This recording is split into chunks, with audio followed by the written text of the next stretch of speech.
Wait! Before we start, do you want a bundle of 30 printable Filipino PDF cheat sheets?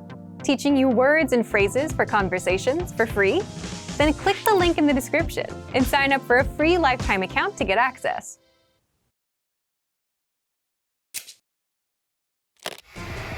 How are your Filipino listening skills? First, you'll see an image and hear a question. Next comes a short dialogue. Listen carefully and see if you can answer correctly. We'll show you the answer at the end. Are you ready? May isang lalaki at babae na nag-uusap tungkol sa mga printer sa opisina. Nasaan ang lumang printer? Saan ba natin dapat ilagay ang bagong printer? Sa palagay ko, dapat natin yan ilagay kung nasan yung lumang printer ngayon. Pero, gumagana pa ang lumang printer. Gagamitin pa rin natin yun. Okay, edi hindi natin mailalagay ang bagong printer doon. Oo nga, pero mainam sana kung sa istante ng libro sa tabi ng pinto natin ilalagay yung bago. Pero isang printer lang ang kasya doon. Okay, sige. Sa palagay ko, dapat natin ilagay yung printer sa kabilang dulo ng kwarto. Oo nga, paano kaya kung sa tabi ng bintana? Mukhang mainam. Nasaan ang lumang printer?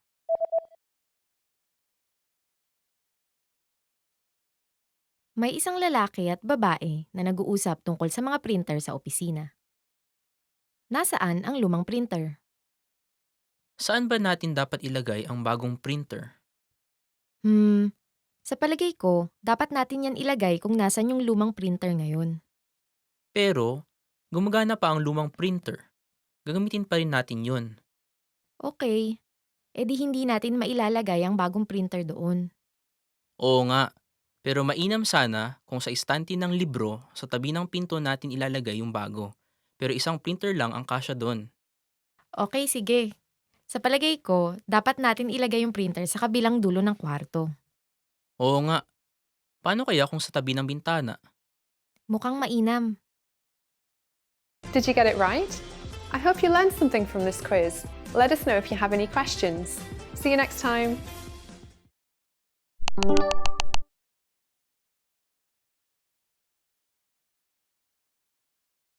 Zero. Zero, Zero. zero, zero, zero, Isa. isa, One. isa, isa, isa, Dalawa. dalawa, Two. dalawa, dalawa, dalawa, Tatlo. tatlo, Three. tatlo, tatlo, tatlo, Apat. apat, Four. apat, apat, apat, Lima. lima, Five. lima, lima, lima, Anim. anim, Six. anim, anim, anim, Pito. pito, Seven. pito, pito, pito, Walo. walo, Eight. walo, walo, walo, siyam, siyam, 9, siyam, siyam, siyam,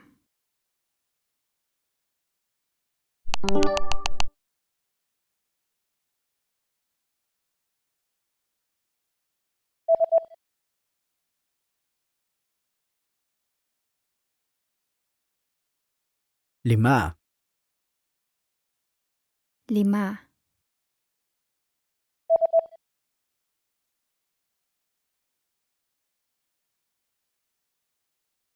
pito, pito,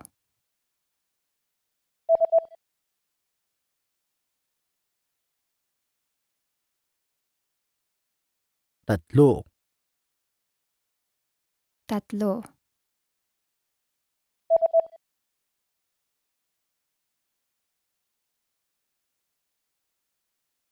zero, zero,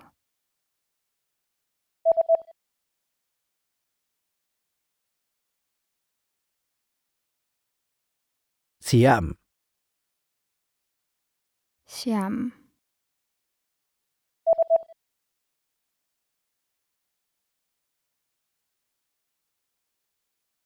dalawa, dalawa,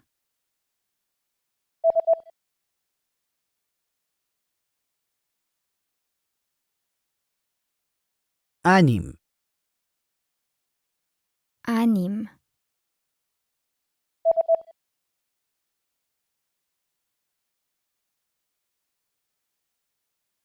apat, apat,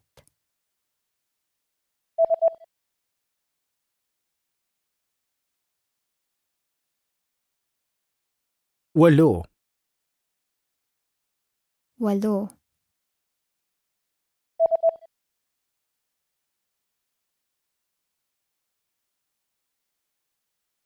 isa, isa,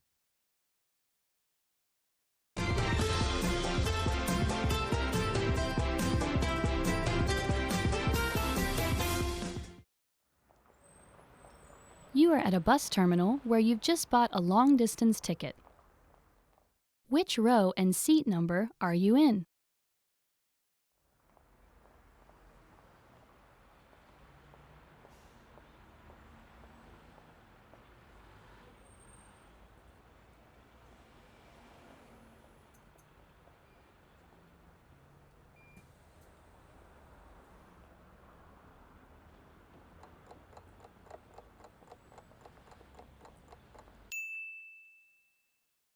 Which row and seat number are you in?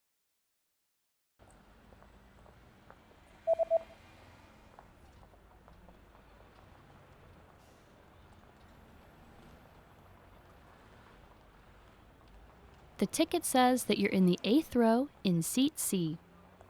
Ikawalo na hilera, upuan C.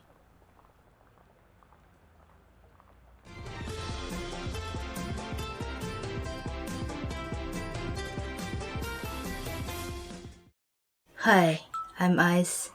Welcome to Filipino Top Words. Today's lesson is about top 10 sad words.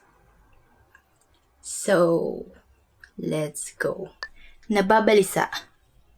Nababalisa. Upset.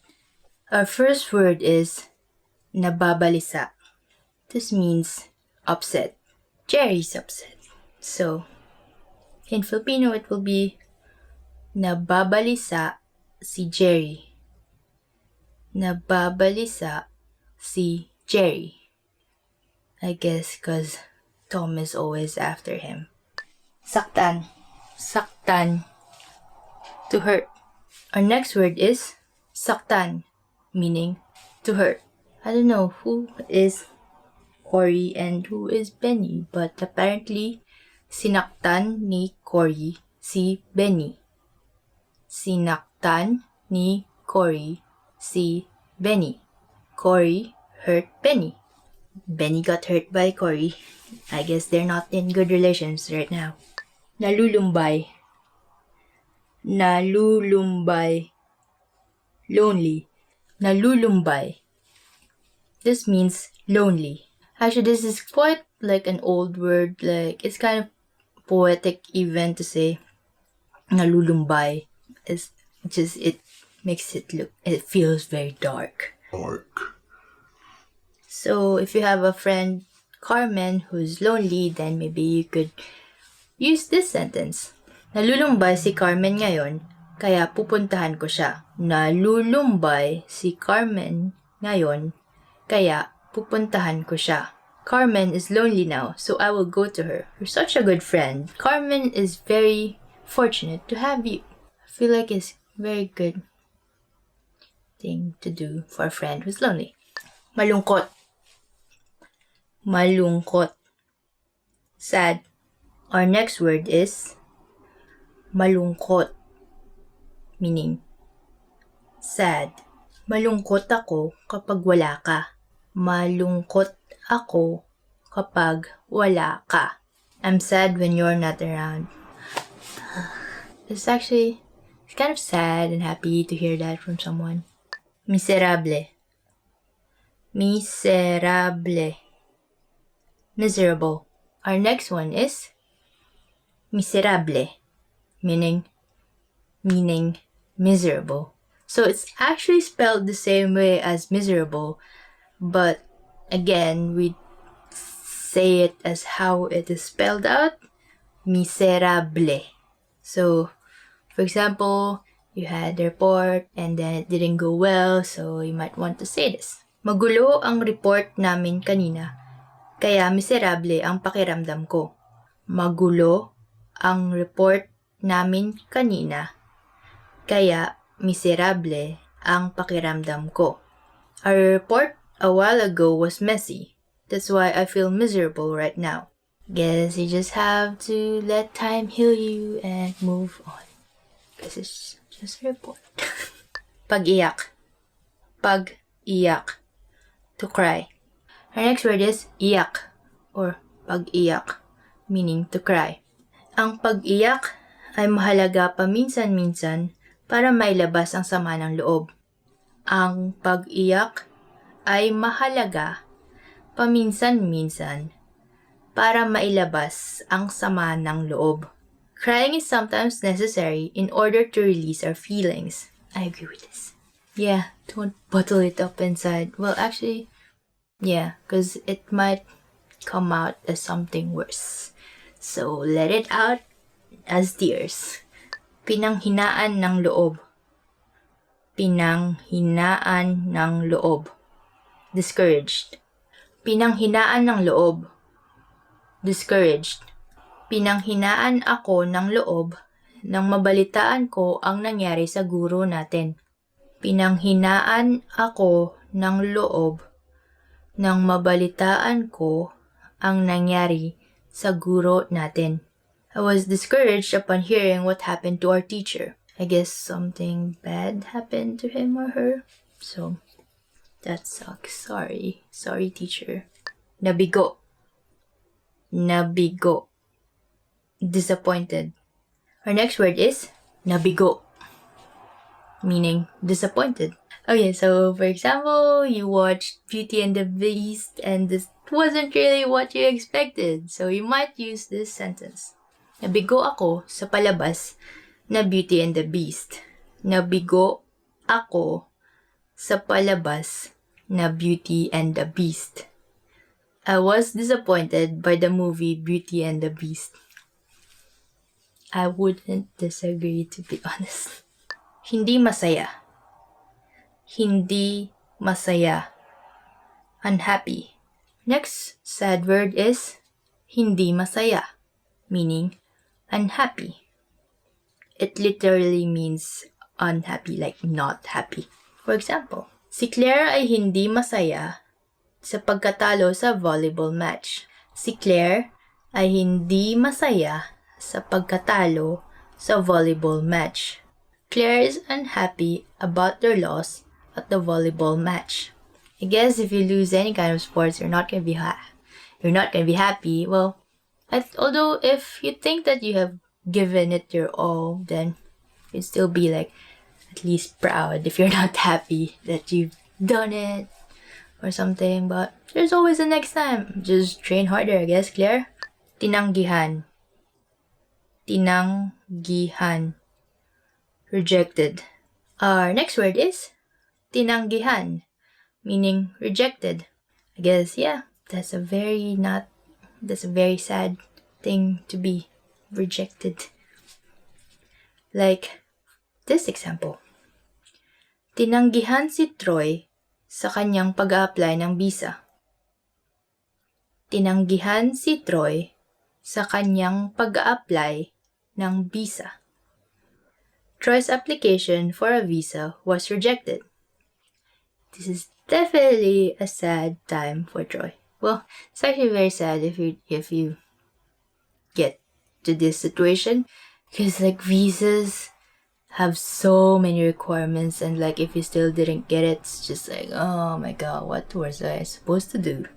Anyway, I'm so sorry to finish this on a very sad note, but it is top 10 sad words. So, well, if you have any more sad words you want to know in Filipino, please feel free to comment it in the comment section. Like, we will not abuse and exploit the comment section, so please feel free to go ahead and use it.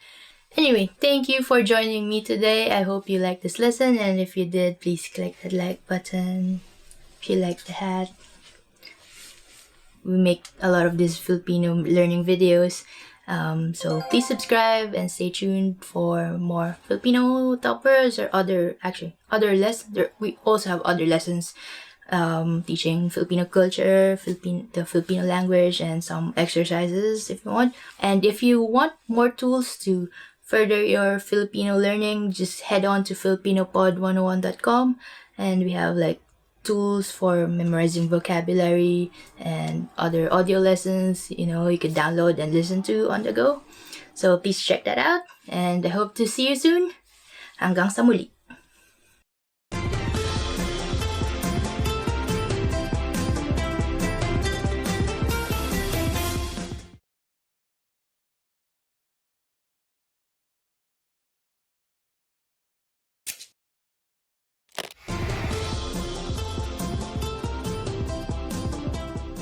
Hello sa inyong lahat, ako si Erica. Gaya ng ginagawa ng ibang mga bansa, ipinagdiriwang din ang Araw ng Mga Puso tuwing ika-14 ng Pebrero sa Pilipinas. Pinaghahandaan ng maraming Pilipino, lalo na ng mga magkasintahan, ang araw na ito para ipaalala at ipakita ang kanilang pagpapahalaga sa kanilang mga minamahal sa buhay. Sa lesson na ito, aalamin natin ang mga romantikong kasanayan ng mga Pilipino tuwing Araw ng Mga Puso. Nagiging popular ang mga mass wedding tuwing Araw ng Mga Puso sa Pilipinas. Noong taong 2012, alam niyo ba kung ilang pares ang nagpakasal at nag-renew ng kanilang mga wedding vow? Sasabihin namin ang sagot sa katapusan ng video na ito. Para sa mga magkasintahan at mag-asawa, hindi mawawala ang palitan ng tsokolate at rosas. Sa araw na ito, kahit saan ka mapalingon, may siguradong nagbebenta ng mga stuffed toys, rosas at mga tsokolate. At syempre, napakaraming mga magkasintahan ang nagde-date. At kung hindi nyo pa alam, maraming Pilipino ang tunay na romantiko. Kaya naman mula sa mga mall, mga restaurant, mga hotel, hanggang sa mga amusement park, napakaraming mga romantikong pakulo ang mayroon. Marami pa rin ang gumagamit sa araw na ito para magtapat at manligaw. Syempre, kung panliligaw na ang usapan, hindi mawawala ang harana sa eksena. Isa itong tradisyon ng panliligaw. Mas ginagawa man ito noon kaysa ngayon, marami pa rin ang nakakaalam nito. Kung dati, ang mga kantang pangharana ay mga kundiman, ngayon, kahit anong romantikong kanta ay maaring kantahin. Mapa-OPM man o banyaga, basta kaya nitong ipahayag ang iyong nararamdaman, at kung may lakas ka ng loob, wala ka mang boses, maaari mong haranahin ang taong gusto mo. At malay mo, magustuhan ka rin niya. Siyempre, hindi namimili ang Araw ng Mga Puso sa Pilipinas. Ikaw man ay walang kasintahan, torpe, pakipot, o kaya naman ay pinili mo talaga na maging single, huwag kang mag-alala. Mayroon ring mga singles-only na party sa syudad. Malay mo, baka roon mo pa makilala ang nakatadhana para sa iyo.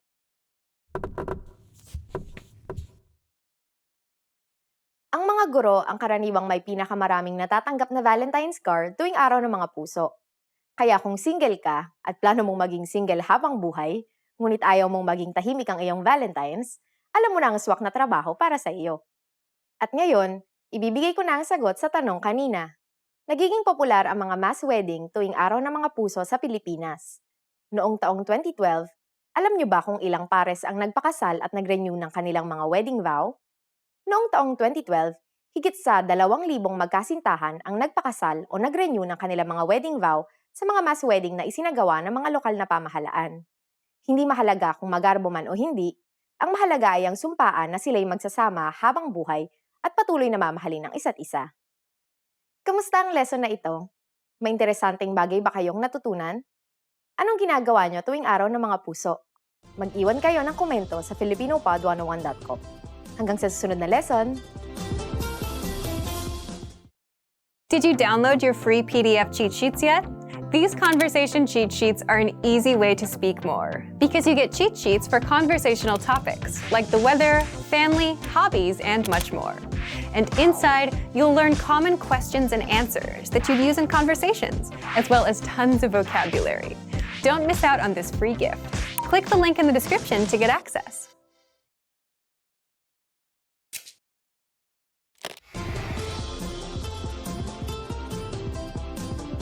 Hello sa inyong lahat, ako si Erica. Ang araw ng paggawa na tinatawag ding Araw ng Manggagawa sa Pilipinas ay isang pampublikong holiday. Ito ay nagaganap tuwing ika-1 ng Mayo. Ang araw na ito ay para ipagdiwang ang mga kontribusyon ng mga manggagawa, ngunit ito rin ay araw para ipahayag ng sektor ng mga manggagawa ang kanilang mga hinaing sa pamamagitan ng mga rally, protesta at mga demonstrasyon. Sa lesson na ito, malalaman natin kung ano-ano ang mga nagaganap sa araw na ito. Alam niyo ba kung kailan unang ipinagdiwang ang araw ng paggawa sa Pilipinas? Sasabihin namin ang sagot sa katapusan ng video na ito. Maraming job fair ang ginaganap sa araw na ito. Pinangungunahan ng Department of Labor and Employment o DOLE, iba't ibang mga kumpanya at mga lokal na pamahalaan ang nagsasagawa ng mga job fair kung saan higit kumulang sa 300,000 trabaho ang iniaalok. Maliban rito, naghahandog rin ng DOLE ng mga libreng serbisyo tulad ng training para sa kabuhayan, legal na konsultasyon, medical check-up, at iba pa. Bukod sa mga job fair, kabi-kabila rin ang mga demonstrasyon ng iba't ibang grupo mula sa sektor ng mga manggagawa. May mga taong nagkakaroon ng tigil pasada ang mga driver ng mga pampublikong sasakyan gaya ng bus at jeep bilang protesta sa mababang singil sa pamasahe at patuloy na pagtaas ng presyo ng langis. Nagkakaroon rin ng mga malawakang demonstrasyon ang mga militanteng grupo na nagnanais na pataasin ang minimum wage at dagdagan ng mga benepisyong natatanggap ng mga manggagawa. Dahil sa ang araw na ito ay isang pampublikong holiday, marami rin ang nagpapasyang magbakasyon. Para naman sa mga taong may pasok sa araw na ito, kumikita sila ng doble sa normal na sahod para sa isang araw. At para sa mga taong magtatrabaho ng higit sa 8 oras, may kaukulang porsyento na madadagdag sa kanilang sahod kada oras. Alam niyo ba na sa taong 2012, higit sa 40 organisasyong pangmanggagawa ang nagsama-sama para buuin ang koalisyong tinawag na Nagkaisa para himukin ng gobyerno na itaas ang minimum wage, ipagbawal ang kontraktualisasyon ng manggagawa at i-regulate ang presyo ng langis, kuryente at tubig. At ngayon, ibibigay ko na ang sagot sa tanong kanina. Alam niyo ba kung kailan unang ipinagdiwang ang Araw ng Paggawa sa Pilipinas? Ang Araw ng Paggawa sa Pilipinas ay unang ipinagdiwang noong taong 1903. Sa taong iyon, mahigit sa 100,000 manggagawa ang nagmarcha sa Malacanang para ipanawagan ang pagpapabuti ng kondisyon ng pagtatrabaho para sa mga manggagawa. Kamusta ang lesson na ito? May interesanteng bagay ba kayong natutunan? Paano nyo ipinagdiriwang ang Araw ng Paggawa? Mag-iwan kayo ng komento sa filipinopod101.com. Hanggang sa susunod na lesson!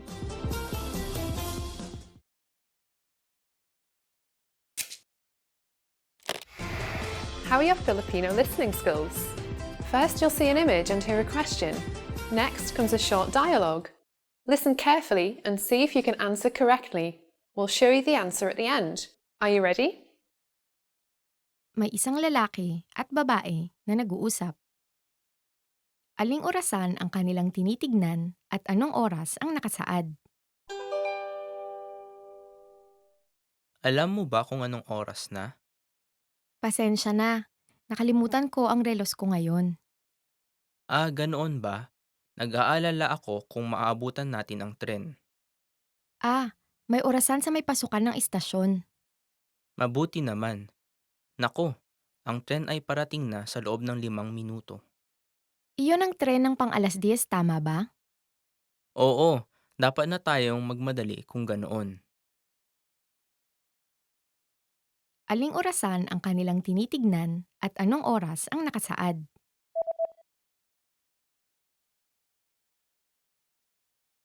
May isang lalaki at babae na nag-uusap.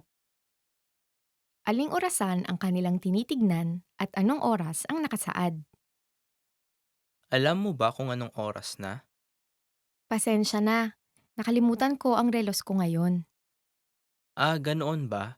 Nag-aalala ako kung maaabutan natin ang tren. May orasan sa may pasukan ng istasyon. Mabuti naman.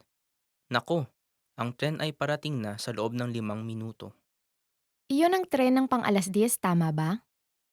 Oo, dapat na tayong magmadali kung ganoon. Did you get it right? I hope you learned something from this quiz. Let us know if you have any questions. See you next time.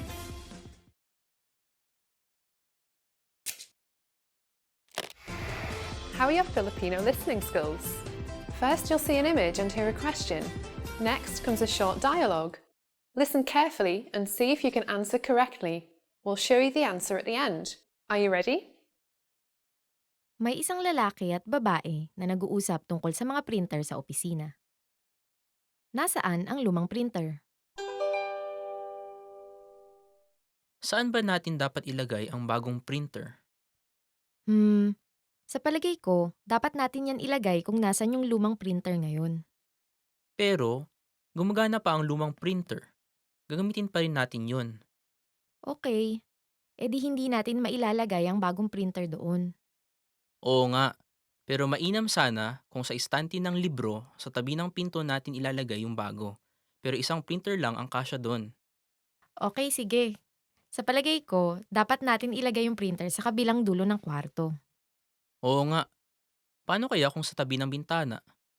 Mukhang mainam. Nasaan ang lumang printer?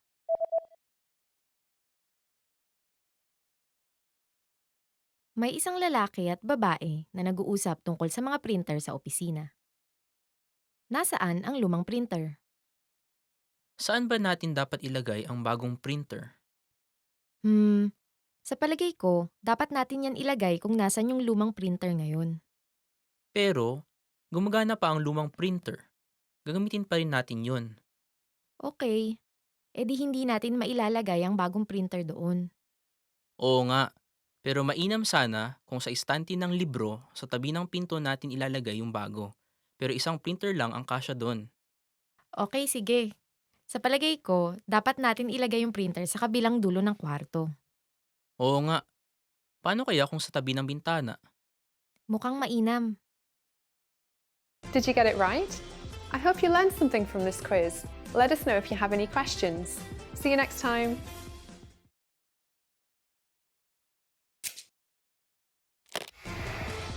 Hi everyone, I'm Gabriella. How are your Filipino listening skills? In this video, you'll have a chance to test them out with a quiz. First, you'll see an image and hear a question. Next comes a short dialogue. Listen carefully and see if you can answer correctly. We'll show you the answer at the end. Are you ready? May isang lalaki at babae na nag-uusap. Kailan sila manonood sa sinehan? Bakit hindi tayo manood sa sinihan sa susunod na Sabado? Oo, gusto ko yan. Pero may part-time na trabaho ako sa umaga. Anong oras ka matatapos sa part-time mo? Matatapos ako ng alas 2. O sige, magkita tayo sa cafe ng alas 3 at manood sa sinihan ng alas 4. Okay, Kailan sila manonood sa sinehan?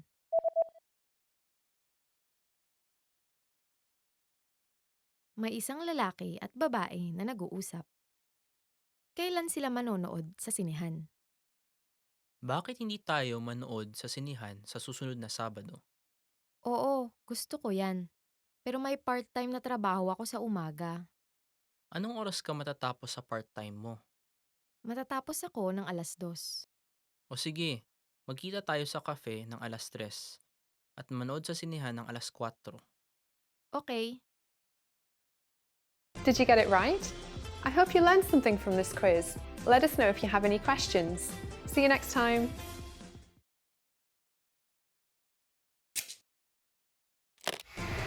How are your Filipino listening skills? First, you'll see an image and hear a question. Next comes a short dialogue. Listen carefully and see if you can answer correctly. We'll show you the answer at the end.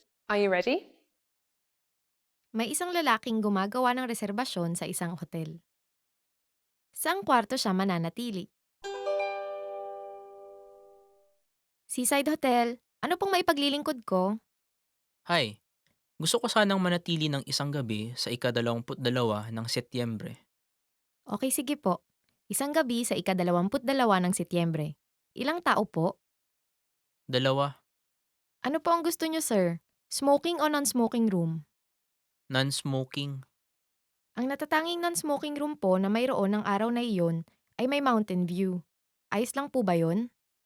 Gusto ko sana ng may seaside view. Pasensya na po. Pero ang mayroon kaming may seaside view ng araw na yon ay smoking room lamang. Meron bang non-smoking room na may seaside view sa ika-23 ng Setyembre? Mayroon po. Okay, sa ika-23 ng Setyembre kung ganon. Saang kwarto siya mananatili?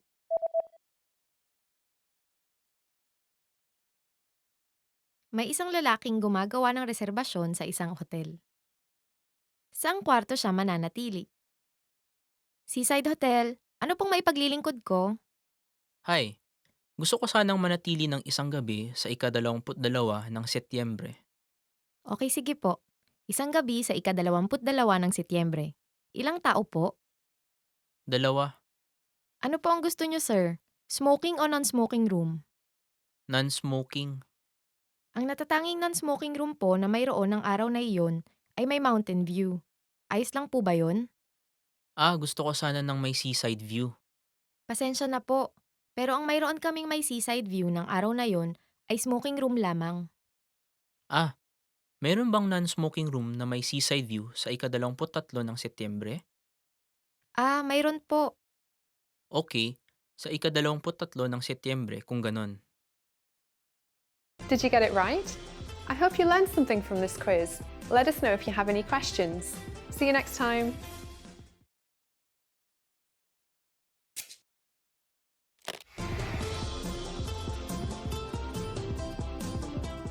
Hello sa inyong lahat. Ako si Erica.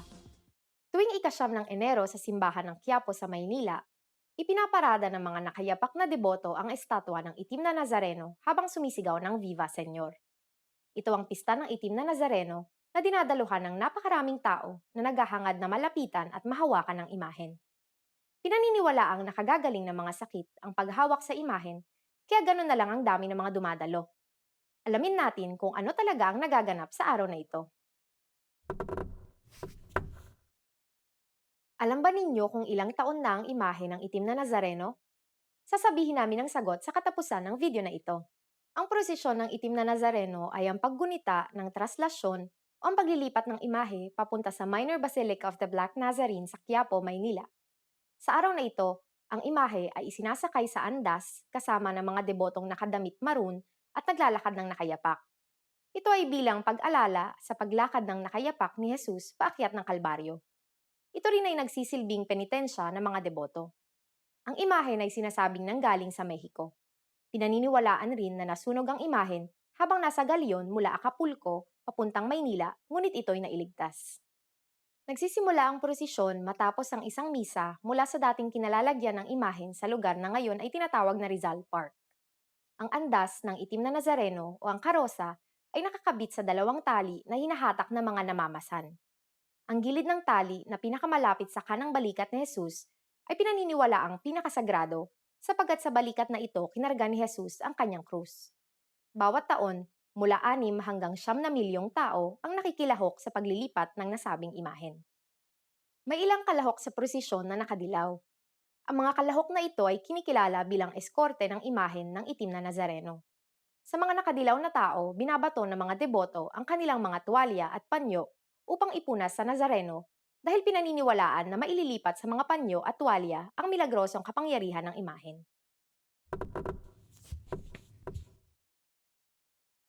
Alam nyo ba, noong taong 2012, kinailangan ng 22 oras para maibalik ang Nazareno sa Quiapo? Ang tagal, di ba? Kaya taon-taon, nakatutok ang mga tao sa mga balita para masubaybayan ang galaw at ruta ng prosesyon. At ngayon, ibibigay ko na ang sagot sa tanong kanina. Alam ba ninyo kung ilang taon na ang imahe ng itim na Nazareno? Higit 400 taon na ito. Nakaligtas ang imahe ng masunog ang Quiapo Church noong taong 1729 at taong 1929. Nakaligtas rin ito mula sa lindol ng taong 1645 at taong 1863 at ganon din ang bombahin ng Maynila ng mga Hapon noong ikalawang digmaang pandaigdig. Kamusta ang lesson na ito? May interesanteng bagay ba kayong natutunan? Anong kahalintulad na pista ang ipinagdiriwang ninyo? Mag-iwan kayo ng komento sa filipinopod101.com. Hanggang sa susunod na lesson! Trying to learn Filipino? You need a filipinopod101.com free lifetime account. It's one of the most powerful language learning tools you can command, and signing up takes less than 7 seconds. So what exactly do you get that makes it so special? First, new lessons are published every week, and you get them for free. Enjoy learning with fun and effective audio and video lessons with real teachers. Make the most of your study time as our teachers help you hack Filipino and get you speaking in minutes. Second, free instant access to the first 3 lessons of every lesson series. Explore and try any lesson series that interests you, from beginner to advanced. Find teachers you love and lessons for your goals. Third, learn Filipino anywhere, anytime with the free companion app. Download it now for free for the iPhone, iPad, or any Android device, and have instant access to your free lifetime account and lessons anywhere, anytime. Fourth, boost your vocabulary with the free word of the day. Every day, receive 1 new word in your inbox that you can master in seconds. Want even more words? 5. Get complete access to our word and phrase lists. Wow native Filipino speakers with cool, topical, and seasonal words and phrases from our lists. And finally, number 6, the best for last. 7 days of unlimited access to our entire library of audio and video lessons. Premium study tools like line-by-line audio, word bank, and smart flashcards to help you learn lightning fast. Get your free lifetime account right now at filipinopod101.com. Sign up in less than 7 seconds. And the account is yours for free for life. So what are you waiting for? Get yours now.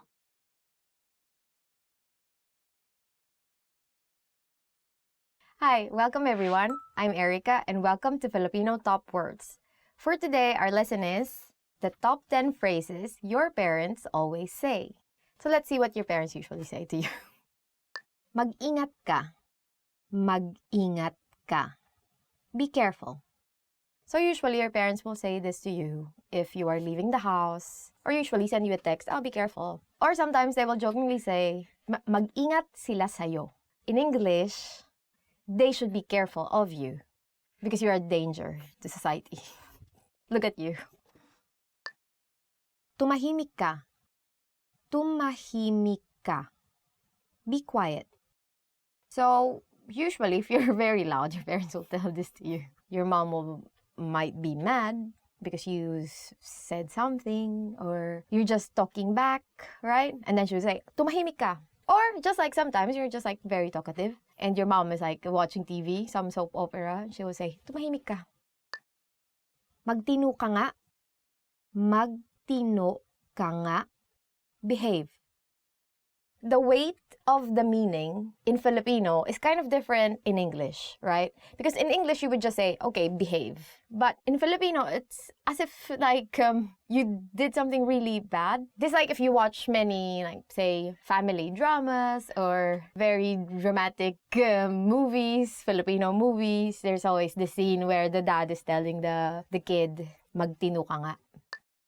Gawin mo ang iyong takdang aralin. Gawin mo ang iyong takdang aralin. Do your homework. This is very useful, and this is something that you would always hear from your parents, especially if you have a helicopter mom, right? Helicopter mom is like those moms that are usually over... This is real, this is real. Helicopter parenting is a parent who pays extremely close attention to a child or children's experiences and problem, particularly at educational institutions. You know, those kinds of parents who are always waiting. Actually, my mom was like that. No, she's not a helicopter mom, but she's always like waiting outside the school, waiting for me to come out of the school. I think my mom just hangs out there because she has many friends. Doesn't really care. Matulog ka na. Matulog ka na. Go to bed. I actually go to bed earlier than my mom, so I tell her, let's go to bed because I just want to sleep. I don't know what she's doing. This is a very common phrase that I hear between my mom and my sister. Because my sister, I don't know, she watches so much telenovelas in the evening. Magbibilang ako hanggang 3. Magbibilang ako hanggang 3. I'm going to count to 3. But my mom just counts to 1. I don't know if she's really good at counting, but she just counts to 1 and they're like, pa, right? Tumigil ka. Tumigil ka. Stop. I don't know, it's a common thing to hear from your mom. Because I know she's just always irritated. She's always irritated. You do something and then she's like, tumigil ka. You do something, tumigil ka, right? I remember my sister's always initiating fights. Not me. She's always starting the fight. And she just bites. And when she starts biting, I'm just like, no, I'm out. I don't want this. I didn't ask for this. Anong sinabi mo? Anong sinabi mo? What did you say? When you say something a bit like, they didn't like it, when you say it or how you said it, the words you use, they would say, what did you say? But I think they just have a problem with their hearing. Hindi ako nagbibiro. Hindi ako nagbibiro. I'm not kidding. Yeah, you should understand this when she says this. And usually she's not kidding. Because she's always like, I'm not kidding. If you don't stop this, right? Hindi ako nagbibiro. Kung hindi ka tumigil, kung hindi ka titigil, blah, blah, blah, blah, blah. Then, a long list of the stuff that she won't do or she would do, depending, right? She won't do, for instance, she won't like cook anymore or she won't help you with your homework or stuff like that. Moms are always not kidding. Patayin mo na ang TV. Kung hindi, patayin mo na ang TV. Kung hindi, turn the TV off now, or else. So that is the same thing, the same scenario that I was talking about when she says, I'm not kidding, or else, because there's always an or else, right? So, turn off the TV, or turn off the PC, right? Patayin mo na ang TV, patayin mo na ang PC, or else, kung hindi, and then a list of things that she would do or she won't do. So this is the end of our lesson. What does your mom usually tell you? Are your moms also with high-pitched voices? So if you learned anything from this lesson, comment them in the comment section. And don't forget to like and subscribe to the channel. And visit FilipinoPod101.com to learn more Filipino. Hanggang sa muli!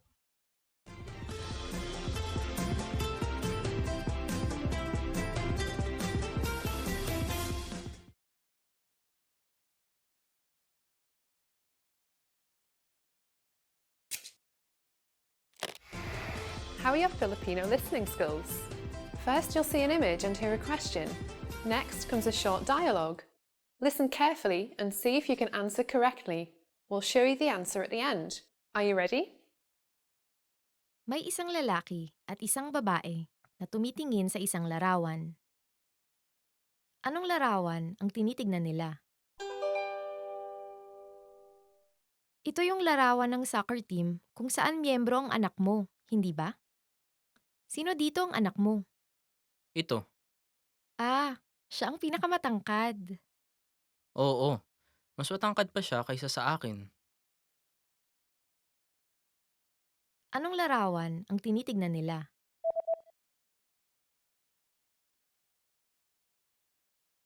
May isang lalaki at isang babae na tumitingin sa isang larawan. Anong larawan ang tinitignan nila? Ito yung larawan ng soccer team kung saan miyembro ang anak mo, hindi ba? Sino dito ang anak mo? Ito. Ah, siya ang pinakamatangkad. Oo. Mas matangkad pa siya kaysa sa akin. Did you get it right? I hope you learned something from this quiz. Let us know if you have any questions. See you next time. Hi everybody, I'm Erica from FilipinoPod101.com. Do you know how Filipino people celebrate New Year's Day? In this lesson, you'll learn some important phrases about the Filipino New Year and some valuable cultural tips.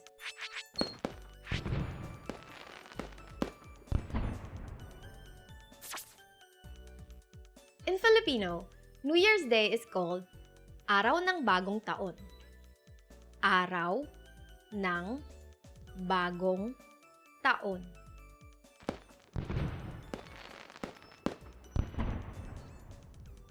On Araw ng Bagong Taon, Filipino people greet each other by saying, Manigong Bagong Taon. Manigong Bagong Taon. This means Happy New Year. When you meet someone for the first time in the new year, be sure to greet them with this phrase.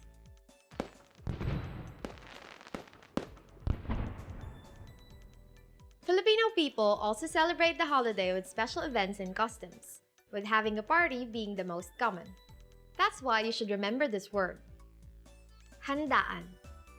Handaan. This means party. In recent years, going to street parties to welcome the new year has become a popular tradition in the Philippines, especially in Manila. This is partly because firecrackers are gradually being prohibited for individual use.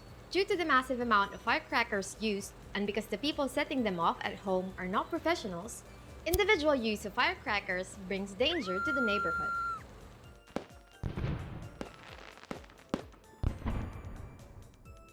On this special day, Filipino people have medianoche. Medianoche. This is a feast shared by the family to welcome the new year.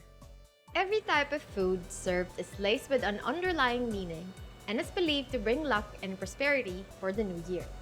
Some of the food prepared during the party include a dozen circular fruits believed to bring prosperity. Biko, which is a kind of sweetened sticky rice, is made in order to make our luck stick around. Pansit, a type of noodle, is made for longevity.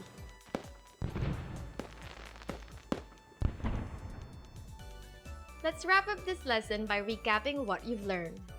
Listen to the words and repeat after me. New Year's Day. Araw ng Bagong Taon.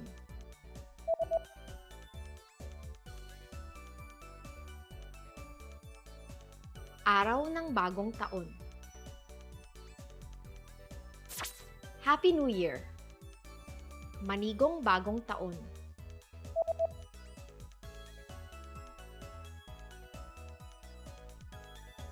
Manigong Bagong Taon. Party. Handaan.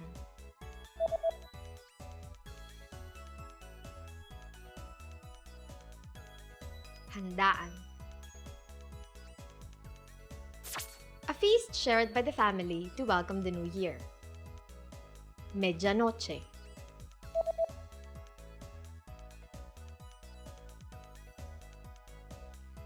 Medianoche.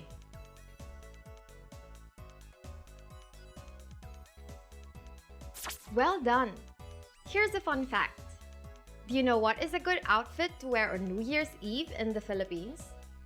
It is said that polka dots are the best design to wear on New Year's Eve.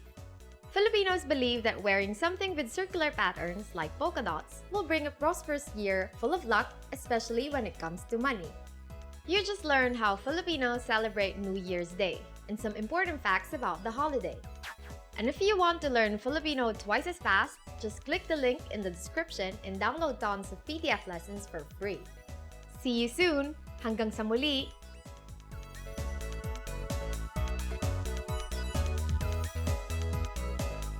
Gradually, Why? Maybe more in front. Can you go get closer? Yes. That doesn't look very good.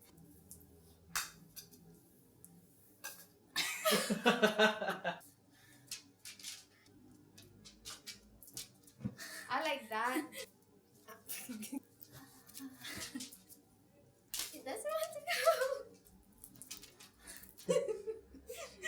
but not smiling, right? Yeah, like right there is the sweet spot. You don't look like you're eating it. This is really hard job actually.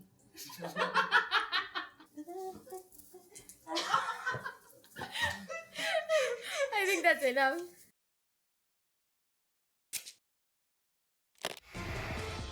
Hi everyone, I'm Gabriella. How are your Filipino listening skills? In this video, you'll have a chance to test them out with a quiz. First, you'll see an image and hear a question. Next comes a short dialogue. Listen carefully and see if you can answer correctly. We'll show you the answer at the end. Are you ready? May isang mag-asawa na tumitingin sa ilang mga floor plan. Anong apartment ang kanilang pupuntahan para tignan? Kung ito kaya, mayroon itong maganda at malawak na sala. Gusto ko ng malawak na sala, pero gusto ko rin ng espasyo para sa parking. Tignan natin. Kung ito kayang isa? Oo, maganda yan. Puntahan ba natin to para tignan? Teka lang, hindi ba masyadong maliit ang aparador? Magandang punto. Mukhang walang perpekto. Teka, ito kayang isa? Nandito ang lahat ng ating kailangan, hindi ba? At may kalakihan din ang aparador.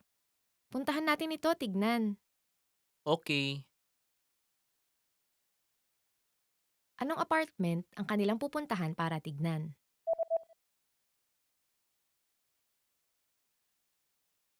May isang mag-asawa na tumitingin sa ilang mga floor plan. Anong apartment ang kanilang pupuntahan para tignan? Kung ito kaya, mayroon itong maganda at malawak na sala. Gusto ko ng malawak na sala, pero gusto ko rin ng espasyo para sa parking. Tignan natin. Kung ito kayang isa? Oo, maganda yan. Puntahan ba natin to para tignan? Teka lang, hindi ba masyadong maliit ang aparador? Magandang punto. Mukhang walang perpekto. Teka, ito kayang isa? Nandito ang lahat ng ating kailangan, hindi ba? At may kalakihan din ang aparador. Puntahan natin ito, tignan. Okay. Did you get it right? I hope you learned something from this quiz. Let us know if you have any questions. See you next time.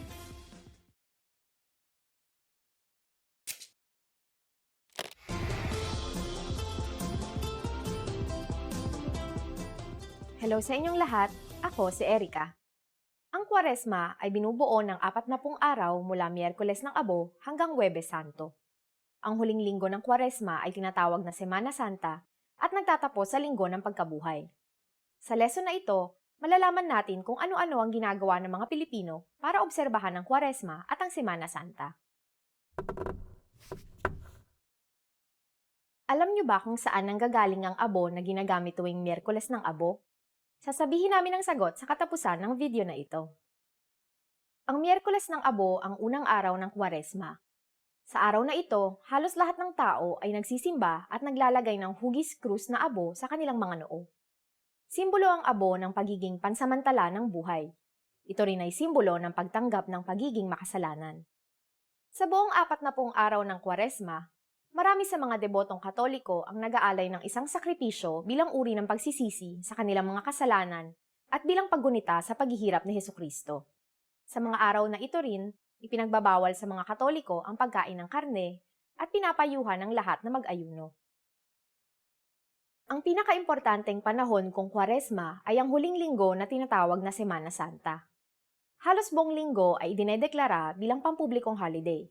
Sa linggong ito, isinasagawa ng mga deboto ang pabasa ng pasyon, prosesyon, bisita iglesia at salubong bilang mga paraan ng pagninilay at pagsisisi.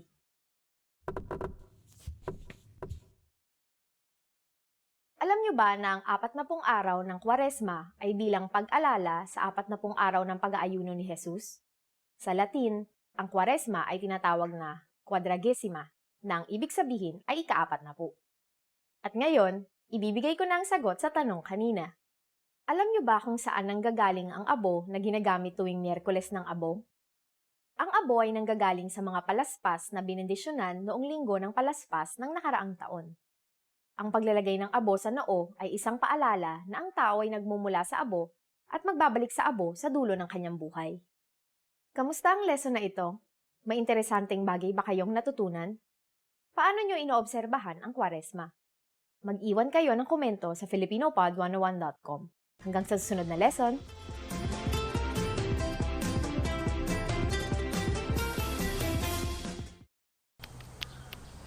I need coffee. Hey guys, this is Ice and welcome to another Filipino top words lesson. In this lesson, we're going to discuss 10 must-know autumn vocabulary words in Filipino. Okay, now let's go to the first word. It's sweater, meaning sweater. You got that one right. Filipinos don't usually use sweater because it's hot. There's this place called Baguio City, like north of Manila. It's cooler there and it's definitely like the summer capital because everyone wants to go to the cooler place. I guess that's where you might need a sweater. Or if you want to go to the cinema, which has their aircon on full blast, then maybe you need a sweater. And where would you get a sweater? There's this store that has recently come to the Philippines, but it's a Japanese brand, you know, Uniqlo.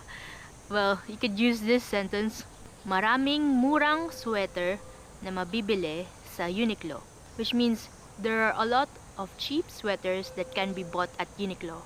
Well, it's not actually cheap if you're earning Filipino peso. Just saying. Okay, moving on to the next one, it's maulan, meaning rainy. Ulan means rain, and we have ma in front of adjectives. So, maulan. Maulan means rainy. Ayaw ko ng maulan dahil mahirap maglakad. I don't like rainy days since it's hard to walk. It's not like gravity is 10 times more powerful if it's raining. A lot of Filipinos never bring umbrellas. We never check the weather if it's gonna rain or whatever. So, usually people get caught in the rain and just like go like, rain, need to get out now. Or they just like stay where they are and like let the rain pass. The next one is mahangin, meaning windy. Actually, mahangin is also slang for someone who's like super arrogant, cause like a lot of air. It's like, yeah, mahangin. Kahit hindi mababa ang temperatura, pwede ka pa rin ginawin kung mahangin. Even if the temperature is not low, you can still catch a chill if it's windy. Okay, the next one is maginaw, meaning cool. Ang pinakamaginaw na lugar sa Pilipinas ay ang Baguio. Baguio is the coolest place in the Philippines, like temperature-wise. Okay, so the next word is definitely something you want to know if you want to talk about autumn. It's taglagas. Taglagas means autumn. Walang taglagas sa Pilipinas. There is no autumn in the Philippines because tropical climate, hot and hotter only, with a dash of rain and thunder. Next one is malamig, which means cold. You know what's good cold? Drinks.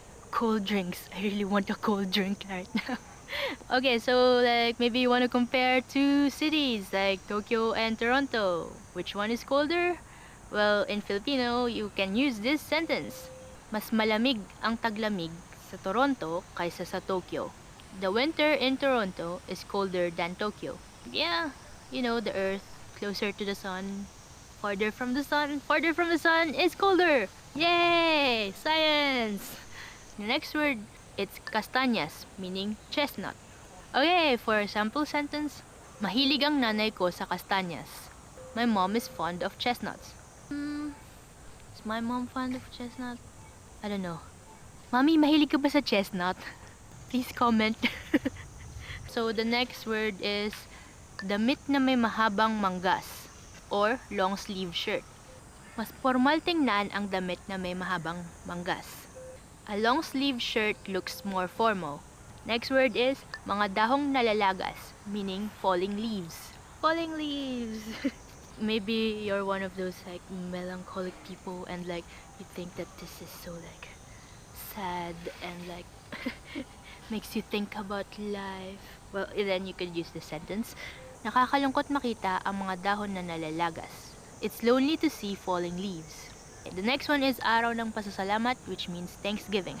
So we also don't have this in the Philippines. Yeah, if you're American and you want to talk about it, you could also say Thanksgiving, but like if you want to like go full Filipino, then please use Araw ng Pasasalamat. It literally means day of thanking. And that's it for today. That was 10 must-know autumn vocabulary, and I hope you could use some of that words to like tell your autumn stories. Anyway, guys, do you have any other autumn words that you want to know how to be said in Filipino? Or like, do you have any other climate questions? Just leave them in the comments and I'll check it out. I usually do, but I'm also like shy in replying. Thank you for watching, and I hope you like that video. If you do, please click that like button. Please tell me what you think as well. Like, do you have any other topics that you want us to discuss here in Filipino Pod 101? Yeah, that's it. And of course, if you want to know more Filipino, we have a lot of lessons in filipinopod101.com. So please check that one out too. Thank you. See you again next time. Salamat. Paalam. I'll be leaving now. Yeah.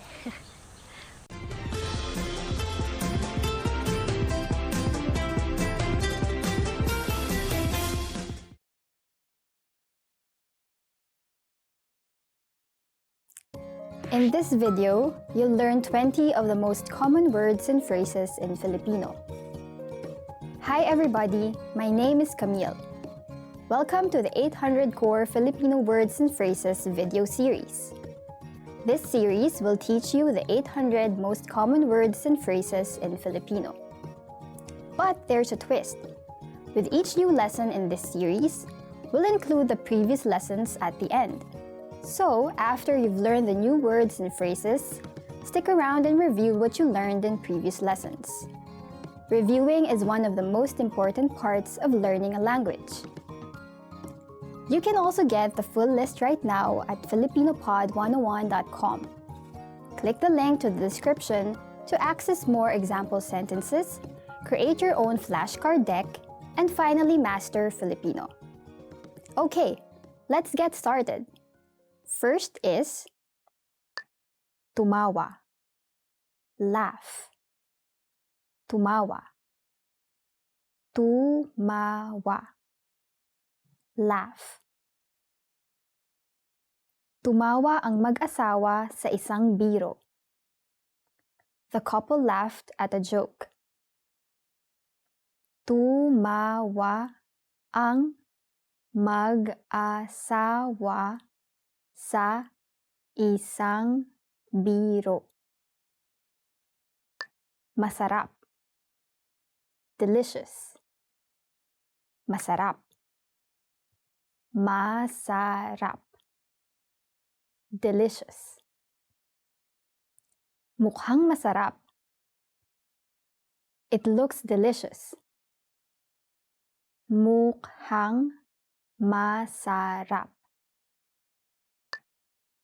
Tubig. Water. tubig,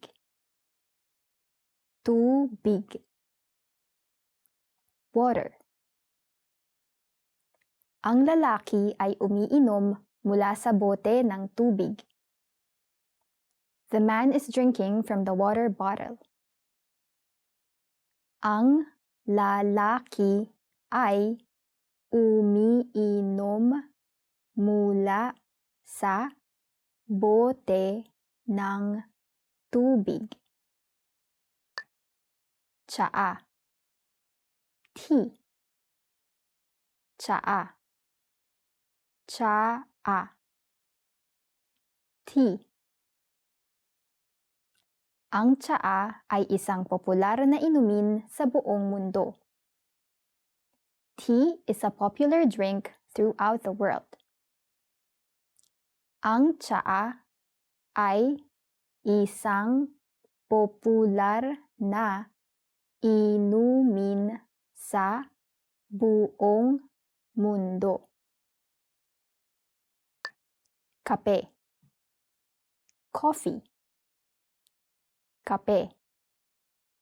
Kape. Coffee. Gusto ko matamis ang kape ko. I like my coffee sweet.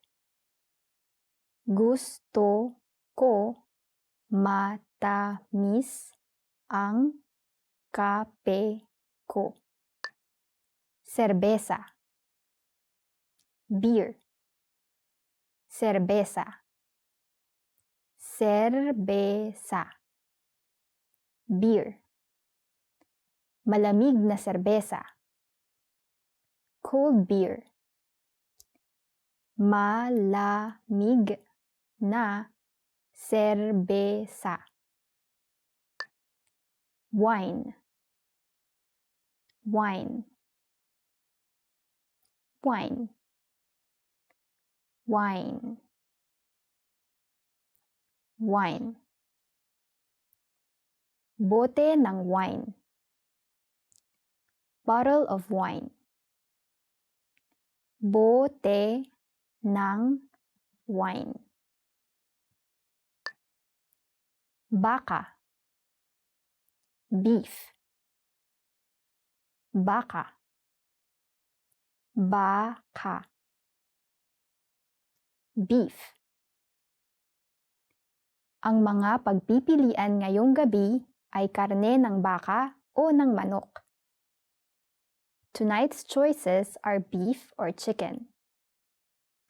Ang mga pagpipilian ngayong gabi ay karne ng baka o ng manok.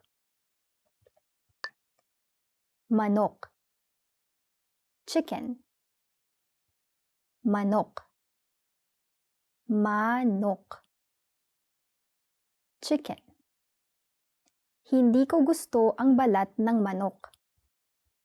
I don't like chicken skin.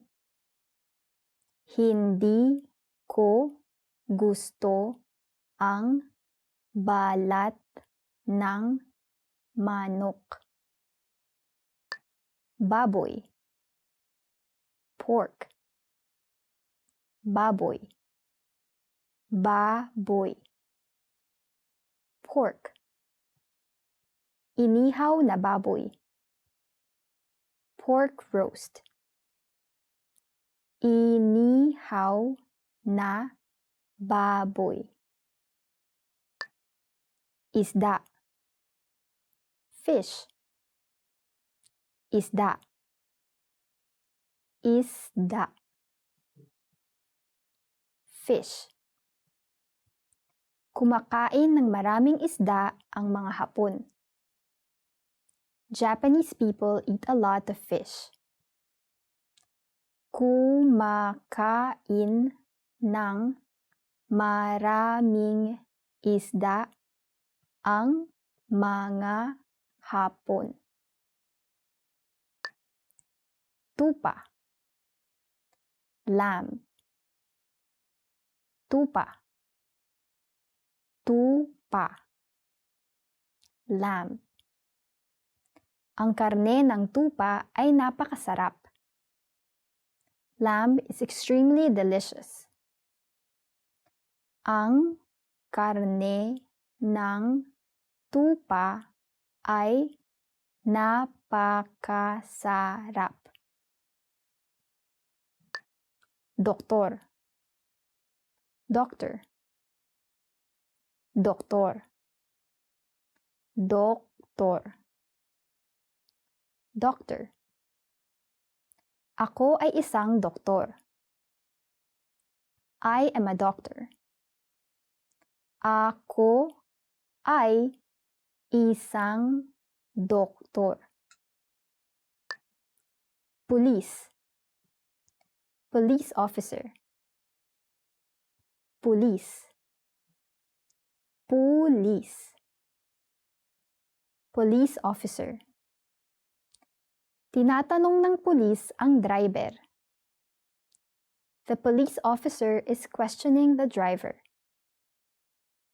Tinatanong ng pulis ang driver. Guro. Teacher. Guro. Guro. Teacher. Guro sa isang silid-aralan. Teacher in a classroom. Guro sa isang silid-aralan. Empleyado. Employee. Empleyado. Empleyado. Employee. Merong 500 empleyado ang nagtatrabaho sa kumpanya namin. There are 500 employees working in our company. Merong 500 empleyado ang nagtatrabaho sa kumpanya namin. Pumunta. Come. Pumunta. Pumunta.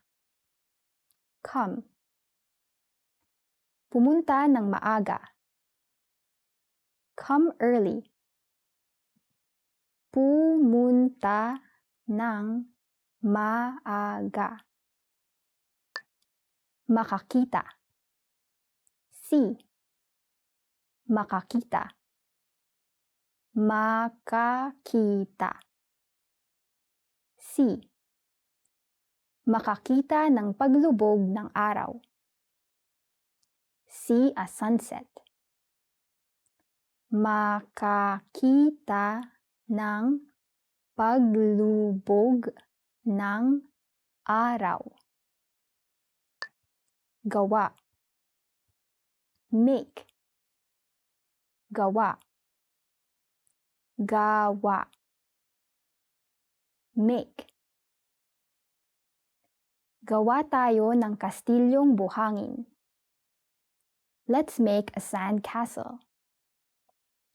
Gawa tayo ng kastilyong buhangin. Gumamit. Use.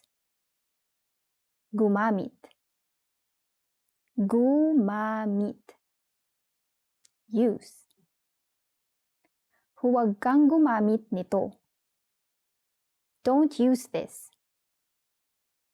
Huwag kang gumamit nito. Well done! In this lesson, you expanded your vocabulary and learned 20 new useful words. Click the link in the description and sign up for free at filipinopod101.com to get access to the full list of vocabulary you need for daily life conversations. You'll also get example sentences, custom flashcard decks, and more learning resources. See you next time! Paalam!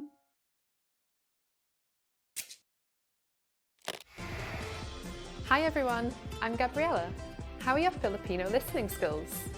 In this video, you'll have a chance to test them out with a quiz. First, you'll see an image and hear a question. Next comes a short dialogue. Listen carefully and see if you can answer correctly. We'll show you the answer at the end. Are you ready?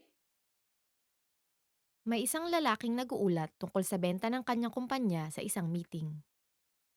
Aling dalawang chart ang ginagamit niya para sa kanyang presentasyon? Pakitignan ng handout. Ang chart sa kaliwa ay nagpapakita ng benta ng kumpanya sa loob ng 3 taon at ang forecast para sa kasalukuyang taon.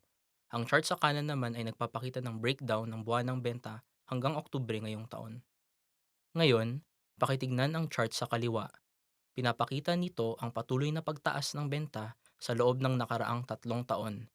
At kung patuloy nating patataasin ang benta, ang kabuuang benta para sa taong ito ay magpapakita ng dagdag na pagtaas kaysa sa benta ng nakaraang taon.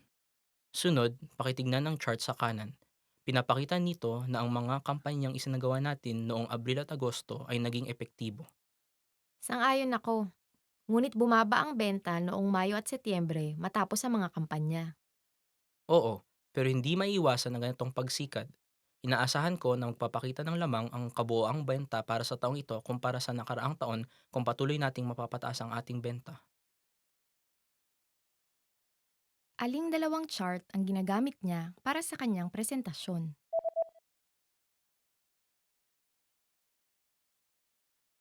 May isang lalaking nag-uulat tungkol sa benta ng kanyang kumpanya sa isang meeting. Aling dalawang chart ang ginagamit niya para sa kanyang presentasyon? Pakitignan ng handout. Ang chart sa kaliwa ay nagpapakita ng benta ng kumpanya sa loob ng 3 taon at ang forecast para sa kasalukuyang taon. Ang chart sa kanan naman ay nagpapakita ng breakdown ng buwan ng benta hanggang Oktubre ngayong taon. Ngayon, pakitignan ang chart sa kaliwa. Pinapakita nito ang patuloy na pagtaas ng benta sa loob ng nakaraang 3 taon. At kung patuloy nating patataasin ang benta, ang kabuuang benta para sa taong ito ay magpapakita ng dagdag na pagtaas kaysa sa benta ng nakaraang taon. Sunod, pakitignan ng chart sa kanan. Pinapakita nito na ang mga kampanyang isinagawa natin noong Abril at Agosto ay naging epektibo. Sang-ayon ako. Ngunit bumaba ang benta noong Mayo at Setyembre matapos ang mga kampanya. Oo, pero hindi maiiwasan ang ganitong pagsikat. Inaasahan ko na magpapakita ng lamang ang kabuoang benta para sa taong ito kumpara sa nakaraang taon kung patuloy nating mapapataas ang ating benta. Did you get it right? I hope you learned something from this quiz. Let us know if you have any questions. See you next time.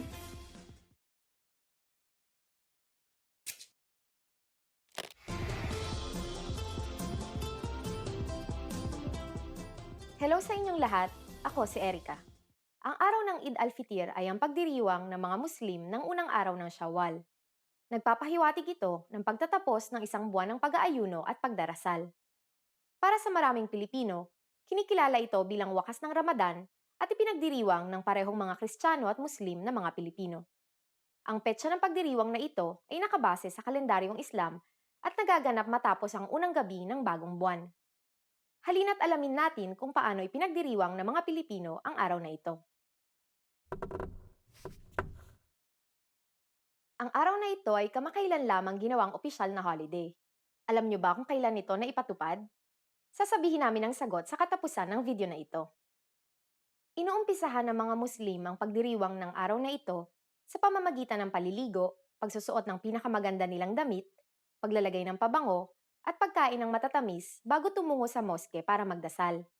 Ang unang dasal ng Eid ay ginagawa bilang isang kongregasyon sa mga moske o sa mga naitalagang open space para sa pagdarasal. Sunod sa ikalawang haligi ng Islam, humaharap ang kongregasyon sa direksyon ng Mecca. Sinusundan ang dasal ng Eid ng khutbah na pinangungunahan ng imam. Karaniwang ang mga sermon ay tungkol sa pagpapasalamat sa Panginoon, kasaysayan at kahalagahan ng pagdiriwang, paghingi ng kapatawaran sa kapwa, at ang mga responsibilidad para sa ikatlong haligi ng Islam, ang zakat. Matapos ito, magbabatian at magyayakapan ng mga magkakatabi. Ang mga tradisyonal na pagbati gaya ng Eid Mubarak o Eid Said ang karaniwang maririnig. Ang araw na ito ay puno ng handaan, kasiyahan at pasasalamat. Nagbibigayan ang mga tao ng ED sa kani-kanilang mga pamilya. Mayroon ring partikular na zakat na ibinibigay sa araw na ito. Ito ay ang fitrana, na tinatawag ding zakat al-fitr. Para sa mga Muslim, isa itong masayang selebrasyon ng pasasalamat sa Panginoon. Isa rin itong pagdiriwang na sumisimbolo ng pagkakaisa ng mga Muslim.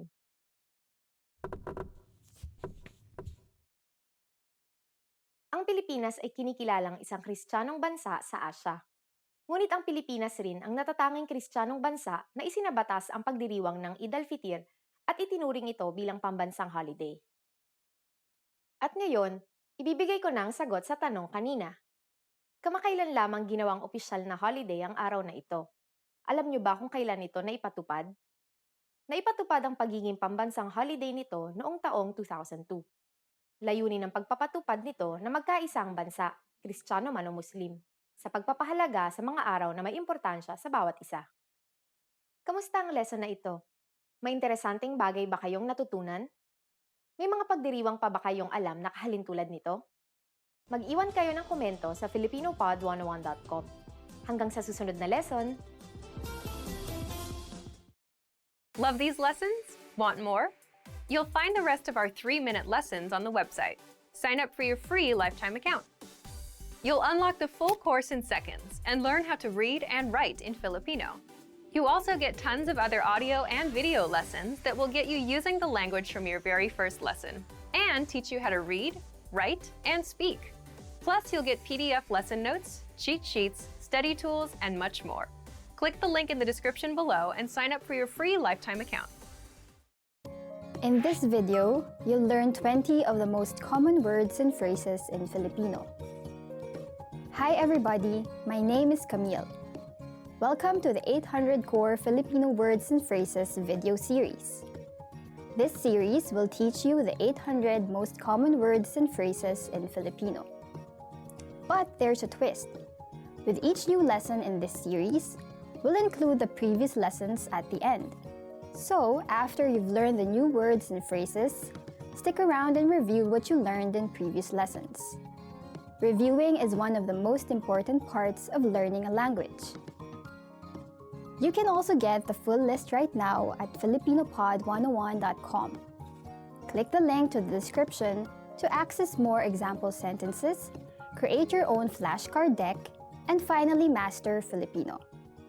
Okay, let's get started. First is Kumusta? Hello. Kumusta? Kumusta? Hello. Kumusta, Maria? Hello, Maria. Kumusta, Maria? Mawalang galang lang. Excuse me. Mawalang galang lang. Mawalang galang lang. Excuse me. Mawalang galang lang. Nakita niyo ba ang aso ko? Excuse me, have you seen my dog? Mawalang galang lang. Nakita niyo ba ang aso ko? Pasensya na. I'm sorry. Pasensya na. Pasensya na. I'm sorry. Pasensya na po, hindi na po mauulit. I'm sorry, it won't happen again. Pasensya na po, hindi na po mauulit. Magandang gabi. Good night. Magandang gabi. Magandang gabi. Good night. Alis na ako. Magandang gabi. I'll go now. Good night. Alis na ako. Magandang gabi. Ikinagagalak kong makilala ka. Nice to meet you. Ikinagagalak kong makilala ka. Ikinagagalak kong makilala ka. Nice to meet you. Ikinagagalak kong makilala ka, sir. Nice to meet you, sir. Ikinagagalak kong makilala ka, sir. Kumusta ka? How are you? Kumusta ka? Kumusta ka? How are you? Uy, kumusta ka? Hey, how are you? Uy, kumusta ka? Oo. Yes. Oo. Oo. Yes. Oo, naiintindihan ko. Yes, I understand. Oo, naiintindihan ko. Hindi. No. Hindi. Hindi. No. Hindi. Ayoko niyan. No, I don't like that. Hindi. Ayoko niyan. Salamat. Thank you. Salamat. Salamat. Thank you. Salamat pero hindi ako ang nag-order nito. Thank you, but I didn't order this. Salamat pero hindi ako ang nag-order nito. Ako si I'm Ako si Ako si I'm Ako si Erika. I'm Erika. Ako si Erika. Paalam. Goodbye. Paalam. Paalam. Goodbye. Paalam, ingat. Goodbye, take care. Paalam. Ingat. Masama. Bad. Masama. Masama. Bad. Siya ay lalaking masama. He's a bad boy. Siya ay lalaking masama. Mabuti. Good. Mabuti. Mabuti. Good. Ang gulay ay mabuti para sa iyo. Vegetables are good for you. Ang gulay ay mabuti para sa iyo. Maganda. Pretty. Maganda. Maganda. Pretty. Maganda ang damit mo. Your dress is pretty. Maganda ang damit mo. Pangit. Ugly. Pangit. Pangit. ugly. Ang pangit na sisiw na pato ay naging isang magandang gansa. The ugly duckling became a beautiful swan.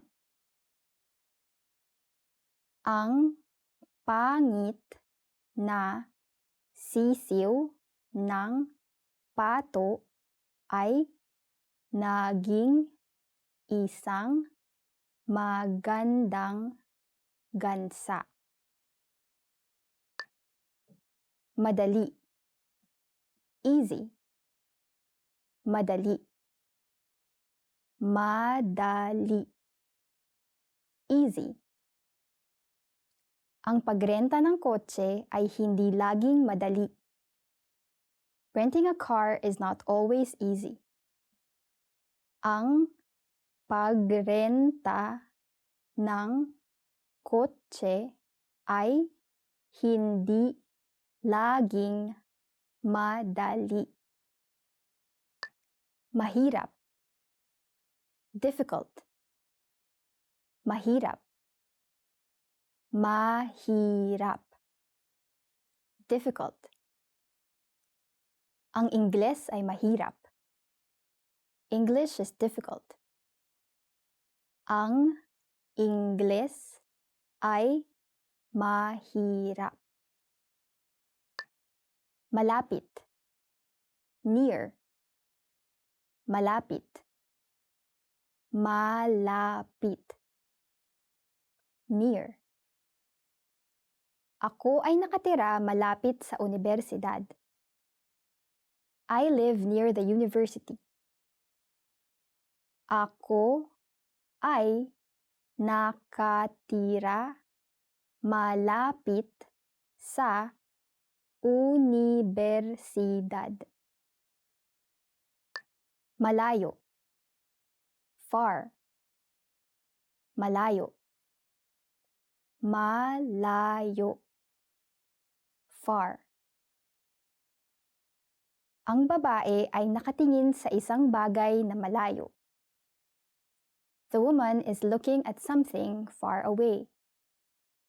Ang babae ay nakatingin sa isang bagay na malayo.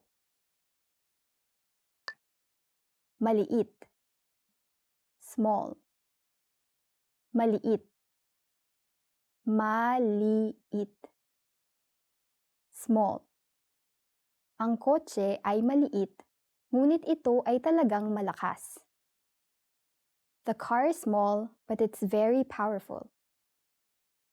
Ang kotse ay maliit, ngunit ito ay talagang malakas. Well done! In this lesson, you expanded your vocabulary and learned 20 new useful words. Click the link in the description and sign up for free at filipinopod101.com to get access to the full list of vocabulary you need for daily life conversations. You'll also get example sentences, custom flashcard decks, and more learning resources. See you next time! Paalam! Hi guys, welcome to Filipino Top Words with me, Ice. And today's topic is 20 words you'll need for the beach. Okay, the first word is shades. Shades actually means sunglasses because it shades your eyes from the sun. For example, pahiram naman ng shades mo. Can I borrow your sunglasses?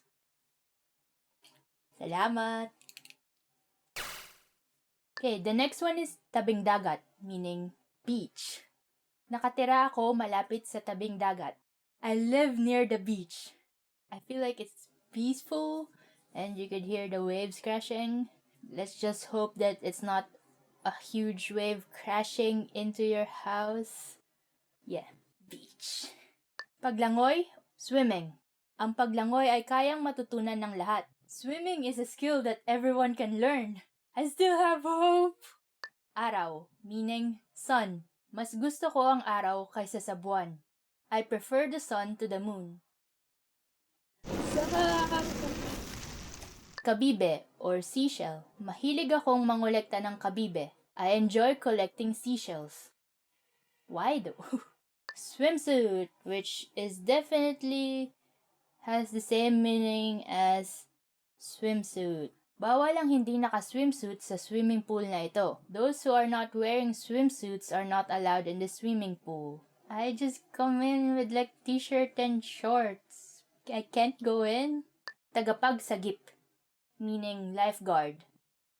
We usually just call them lifeguards anyway. Huwag kang lalayo sa hindi tanaw ng tagapagsagip. Don't go far away beyond the watch of the lifeguard.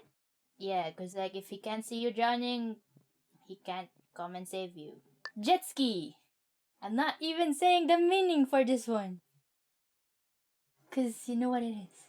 Mayayaman lang ang nakakabili ng sariling jet ski. Only those who are rich can buy their own jet ski.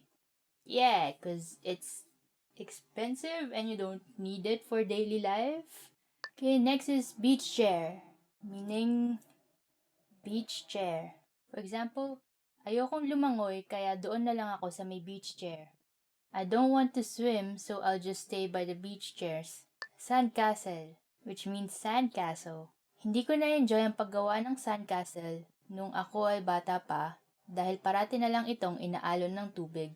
I never enjoyed building sandcastles when I was young since it kept being washed away. Like, I never really built sandcastles when I was young. It's more of like, let's bury someone in the sand. Yeah. And make like mermaid figures of them. Yeah, you get what I mean. Okay, the next one is palamigan, meaning cooler. This is kind of a straightforward. Lamig means cold or cool, and like if you put the prefix pa and the suffix an, it's gonna be like the place where, so it's like the place where cold. But actually, yeah, most people would just call it a coalman. Yeah, it's one of those brand names that became common names. For example, siguraduhin yung dalhin ang palamigan sa beach para masarap ang inumin. Make sure to bring the cooler on the beach so that our drinks would be thirst-quenching. Cause like, everywhere it's hot, so we like our drinks cold. A cooler is a must-have.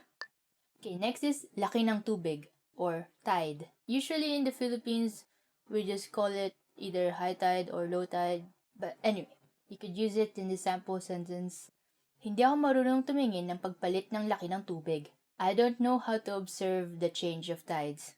Guess if it's like low, it's low tide, and if it's high, it's high tide. There's this expression, if you ask Filipinos like, how many islands are there in the Philippines? They would ask you back, in high tide or low tide? Kulay balat, meaning tan. Bakit ang mga may kulay balat ay gusto magpaputi at ang mga maputi ay gusto magkakulay balat? Why is it that people with tan skin want to have pale skin and people with pale skin want to have tan skin? This is so true. Just be proud of your skin color. Next is snorkeling, meaning snorkeling. May magandang snorkeling spot sa Coron, Palawan. There is a nice snorkeling spot in Coron, Palawan. If you want to go to a beach in the Philippines, please go to Palawan because it's very beautiful. Chinelas or flip-flop. Hindi na kailangan magdala ng sapatos pag pupunta sa beach. Chinelas na lang. There is no need to bring shoes when going to the beach. Just wear flip-flops. Chinelas is part of like Filipino culture. It's like the footwear you use at home. It's also the footwear that parents might use if you're being naughty. Sunblock or sunscreen. Kailangan maglagay ng sunblock dahil hindi maganda sa katawan ang matinding sikat ng araw. It's necessary to put on sunscreen because the strong UV rays is not good for your skin. Yeah, this is very important because like the sun could be very damaging to your skin. Bikini, meaning bikini. Bihira lang ang nakabikini sa beach sa Pilipinas. It's quite rare for people to wear bikinis in the beaches in the Philippines. I never really tried to count who has bikinis and who has swimsuits and who has just t-shirts and shorts. Everyone is free. Beach volleyball, meaning beach volleyball. There's an easy one for you. Beach volleyball ang usong sport kapag tag-init. Beach volleyball is a trendy sport during the summer. Okay, the next word is puno ng niyog. Coconut tree. Noong bata kami, mahilig kaming umakyat sa puno ng niyog. When we were young, we liked to climb the coconut trees so that you get the coconuts. The next one is pamaypay, meaning fan. Gusto kong bumili ng pamaypay. I want to buy a fan.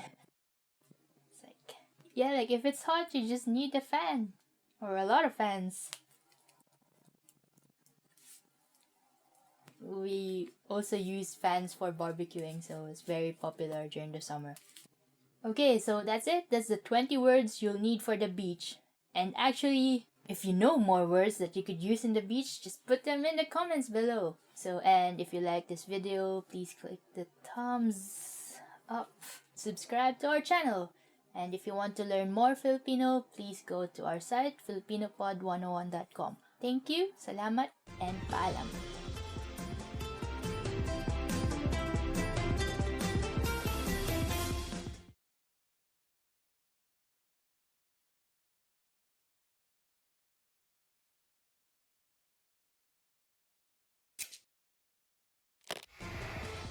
Hi everyone, I'm Gabriella. How are your Filipino listening skills? In this video, you'll have a chance to test them out with a quiz. First, you'll see an image and hear a question. Next comes a short dialogue. Listen carefully and see if you can answer correctly. We'll show you the answer at the end. Are you ready? May isang mag-asawa na tumitingin sa ilang mga floor plan. Anong apartment ang kanilang pupuntahan para tignan? Kung ito kaya, mayroon itong maganda at malawak na sala. Gusto ko ng malawak na sala, pero gusto ko rin ng espasyo para sa parking. Tignan natin. Kung ito kayang isa? Oo, maganda yan. Puntahan ba natin to para tignan? Teka lang, hindi ba masyadong maliit ang aparador? Magandang punto. Mukhang walang perpekto. Teka, ito kayang isa? Nandito ang lahat ng ating kailangan, hindi ba? At may kalakihan din ang aparador. Puntahan natin ito, tignan. Okay. Anong apartment ang kanilang pupuntahan para tignan?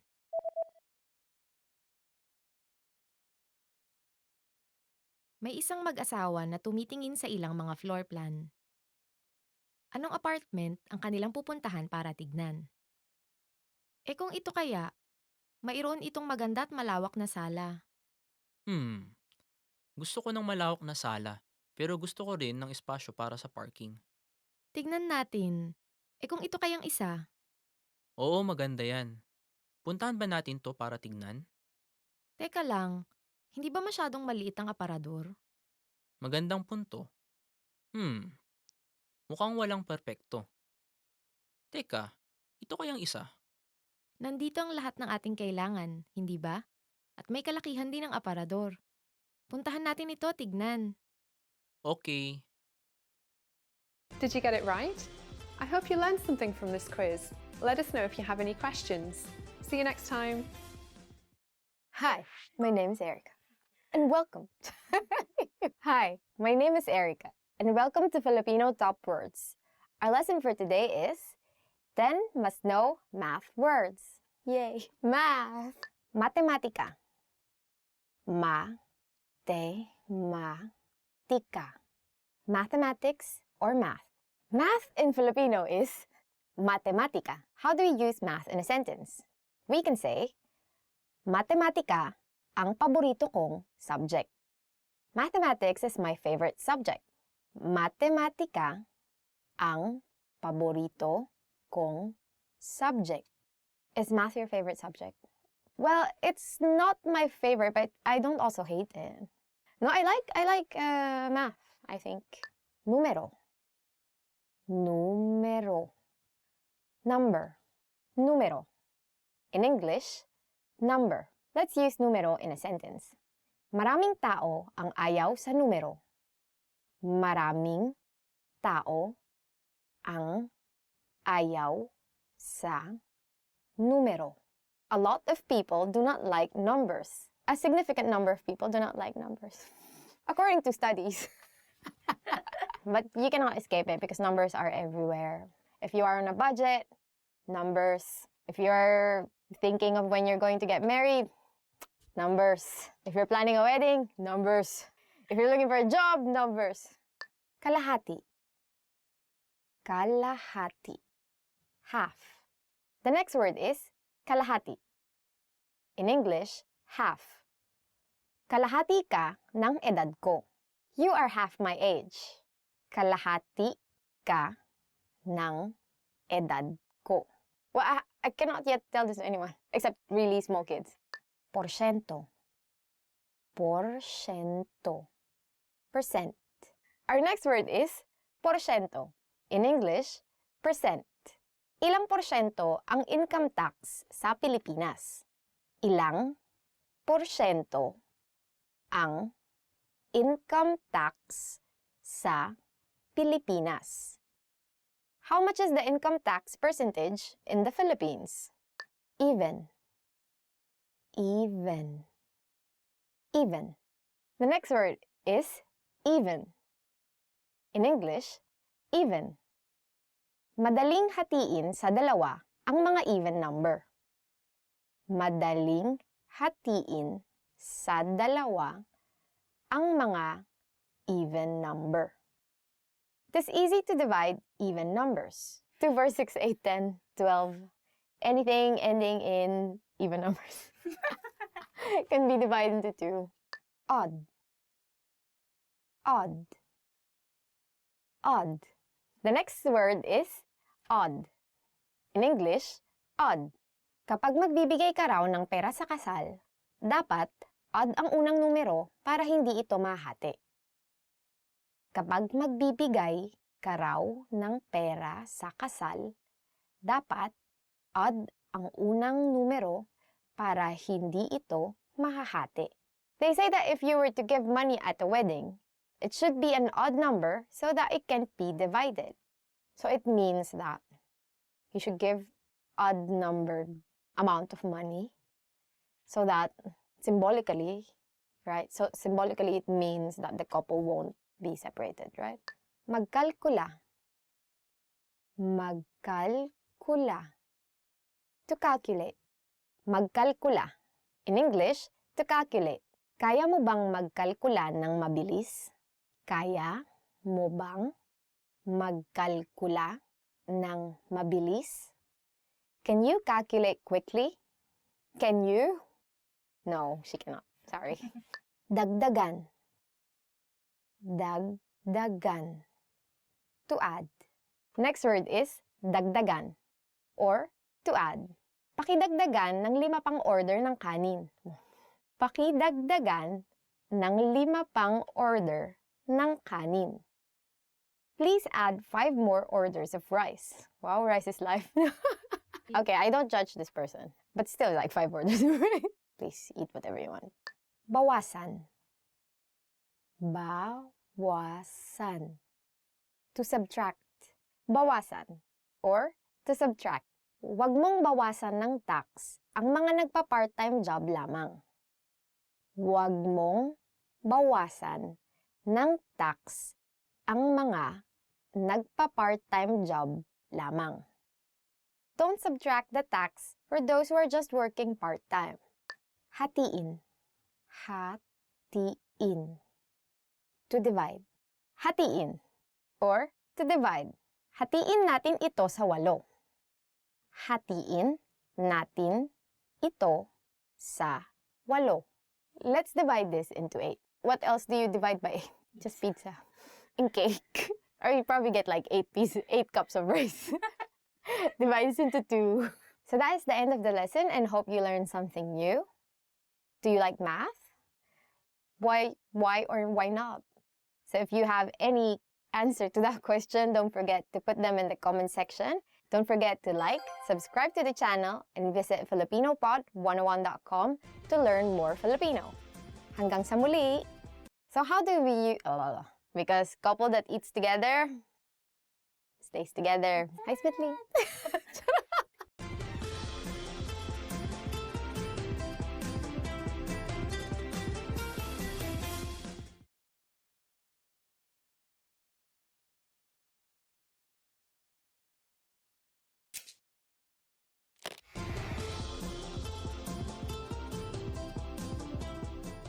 Hello sa inyong lahat, ako si Erika. Ang Pahiyas Festival ay pinagdiriwang tuwing ika-15 ng Mayo taon-taon sa bayan ng Lokban, Quezon. Ang selebrasyong ito ay isang uri ng pasasalamat sa patron ng mga magsasaka na si San Isidro Labrador para sa masaganang ani ng taon. Sa piyestang ito, naglalagay ng mga palamuti ang mga taga-Lokban sa kani-kanilang mga bahay. Gawa ang mga dekorasyon sa mga prutas, gulay, handicrafts at keeping. Matapos ang piyesta, karaniwang pinagsasaluhan ng mga palamuting prutas at gulay. Tara, tuklasin natin kung ano nga ba ang Pahiyas Festival. Alam niyo ba kung anong mga salita ang pinanggalingan ng pahiyas? Sasabihin namin ang sagot sa katapusan ng video na ito. Kung napansin na ninyo, marami sa mga pagdiriwang ng mga Pilipino ay nagumpisa bilang mga paganong ritual na nagkaroon ng mga Kristiyanong kahulugan sa pagtagal ng panahon. Ang Pahiyas Festival ay sinasabing nagumpisa bilang isang simpleng ritual ng pagpapasalamat sa mga anito para sa masaganang ani. Nang lumaganap ang Katolisismo sa Pilipinas, inialay ang pagdiriwang na ito sa patron ng mga magsasaka na si San Isidro Labrador. Ayon sa mga alamat, habang nagdadasal si San Isidro Labrador, isang puting kalabaw at isang anghel ang nagtulong para mag-araro ng kanyang taniman. Kapag sinabing Pahiyas Festival, unang salitang naiisip ng mga Pilipino ay ang keeping. Ang keeping ay gawa sa giniling na bigas na hinugis gamit ang iba't ibang dahon at kinukulayan ng mga matitingkad na kulay gaya ng dilaw, fuchsia, pula at berde. Kung ito ay ibe-bake, maaari itong kainin. Sinasabing naimbento ang keeping noong panahon ng galyo ng Maynila at Acapulco nang pagbalik ng Lukban, ninais ng isang tagaluto na kumain ng tacos. Ngunit dahil hindi niya mahanap ang mga tamang sangkap, siya ay nag-eksperimento at nagawa niya ang keeping. Ang huling bahagi ng piyesta ay ang prosesyon ng imahe ni San Isidro Labrador. Lahat ng madadaan ng bahay ay napapalamutian ng kanilang mga ani. Kasama rin ang imahen ng asawa ng patron na si Santa Maria de la Cabeza na may bitbit na mga biskwit na madalas ay ibinibigay sa mga bata habang nagaganap ang prosesyon. Mayroon ring mga magagarbong karosa at effigy na paper mache ng dalawang santo. Matapos nito, nakaugalian na ang pagkakaroon ng malaking salo-salo kasama ang mga bisita, turista, at ng buong bayan kung saan iba't ibang mga pagkaing pinagmamalaki ng Lukban ang inihahanda, gaya ng pansit habhab, longganisang Lukban, inihaw na keeping, at iba pa.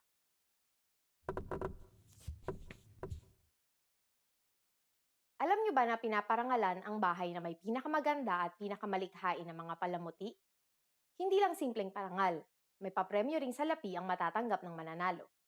At ngayon, ibibigay ko na ang sagot sa tanong kanina. Alam niyo ba kung anong mga salita ang pinanggalingan ng pahiyas? Ang pahiyas ay nanggaling sa dalawang Filipinong salita na hiyas at pahiyas. Ang ibig sabihin ng hiyas ay mamahaling bato gaya ng mga nilalagay sa mga alahas. Samantalang ang pahiyas naman ay nangangahulugan ng pag-aalay. Kung gayon, maaari nating sabihin na ang Pahiyas Festival ay ang pag-aalay ng mga hiyas na ani, hindi ba? Kamusta ang lesson na ito? May interesanteng bagay ba kayong natutunan? Naengganyo ko na ba kayong pumunta sa Lokban, Quezon para sa Pahiyas Festival?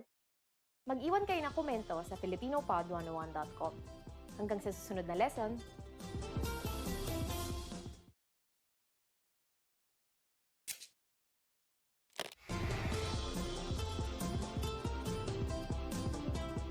Hello sa inyong lahat, ako si Erika. Ang Araw ng Kabayanihan ni Dr. Jose Rizal ay isa sa mga pampublikong holiday na ipinagdiriwang tuwing ika-30 ng Disyembre taon-taon. Dito, ginugunita ng mga Pilipino ang kabayanihan ni Dr. Jose Rizal, ang pambansang bayani ng Pilipinas. Pero, sino nga ba si Dr. Jose Rizal? At paano siya inaalala ng mga Pilipino? Sa lesson na ito, malalaman nyo kung paano ginugunita ng mga Pilipino ang mga nagawang kabayanihan ni Dr. Jose Rizal. Alam niyo ba kung bakit tuwing ika-30 ng Disyembre ipinagdiriwang ang Rizal Day? Sasabihin namin ang sagot sa katapusan ng video na ito. Una, sino nga ba talaga si Jose Rizal? Sa araw na ito, inaalala siya bilang isa sa mga lider ng kilusang pangreporma na naglalayong gawing pantay ang karapatan ng mga Pilipino at ng mga mananakop na Espanyol noong ang bansa ay nasa ilalim ng kolonisasyon ng Espanya. Ang araw ng paggunita sa pambansang bayani ay ginagawa sa Rizal Park, dating tinatawag na Bagong Bayan at kilala sa ngayon bilang Luneta Park.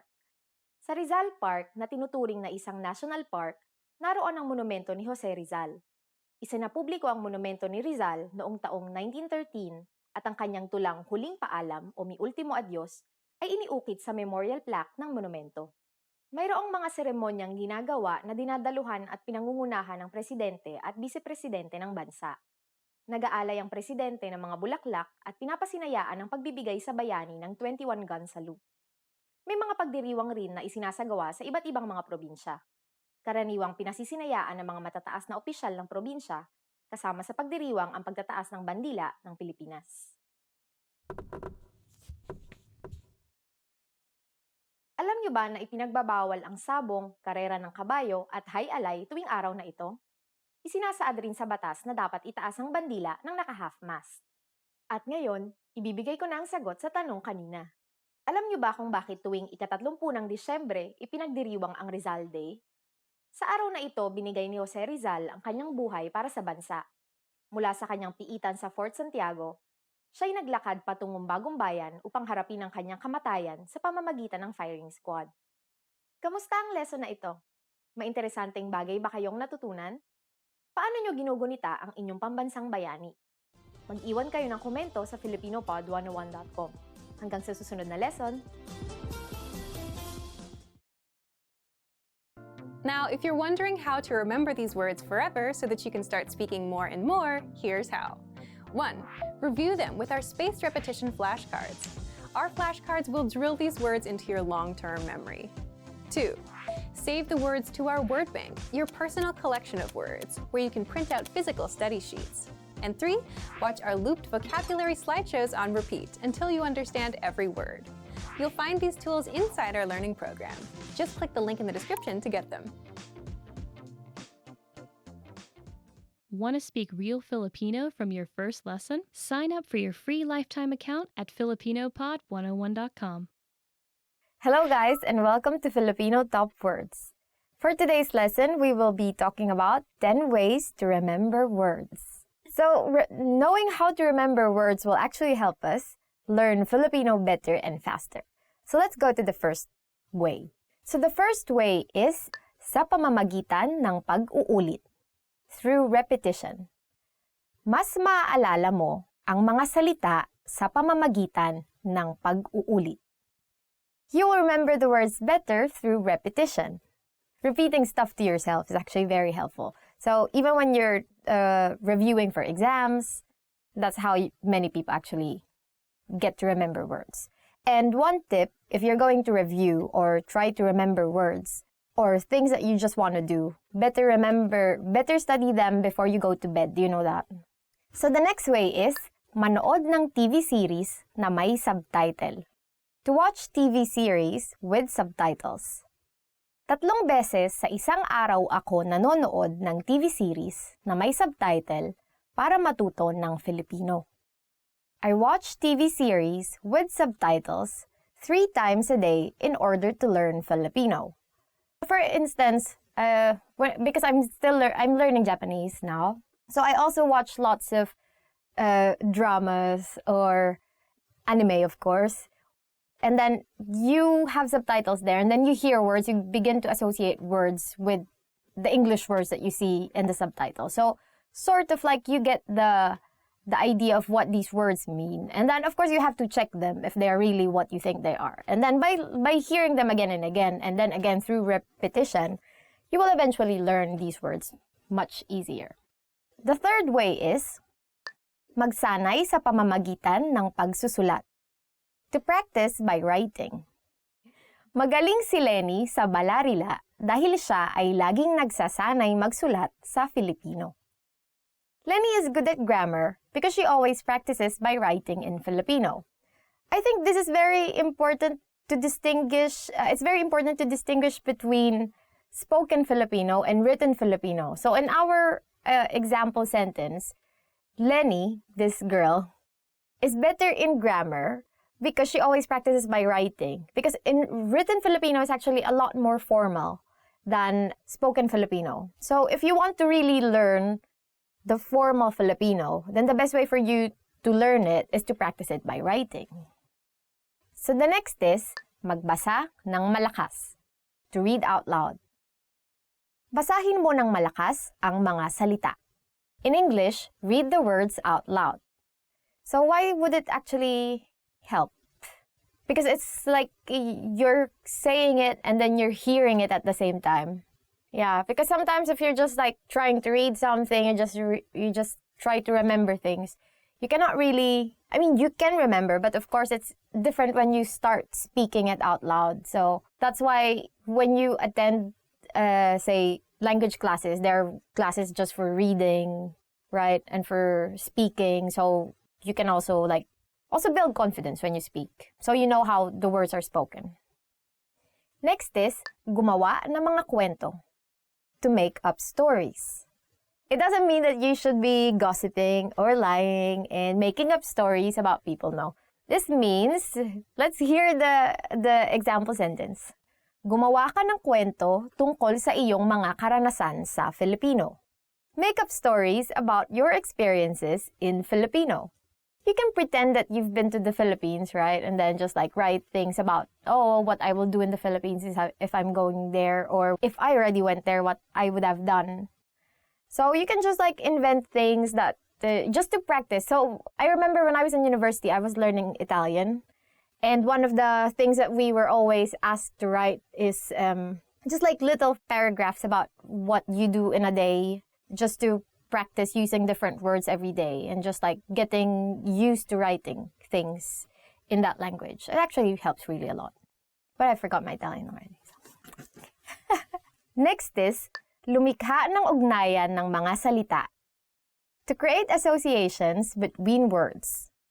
Lumilikha ako ng ugnayan ng mga salita para hindi ko makalimutan. I create associations of words in order not to forget them. So I think this is very useful in Filipino since in Filipino there are many words that sound similar but are actually different. They mean differently. So for instance, you want to say wet in Filipino, then you would say basa. But it also, the same 4 letters you would use to say read, which is basa. So it's just different way of pronouncing the words. In a way, it makes it difficult.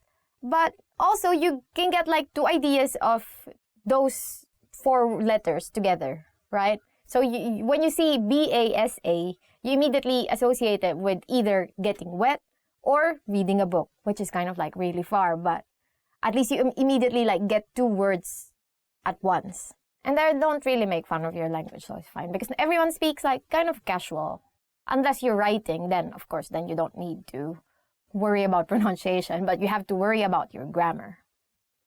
Next is, magkabisa sa pamamagitan ng pakikinig. To memorize by listening. Magaling ang pandinig ni Kay dahil kaya niyang kabisaduhin ang salita kahit sa pamamagitan ng pakikinig lamang. Kay has good ears because she can memorize words just by listening. So some people can actually really remember words just by listening. But it depends on the language. So for instance, in Filipino, it's actually kind of easy to remember things by hearing. But say you're learning Chinese or Japanese, right? Then just by hearing, you cannot really easily remember the meaning of the words unless you also check the meaning of how it's written. So, but in Filipino, it's kind of easier to really understand the meaning of words just by listening. And especially by understanding the context. Next is, magbasa ng simpleng mga babasahin. To read simple texts. Kapag may pagsasalin, subukan mong basahin ang mga simpleng babasahin sa Filipino kaysa sa Ingles. If there's a translation, try to read simple texts in Filipino rather than in English. It's actually for more practice. So because sometimes when you have textbooks, right, there's always an English version of it and the version of the language that you're studying. So sometimes it helps if you go first, read the word in the target language, and then you read the English because you can sort of first guess what it means and then check if you actually got the meaning. And that's actually very helpful. And I say actually a lot. Next is, makinig ng kanta na may lyrics. To listen to songs with lyrics. Maraming magagandang kantang Filipino na may lyrics na mapapakinggan sa YouTube. There are a lot of nice songs with lyrics in Filipino that you can listen to on YouTube. Why there are so many songs with lyrics in Filipino? Because Filipinos like to do karaoke. Or in Filipino, videoke. Actually, that's how we say it, videoke. Videoke. Because we like doing this karaoke a lot. So there's so many places where you can go to do karaoke, right?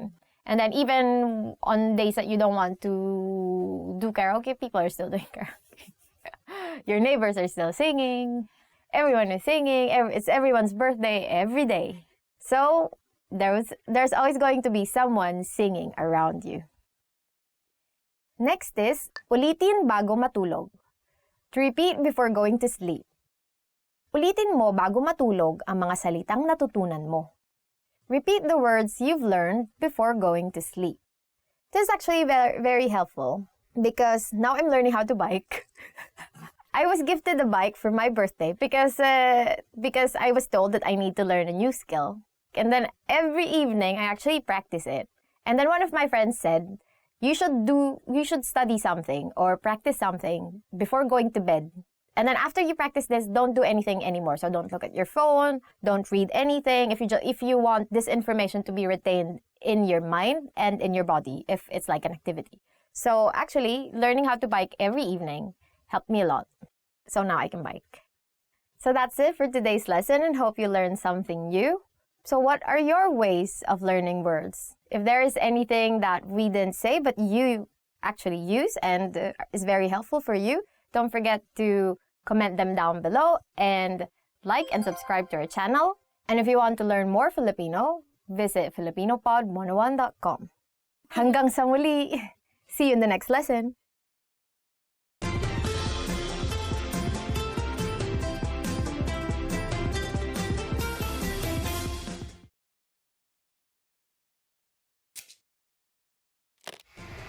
How are your Filipino listening skills? First, you'll see an image and hear a question. Next comes a short dialogue. Listen carefully and see if you can answer correctly. We'll show you the answer at the end. Are you ready? May isang lalaki na tumatawag sa opisina ng isang doktor. Anong oras niya kailangan na nasa opisina ng doktor? Hello, anong kailangan nyo? Anong oras kayo magsasara ngayon? Nagsasara kami ng alas 6. Pero pumunta na kayo bago mag alas 5:30. Okay, salamat. Anong oras niya kailangan na nasa opisina ng doktor?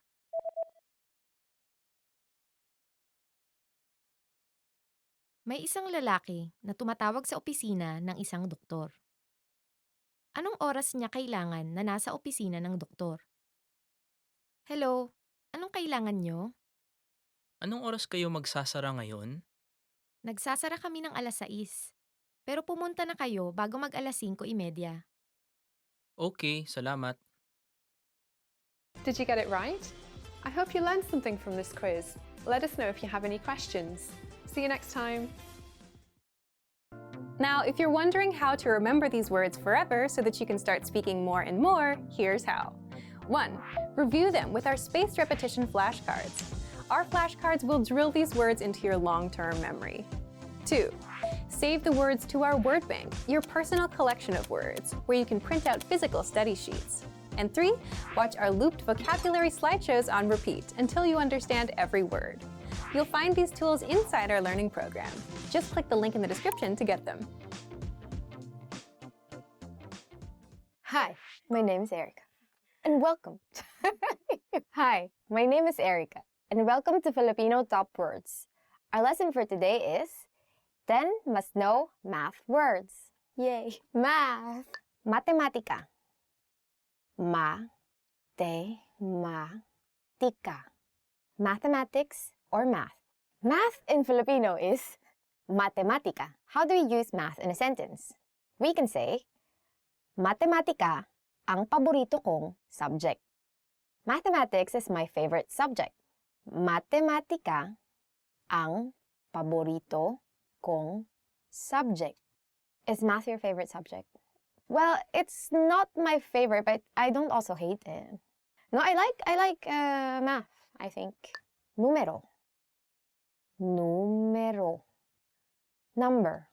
Numero. In English, number. Let's use numero in a sentence. Maraming tao ang ayaw sa numero. Maraming tao ang ayaw sa numero. A lot of people do not like numbers. A significant number of people do not like numbers. According to studies. But you cannot escape it because numbers are everywhere. If you are on a budget, numbers. If you're thinking of when you're going to get married, numbers. If you're planning a wedding, numbers. If you're looking for a job, numbers. Kalahati. Kalahati. Half. The next word is kalahati. In English, half. Kalahati ka ng edad ko. You are half my age. Kalahati ka ng edad ko. Well, I cannot yet tell this to anyone, except really small kids. Porsyento. Porsyento. Percent. Our next word is porsyento. In English, percent. Ilang porsyento ang income tax sa Pilipinas? Ilang porsyento ang income tax sa Pilipinas? How much is the income tax percentage in the Philippines? Even. Even. Even. The next word is even. In English, even. Madaling hatiin sa dalawa ang mga even number. Madaling hatiin sa dalawa ang mga even number. It is easy to divide even numbers. 2, 4, 6, 8, 10, 12. Anything ending in even numbers can be divided into 2. Odd. Odd. Odd. The next word is odd. In English, odd. Kapag magbibigay ka raw ng pera sa kasal, dapat odd ang unang numero para hindi ito mahati. Kapag magbibigay ka raw ng pera sa kasal, dapat odd ang unang numero para hindi ito mahahati. They say that if you were to give money at a wedding, it should be an odd number so that it can be divided. So it means that you should give odd numbered amount of money so that symbolically, right? So symbolically it means that the couple won't be separated, right? Magkalkula. Magkalkula. To calculate. Magkalkula. In English, to calculate. Kaya mo bang magkalkula ng mabilis? Kaya mo bang magkalkula ng mabilis? Can you calculate quickly? Can you? No, she cannot. Sorry. Dagdagan. Dagdagan. To add. Next word is dagdagan or to add. Pakidagdagan ng 5 pang order ng kanin. Pakidagdagan ng 5 pang order ng kanin. Please add 5 more orders of rice. Wow, rice is life. Okay, I don't judge this person, but still like 5 orders of rice. Please eat whatever you want. Bawasan. Bawasan. To subtract. Bawasan or to subtract. Huwag mong bawasan ng tax ang mga nagpa-part-time job lamang. Huwag mong bawasan ng tax ang mga nagpa-part-time job lamang. Don't subtract the tax for those who are just working part-time. Hatiin. Hatiin. To divide. Hatiin or to divide. Hatiin natin ito sa 8. Hatiin natin ito sa 8. Let's divide this into 8. What else do you divide by 8? Just pizza and cake. Or you probably get like 8 cups of rice. Divides into 2. So that is the end of the lesson and hope you learned something new. Do you like math? Why or why not? So if you have any answer to that question, don't forget to put them in the comment section. Don't forget to like, subscribe to the channel, and visit FilipinoPod101.com to learn more Filipino. Hanggang sa muli! So how do we... because couple that eats together stays together. Hi, Smitly!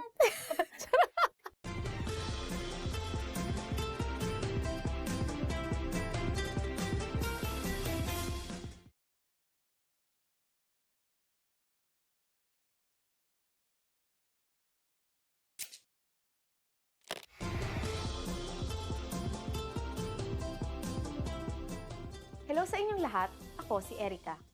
Ang Pahiyas Festival ay pinagdiriwang tuwing ika-15 ng Mayo taon-taon sa bayan ng Lokban, Quezon. Ang selebrasyong ito ay isang uri ng pasasalamat sa patron ng mga magsasaka na si San Isidro Labrador para sa masaganang ani ng taon.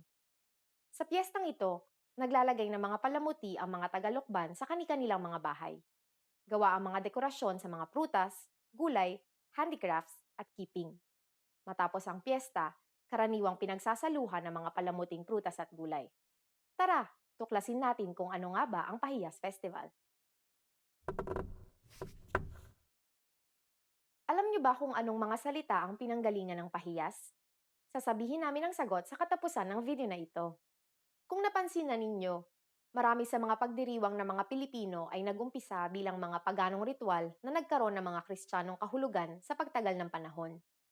Ang Pahiyas Festival ay sinasabing nag-umpisa bilang isang simpleng ritual ng pagpapasalamat sa mga anito para sa masaganang ani. Nang lumaganap ang Katolisismo sa Pilipinas, inialay ang pagdiriwang na ito sa patron ng mga magsasaka na si San Isidro Labrador. Ayon sa mga alamat, habang nagdadasal si San Isidro Labrador, isang puting kalabaw at isang anghel ang nagtulong para mag-araro ng kanyang taniman. Kapag sinabing Pahiyas Festival, unang salitang naiisip ng mga Pilipino ay ang keeping. Ang keeping ay gawa sa giniling na bigas na hinugis gamit ang iba't ibang dahon at kinukulayan ng mga matitingkad na kulay gaya ng dilaw, fuchsia, pula at berde. Kung ito ay ibe-bake, maaari itong kainin. Sinasabing naimbento ang keeping noong panahon ng galyo ng Maynila at Acapulco nang pagbalik ng Lukban, ninais ng isang tagaluto na kumain ng tacos. Ngunit dahil hindi niya mahanap ang mga tamang sangkap, siya ay nag-eksperimento at nagawa niya ang keeping. Ang huling bahagi ng piyesta ay ang prosesyon ng imahe ni San Isidro Labrador. Lahat ng madadaanang bahay ay napapalamutian ng kanilang mga ani. Kasama rin ang imahen ng asawa ng patron na si Santa Maria de la Cabeza na may bitbit na mga biskwit na madalas ay ibinibigay sa mga bata habang nagaganap ang prosesyon.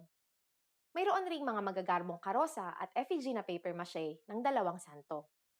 Matapos nito, nakaugalian na ang pagkakaroon ng malaking salo-salo kasama ang mga bisita, turista, at ng buong bayan kung saan iba't ibang mga pagkaing pinagmamalaki ng Lukban ang inihahanda, gaya ng pansit habhab, longganisang Lukban, inihaw na keeping, at iba pa.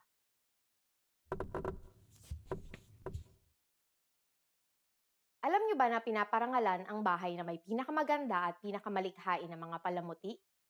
Hindi lang simpleng parangal, may papremyo ring salapi ang matatanggap ng mananalo. At ngayon, ibibigay ko na ang sagot sa tanong kanina.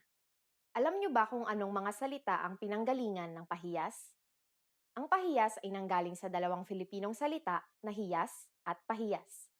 Ang ibig sabihin ng hiyas ay mamahaling bato gaya ng mga nilalagay sa mga alahas. Samantalang ang pahiyas naman ay nangangahulugan ng pag-aalay. Kung gayon, maaari nating sabihin na ang Pahiyas Festival ay ang pag-aalay ng mga hiyas na ani, hindi ba? Kamusta ang lesson na ito? May interesanteng bagay ba kayong natutunan? Naengganyo ko na ba kayong pumunta sa Lokban, Quezon para sa Pahiyas Festival? Mag-iwan kayo ng komento sa FilipinoPod101.com. Hanggang sa susunod na lesson!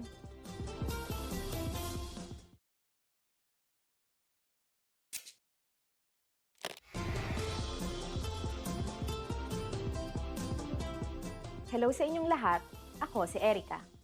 Ang Araw ng Kabayanihan ni Dr. Jose Rizal ay isa sa mga pampublikong holiday na ipinagdiriwang tuwing ika-30 ng Disyembre taon-taon. Dito, ginugunita ng mga Pilipino ang kabayanihan ni Dr. Jose Rizal, ang pambansang bayani ng Pilipinas. Pero, Sino nga ba si Dr. Jose Rizal? At paano siya inaalala ng mga Pilipino? Sa lesson na ito, malalaman nyo kung paano ginugunita ng mga Pilipino ang mga nagawang kabayanihan ni Dr. Jose Rizal. Alam nyo ba kung bakit tuwing ika-30 ng Disyembre ipinagdiriwang ang Rizal Day? Sasabihin namin ang sagot sa katapusan ng video na ito. Una, sino nga ba talaga si Jose Rizal?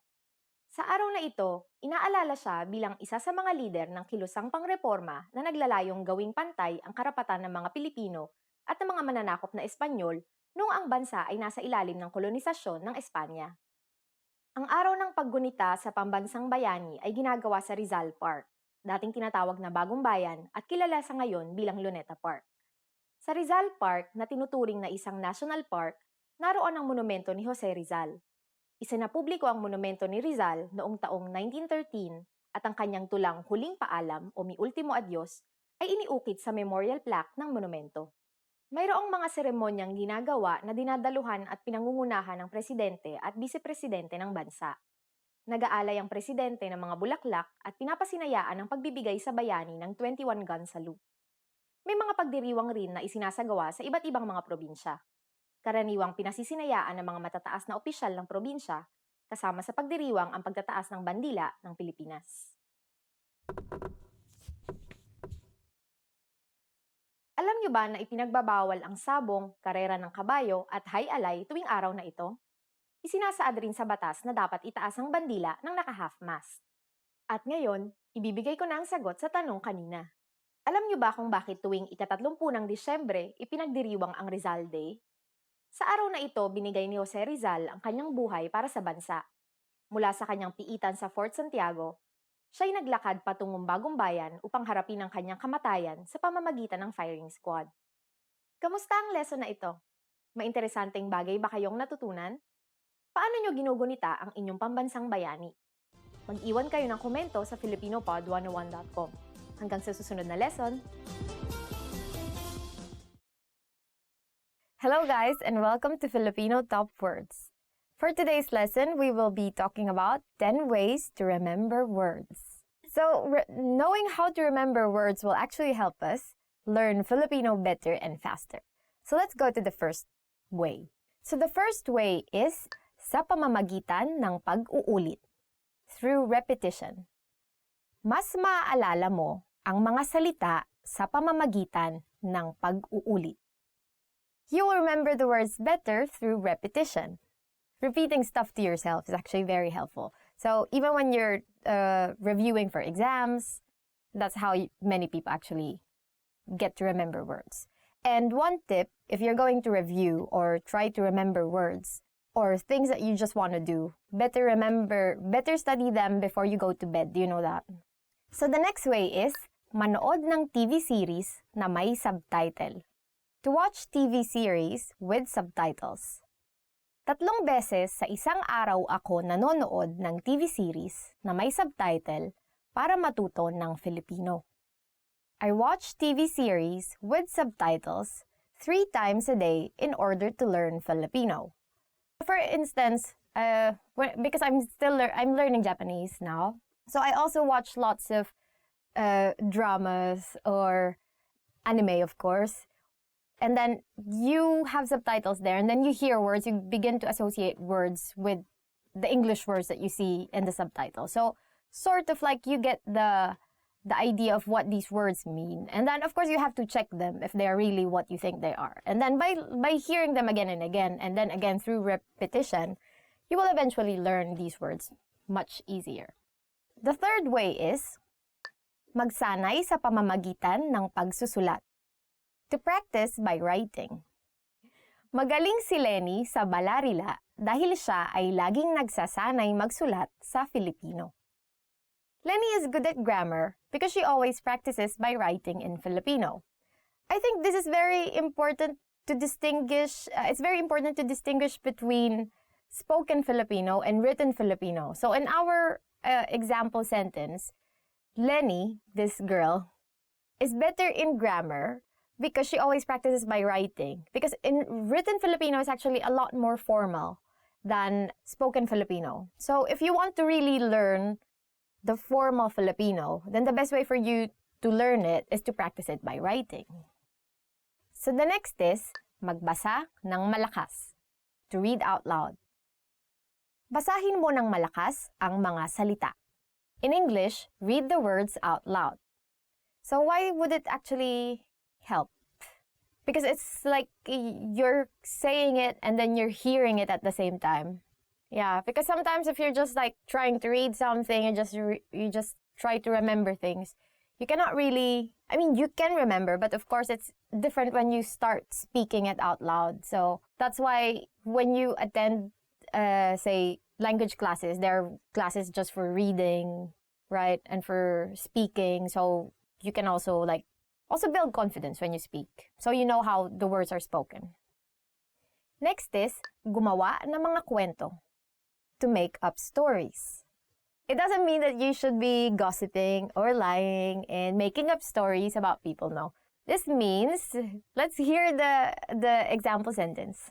Gumawa ka ng kwento tungkol sa iyong mga karanasan sa Filipino. Make up stories about your experiences in Filipino. You can pretend that you've been to the Philippines, right? And then just like write things about, oh, what I will do in the Philippines is if I'm going there, or if I already went there, what I would have done. So you can just like invent things that just to practice. So I remember when I was in university, I was learning Italian. And one of the things that we were always asked to write is just like little paragraphs about what you do in a day, just to practice using different words every day and just like getting used to writing things in that language. It actually helps really a lot. But I forgot my Italian already. So. Next is, lumikha ng ugnayan ng mga salita. To create associations between words. Lumilikha ako ng ugnayan ng mga salita para hindi ko makalimutan. I create associations of words in order not to forget them. So I think this is very useful in Filipino since in Filipino there are many words that sound similar but are actually different, they mean differently. So for instance, you want to say wet in Filipino, then you would say basa. But it also, the same 4 letters you would use to say read, which is basa. So it's just like different way of pronouncing the words.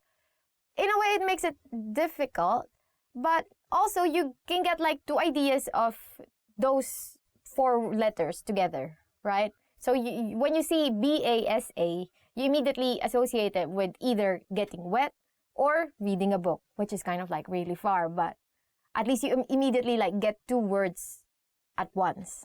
And they don't really make fun of your language, so it's fine. Because everyone speaks like kind of casual. Unless you're writing, then of course, then you don't need to worry about pronunciation, but you have to worry about your grammar.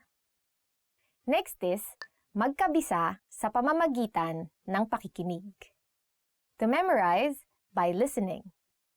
Magaling ang pandinig ni Kay dahil kaya niyang kabisaduhin ang salita kahit sa pamamagitan ng pakikinig lamang. Kay has good ears because she can memorize words just by listening. So some people can actually really remember words just by listening, but it depends on the language. So for instance, in Filipino, it's actually kind of easy to remember things by hearing. But say you're learning Chinese or Japanese, right? Then just by hearing, you cannot really easily remember the meaning of the words unless you also check the meaning of how it's written. So, but in Filipino, it's kind of easier to really understand the meaning of words just by listening, and especially by understanding the context. Next is, magbasa ng simpleng mga babasahin. To read simple texts.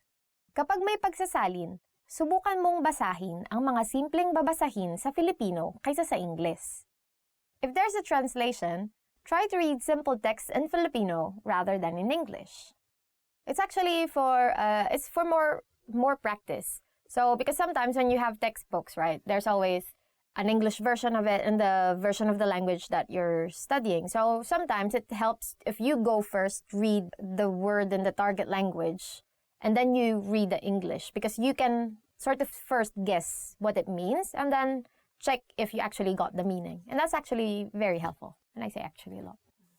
Next is, Makinig ng kanta na may lyrics. To listen to songs with lyrics. Maraming magagandang kantang Filipino na may lyrics na mapapakinggan sa YouTube. There are a lot of nice songs with lyrics in Filipino that you can listen to on YouTube. Why there are so many songs with lyrics in Filipino? Because Filipinos like to do karaoke. Or in Filipino, videoke. Actually, that's how we say it, videoke. Videoke. Because we like doing this karaoke a lot. So there's so many places where you can go to do karaoke, right? And then even on days that you don't want to do karaoke, people are still doing karaoke. Your neighbors are still singing. Everyone is singing. It's everyone's birthday every day. So there's always going to be someone singing around you. Next is, ulitin bago matulog. To repeat before going to sleep. Ulitin mo bago matulog ang mga salitang natutunan mo. Repeat the words you've learned before going to sleep.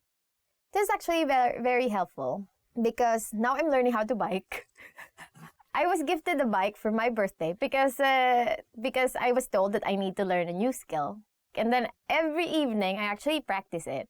And then one of my friends said, you should study something or practice something before going to bed. And then after you practice this, don't do anything anymore. So don't look at your phone, don't read anything. If you want this information to be retained in your mind and in your body, if it's like an activity. So actually, learning how to bike every evening helped me a lot. So now I can bike. So that's it for today's lesson and hope you learned something new. So what are your ways of learning words? If there is anything that we didn't say but you actually use and is very helpful for you, don't forget to comment them down below and like and subscribe to our channel. And if you want to learn more Filipino, visit filipinopod101.com. Hanggang sa muli! See you in the next lesson!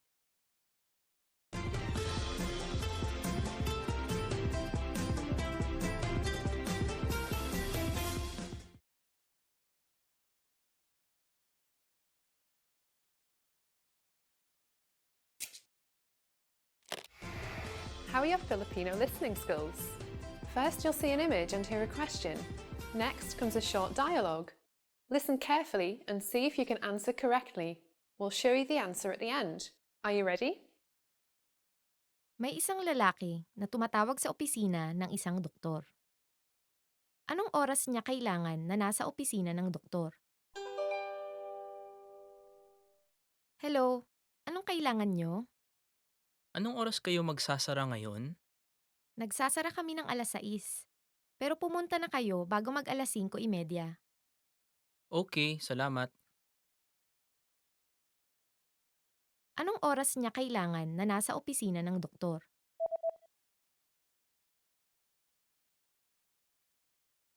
May isang lalaki na tumatawag sa opisina ng isang doktor. Anong oras niya kailangan na nasa opisina ng doktor? Hello, anong kailangan nyo? Anong oras kayo magsasara ngayon? Nagsasara kami ng alas 6. Pero pumunta na kayo bago mag alas 5:30. Okay, salamat. Did you get it right? I hope you learned something from this quiz. Let us know if you have any questions. See you next time. Hi, my name is Erica, and welcome to Filipino Top Words. Our lesson for today is how to respond to how are you. Let's go. Kamusta? Kamusta? How are you? So the first word is how are you? In Filipino, kamusta? So this is very useful when you pass by someone, you want to know how they are, right? Or you just want to ask someone how they are. At ikaw? At ikaw. And you? At ikaw? Or in English, and you? How do you usually respond when people ask you, how are you? And you? So if you are trying to avoid answering this question, you can ask, at ikaw? Or, and you? Probably you're like feeling too tired from work or something, right? Or you can, like casually, more people would say, ikaw? Or just simply, ikaw? It all means and you. So it's a kind of like a nice gesture if someone asks you, how are you? And then you want to ask the same question because you just want to be nice. Kamusta ka naman kamakailan? Kamusta ka naman kamakailan? How have you been recently? So if you want to be more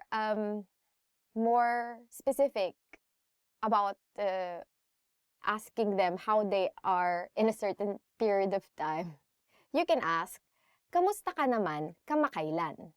Or, how have you been recently? So probably you would have friends that would have gone to vacation or would have found a new job or would have graduated from university, which is all me. And then you can ask them, how have you been recently? Mabuti ako. Mabuti ako. I'm fine. So how do you answer all these how are you questions and variations of how are you? First, you can say, if you are really feeling this, mabuti ako or I'm fine. Of course, you can say it if you're not fine, right? I mean, if you just want to because sometimes when you say, I'm not so okay, I'm feeling a bit down, then they would ask you more things. But sometimes if you don't want to answer any of these things, but you are not fine, you can still say, I'm fine. But in Filipino, you ask people how are you because you want to know how they are. Or we don't really say this as a greeting. Okay naman ako. Okay naman ako. I'm not bad. Aside from I'm fine, how can you respond to how are you? You can say, okay naman ako, or I'm not bad. So if you are feeling like saying that you are not so fine, but you are also not fine, you can say, well, I'm not bad. It's okay. Everything's cool. But I'm crying inside. I'm dead inside. Okay. Inaantok ako. Inaantok ako. I'm sleepy. If you're feeling sleepy, you can say, inaantok ako, or I'm sleepy. After lunch, usually that's the time when you feel this, you're really sleepy. Even though you have lots of work, you're feeling sleepy, or sometimes you don't have lots of work, you're feeling sleepy. So, you can say it. It's valid, it's okay. Just don't say it to your boss. I don't think, if your boss asks you, how are you? I'm sleepy. Oh, that's not really good. Well, probably should go home, not come back anymore. Goodbye. Thank you for your service. That's how it will go, right? Masama ang pakiramdam ko. Masama ang pakiramdam ko. I'm feeling bad. Or if you are not feeling so well, you can say, masama ang pakiramdam ko. Or, I'm feeling bad. So, you can say this if you have a bit of cold, for instance, or your stomach is upset, or what else? Or you have a broken heart, those kinds of things. So if you want to say that you're feeling bad, you say, masama ang pakiramdam ko. Okay ako. Okay ako. I'm okay. But what if you're just fine? What if you're just okay, but you don't want to say I'm fine? Or mabuti naman ako, or ayos naman ako?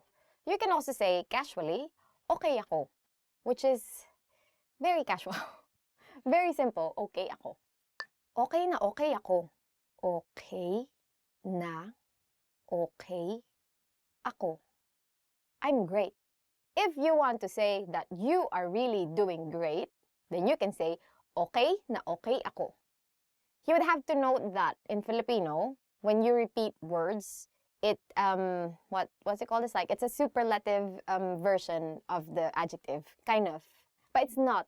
But it's kind of amps up the impact of the adjective.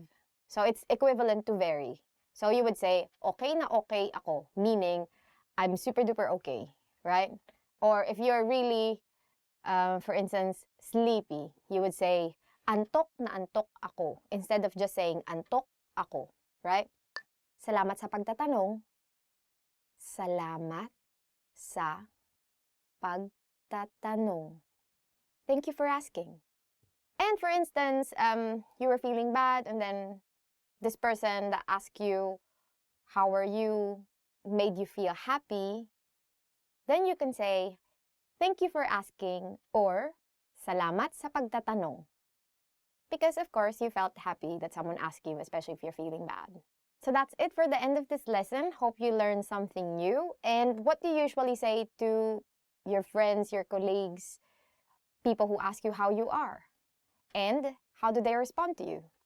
Leave them in the comment section and don't forget to like, subscribe, and visit FilipinoPod101.com to learn more Filipino. Salamat! Hanggang sa muli!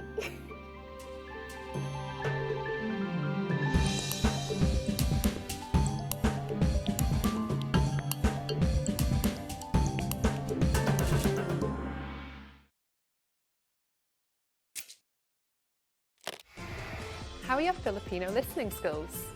First, you'll see an image and hear a question. Next comes a short dialogue. Listen carefully and see if you can answer correctly. We'll show you the answer at the end. Are you ready? May isang lalaki at babaeng mag-aaral na tumitingin sa mga anunsyo ng trabaho. Sa aling trabaho mag-a-apply ang babaeng mag-aaral? Anong tingin mo sa trabahong ito? Ang bayad kada oras ay medyo mataas. Sige, mukhang mainam ang bayad. Pero kaya mo ba talaga mag-deliver ng dyaryo? Oo naman, magaling ako magbisikleta. Pero inaalala kong paggising ng maaga. Ito kayang isa. Hindi mataas ang bayad, pero maari kang magtrabaho ng 2 o 3 araw sa isang linggo at mag-umpisang magtrabaho sa gabi. Ah, ito. Kahera sa supermarket ha. Sa bagay, mainam magtrabaho matapos ang klase. Mukhang mainam rin itong sa coffee shop.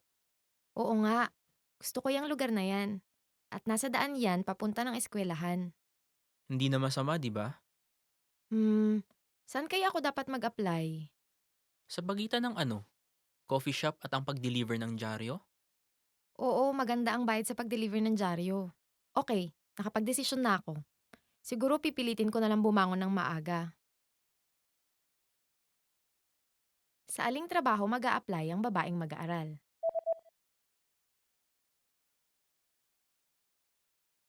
May isang lalaki at babaeng mag-aaral na tumitingin sa mga anunsyo ng trabaho. Sa aling trabaho mag-a-apply ang babaeng mag-aaral? Anong tingin mo sa trabahong ito? Ang bayad kada oras ay medyo mataas. Sige, mukhang mainam ang bayad. Pero kaya mo ba talaga mag-deliver ng dyaryo? Oo naman, magaling ako magbisikleta.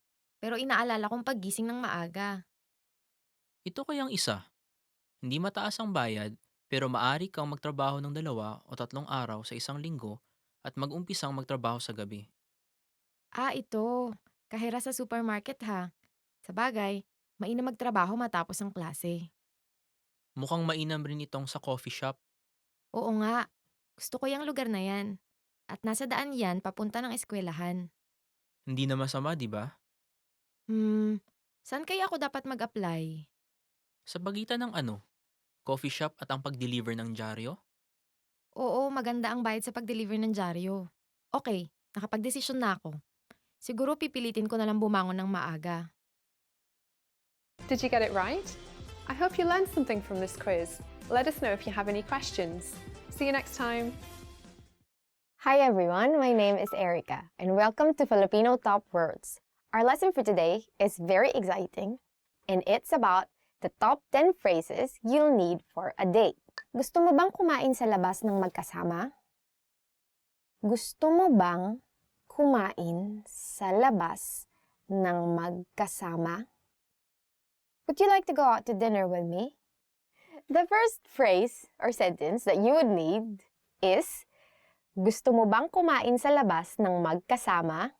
In English, would you like to go out to dinner with me? Yeah, it's a bit too formal. But I think that's how it should be, right? Like, because dates are serious things. So first you have to introduce yourself. I would assume that this is already by the time that they are friends, right? Then you would say, oh, would you like to go out to dinner with me? Would you like to have drinks, blah, blah, snacks? Or if this girl's a tita, you would say, would you like to have tea with me? Libre ka ba sa katapusan ng linggo? Libre ka ba sa katapusan ng linggo? Are you free this weekend? Libre ka ba sa katapusan ng linggo? Are you free this weekend? Probably that's when his salary is going to come. That's why he's asking you this weekend. But I think it's a good time for everyone, weekends, right? Unless they work on the weekends, then it might be hard. You can say, are you free this evening, right? Then you would say, libre ka ba? Mamayang gabi, or bukas ng gabi. Mamayang gabi meaning later tonight, or bukas ng gabi meaning tomorrow night, right? So it's libre ka ba sa, and then your time or the date when you want. You can be specific, say on Friday the 13th or something like that, right? November 1, right? December 25. So, are you free this weekend, or are you free tomorrow, or are you free this Saturday? Gusto mo bang lumabas ng magkasama? Gusto mo bang lumabas ng magkasama? Would you like to hang out with me? Gusto mo bang lumabas ng magkasama? Would you like to hang out with me? Probably this guy doesn't have money this time because he just like to hang out. Or no, I think because it's not about dinner, right? Or it's just like hanging out. What do you mean? What do you really mean when you say hang out? I'm this like a question. I always think like, oh yeah, hang out. If you say you want to go out somewhere, it usually means the mall, because the mall is place with air conditioner. Ang cute mo sobra. Ang cute mo sobra. You are so cute. Ang cute mo sobra. Which means you are so cute. Ang cute mo sobra. When you're already together and you find each other too cute, right? And that's when you say, oh, you're so cute. I'm so gigil. Gigil is like this feeling that you feel that you cannot like contain because this person is so cute. I combine this word with kilig. Kilig is like this feeling. Now it's in the Oxford Dictionary, kilig, so you can search for it. Yes. So it's part of now the Oxford Dictionary. So kilig is like this feeling. To describe it's like this feeling that you feel when you're in love, right? Anyway, so we have this word kilig and then gigil. And I usually combine kilig gigil. Which is like, you're so kilig, that's why you're so gigil. Do you understand? Yeah. So it's kilig gigil. That's a new word for you. Ang ganda mo. Ang ganda mo. You look great. Ang ganda mo. That sounded sarcastic. Again, ang ganda mo. Ang ganda mo. You look great. So, if you're really like going on a date with this person and you see this person like looking so pretty or so handsome, then you can say, ang ganda mo or ang guwapo mo, right? For males. Guwapo is handsome. Yeah, not necessarily males, so kind of like masculine figure. But that's still like dichotomy, right? It's hard. Philippine languages, there are words that are not gendered, but there are like adjectives that are very gendered. So you can just say in English, you look great. Mi amore. No, that's Italian. Tatawagan kita. Tatawagan kita. I'll call you. Tatawagan kita. Tatawagan kita. I'll call you. It's like a job. Yeah. I'm going to call you. I'm sorry. You didn't get the job. It can mean like, I'm going to call you when you get home.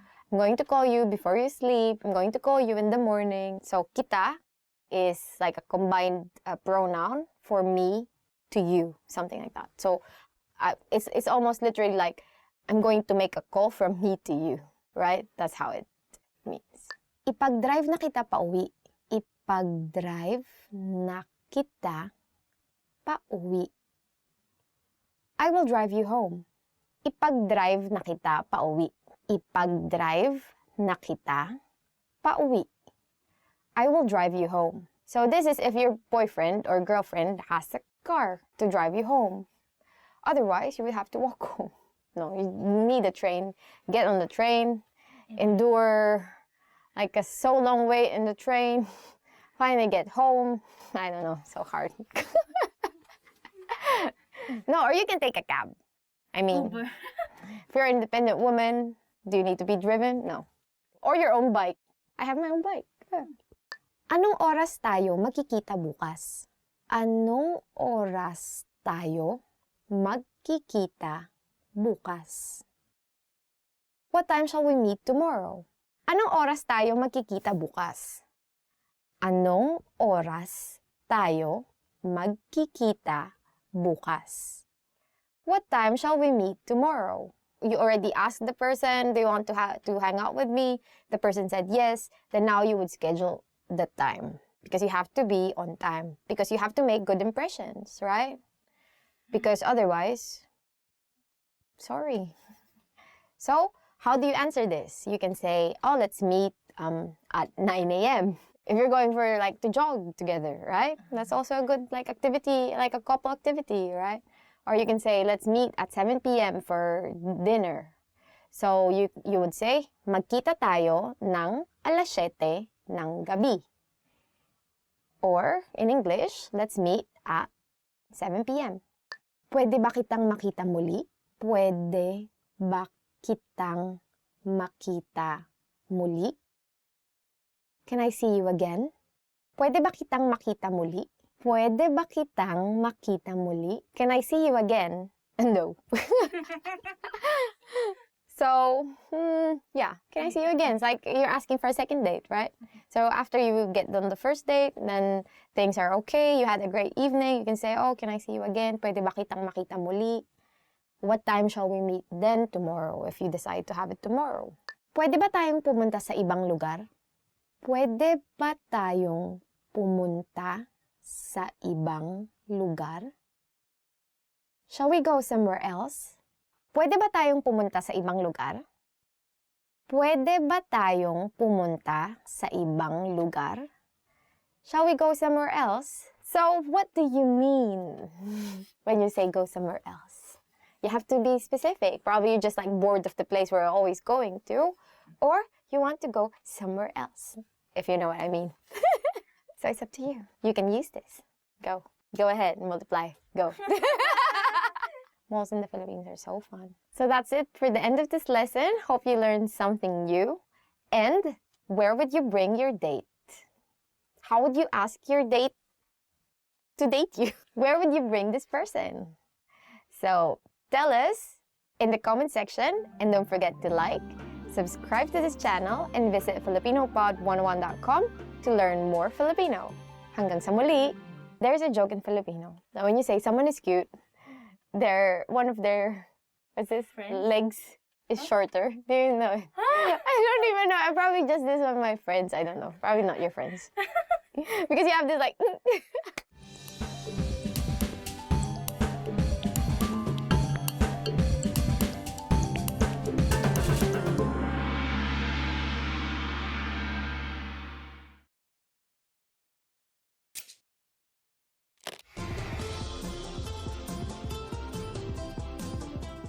Hello sa inyong lahat, ako si Erica. Ang araw ng tatlong hari ay ipinagdiriwang sa unang linggo matapos ang bagong taon tuwing Enero ng taon. Ito rin ang itinuturing na huling araw ng napakahabang panahon ng Pasko sa bansa. Kahit na unti-unti nang namamatay ang mga tradisyon ng araw na ito, mabuti pa ring alamin natin kung paano ba ito ipinagdiriwang. Sa lesson na ito, aalamin natin kung paano ba ipinagdiriwang ang araw ng tatlong hari. Ano ang sinasabi ng mga Pilipino sa bawat isa bilang pagbati kung sasapit ang araw na ito? Sasabihin namin ang sagot sa katapusan ng video na ito. Ang araw ng tatlong hari ay inaalala ng mga Katolikong Pilipino bilang ang araw kung kailan binisita ng tatlong haring mago ang sanggol na Jesus sa kanyang sabsaban sa Bethlehem.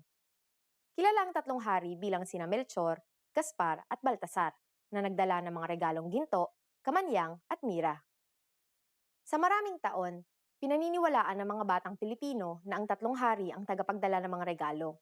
Kaya naman nakagawian ng maglagay ng mga bata ng kanilang mga malilinis na sapatos sa labas ng bahay sa pag-asang malagyan ng mga ito ng mga candy, tsokolate o pera mula sa tatlong hari.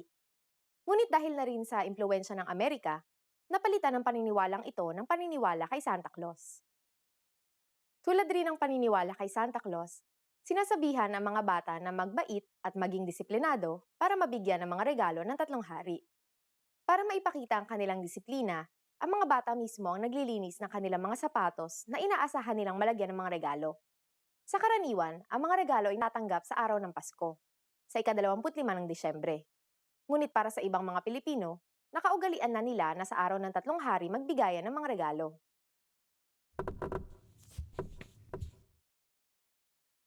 Ang araw ng tatlong hari ay tinatawag din na Pasko ng Matatanda. Marahil, ito ay dahil sa ang karaniwang depiksyon ng tatlong hari ay tatlong marurunong na hari na may katandaan na. Malamang, dahil na rin ito siguro sa sinasabing kaugnayan ng edad at karunungan. At ngayon, ibibigay ko na ang sagot sa tanong kanina. Anong sinasabi ng mga Pilipino sa bawat isa bilang pagbati kung sasapit ang araw na ito? Simpleng-simple lang ang pagbati sa araw na ito. Happy Three Kings. Kahit hindi na ganoon na ipinagdiriwang ang araw na ito, karaniwan pa ring maririnig ang pagbati ng Happy Three Kings kung ika-6 ng Enero. Kamusta ang lesson na ito? May interesanteng bagay ba kayong natutunan? Kayo, ipinagdiriwang nyo ba ang araw ng tatlong hari? Mag-iwan kayo ng komento sa filipinopod101.com. Hanggang sa susunod na lesson!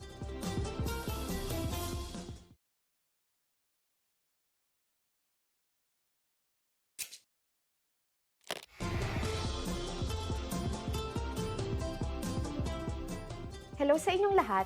Ako si Erica. Sa araw na ito, pag-uusapan natin ang Kadayawan Festival.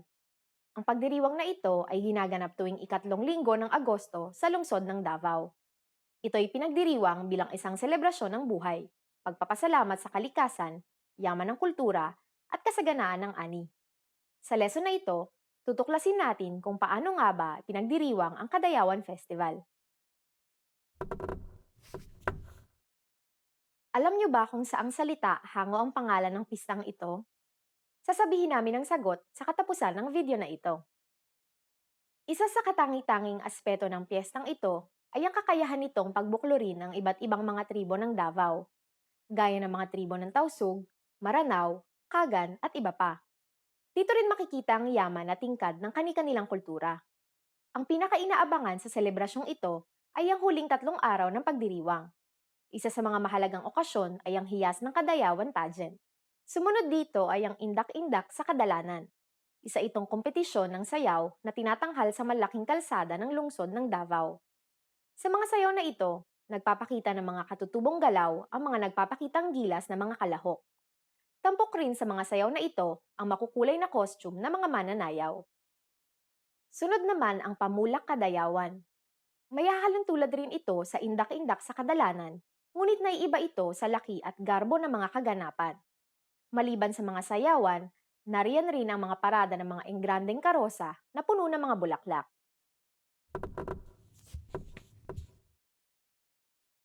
Matapos ang batas militar noong taong 1986, ang piyestang ito na tinawag na Apo Duwaling noon ay nagsilbing piyesta para pagbuklurin ang mga Davaoenyo. Ang pangalang Apo Duwaling ay galing sa 3 icon ng Davao, ang Bundok Apo, Durian at Waling-Waling. At ngayon, ibibigay ko na ang sagot sa tanong kanina. Alam niyo ba kung saang salita hango ang pangalan ng pistang ito? Ang pangalan na Kadayawan ay nagmula sa pagbating madayaw mula sa salitang Davaoenyo na dayaw. Ang ibig sabihin ng salitang ito ay isang bagay na mabuti, mahalaga at maganda. Kamusta ang lesson na ito? May interesanteng bagay ba kayong natutunan? Nakadalo na ba kayo sa Kadayawan Festival? Anong masasabi niyo? Mag-iwan kayo ng komento sa filipinopod101.com. Hanggang sa susunod na lesson!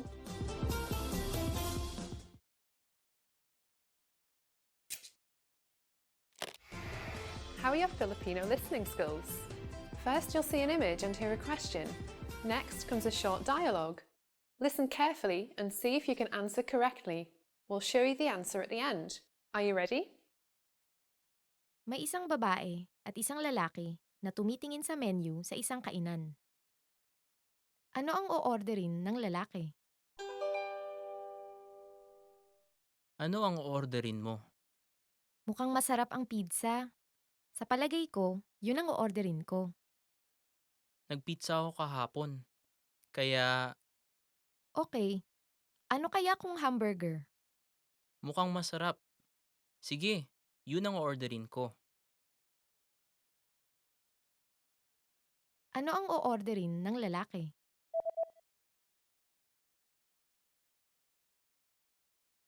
May isang babae at isang lalaki na tumitingin sa menu sa isang kainan. Ano ang o-orderin ng lalaki? Ano ang orderin mo? Mukhang masarap ang pizza. Sa palagay ko, yun ang o-orderin ko.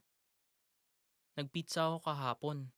Kaya Okay, ano kaya kung hamburger? mukhang masarap. Sige, yun ang o-orderin ko. Did you get it right? I hope you learned something from this quiz. Let us know if you have any questions. See you next time.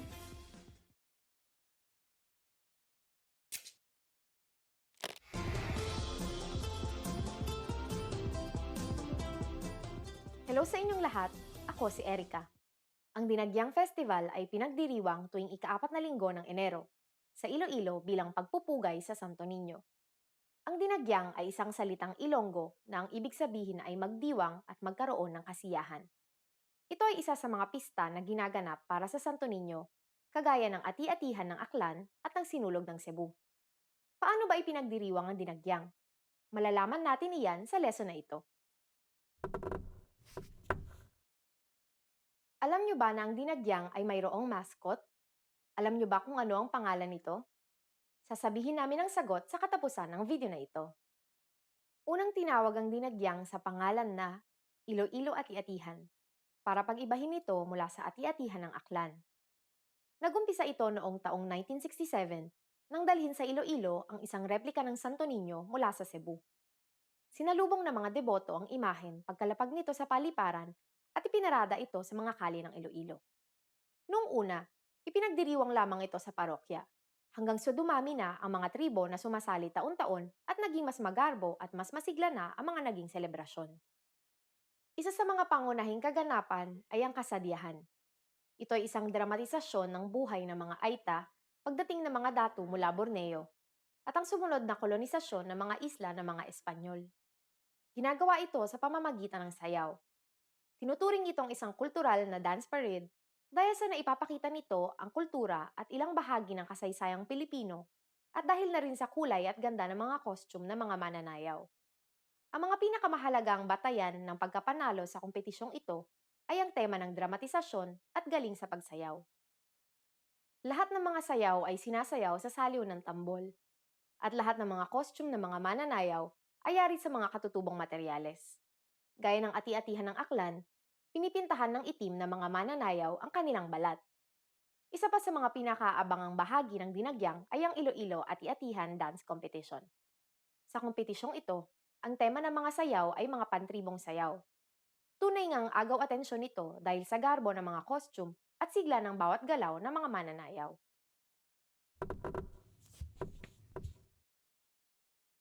Sinasabing nagsimula ang dinagyang at ati-atihan ng bilhin ng 10 datu ng Borneo ang panay mula sa mga Aita. Ito ay nakatala sa alamat ng Maragtas, na tinatawag rin na Kodigo ng Maragtas, na nagdedetalye ng pagdating ng 10 datu sa panay upang takasan ang pagmamalupit ni Datu Makatunaw ng Borneo.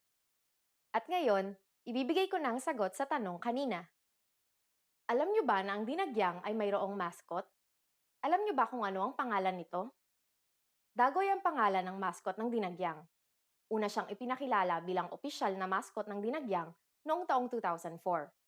Inilalarawan siya bilang isang batang Aitang mandirigma, kayumanggiyang balat at may suot na headdress na may disenyo ng Santo Niño. Simbolo siya ng pagkakaibigan ng mga Ilonggo at ng mga turistang dumadayo sa Iloilo para masaksihan ng dinagyang. Kamusta ang lesson na ito? May interesanteng bagay ba kayong natutunan? Anong kahalintulad na selebrasyon ang pinagdiriwang ninyo? Mag-iwan kayo ng komento sa filipinopod101.com. Hanggang sa susunod na lesson!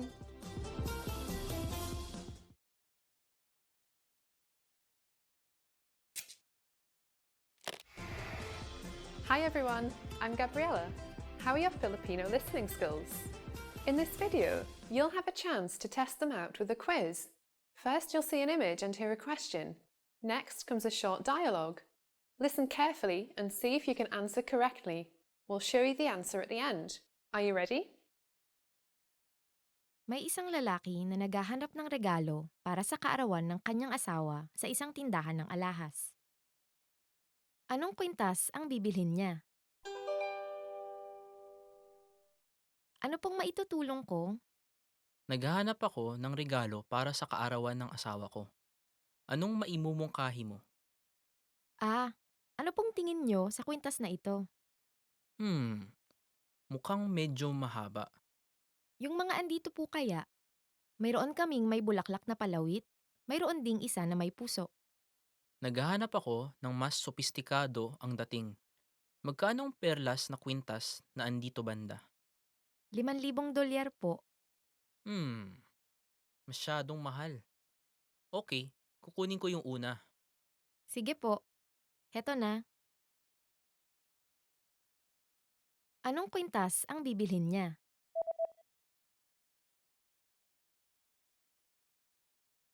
May isang lalaki na naghahanap ng regalo para sa kaarawan ng kanyang asawa sa isang tindahan ng alahas. Anong kwintas ang bibilhin niya? Ano pong maitutulong ko? Naghahanap ako ng regalo para sa kaarawan ng asawa ko. Anong maimumungkahi mo? Ano pong tingin nyo sa kwintas na ito? Mukhang medyo mahaba. Yung mga andito po kaya, mayroon kaming may bulaklak na palawit, mayroon ding isa na may puso. Naghahanap ako ng mas sopistikado ang dating. Magkano ang perlas na kwintas na andito banda? $5,000 po. Masyadong mahal. Okay, kukunin ko yung una. Sige po. Heto na. Did you get it right? I hope you learned something from this quiz. Let us know if you have any questions. See you next time. Hi everyone, I'm Erica, and welcome to Filipino Top Words. Our lesson for today is 10 most romantic ideas for a date. Candlelit dinner. Candlelit dinner. Candlelit dinner. So our first idea is candlelit dinner. Or in English, candlelit dinner. Uso pa ba ngayon ang date na candlelit dinner? Uso pa ba ngayon ang date na candlelit dinner? Is a candlelit dinner still a popular idea for a date? I don't know, is it? I think so. I don't know, we haven't done candlelit dinner. I think, personally for me, I don't like it when I eat in very, dimly lit. Really? I like eating, in dimly lit restaurants, but not, super dark, especially when it's just, a very small candle. It doesn't. No, need because to of my be. eyes, I think. Because I need more light. But usually candlelit dinner is not just candle. No, but there are some places like that, right? Like, for instance, you eat out in open spaces, and then they have this. Because it's really, even at home sometimes, Svetlin just wants to turn on, one of the lamps in the living room. But then to me, it's I cannot see my food. I want to see my food. So I turn on everything. Parang barbecue on camping. Yeah, I don't want to be, I cannot see my food. So, I don't know. But to some people, of course, this is very romantic. And I think it's a very romantic thing because you are prettier, more handsome in the dark. I think that's the purpose of candlelit dinner. Right? You have to agree with me. Yes. See? Maglakad ng malayo ng magkasama. Maglakad ng malayo ng magkasama. To go for a long walk. Maglakad ng malayo ng magkasama. To go for a long walk. Masayang maglakad ng malayo ng magkasama. Masayang maglakad ng malayo ng magkasama. It's fun to go on a long walk together. I think this is true because I remember when me and Svetlin are still flirting with each other. We walked for 3 hours. Or I think just because he doesn't have money. He's so poor. Hi, person. So I think but actually this is very good because walking together makes you fit and then makes you more, makes you talk more to each other, right? So then you can have really good conversations while you're talking and then you see different things, you see different people. You're just very, invigorated while you're walking. But at the same time also because you don't have money, I think. Right? Yes, that means if your partner wants to walk so much, that means it's a very practical partner, right? And also a very poor partner. Poor but healthy. Poor and healthy, yeah. So this person will live very long. Prepare to walk for very long. Mag-bowling. Mag-bowling. To go bowling. Mag-bowling or to go bowling. Imbitahin natin ang iba pang kaibigan para mag-bowling. imbitahin natin ang iba pang kaibigan para mag-bowling. Let's invite some friends to go bowling. Bowling is actually much more fun if you go there with friends, right? Then because you feel like very competitive, you just want to beat your friends, beat them to the dust, right? You could use your bowling ball for that. Yeah. But I'm never good at bowling. Yeah, so It's still fun. yeah, but it's really fun even if you're not good at it. It's not so expensive also, right? So it's a good idea for a date actually, because then you both get fit, you see each other like having fun, and then it's not so expensive. Very good. Pumunta sa aquarium. Pumunta sa aquarium. To go to the aquarium. Pumunta sa aquarium. To go to the aquarium. Maraming taong pumupunta sa aquarium para mag-date. Maraming taong pumupunta sa aquarium para mag-date. There are a lot of people going on a date to the aquarium. Have you been for a date? Not really a date. I'm still a friend thing. Yeah, I don't actually, I mean, I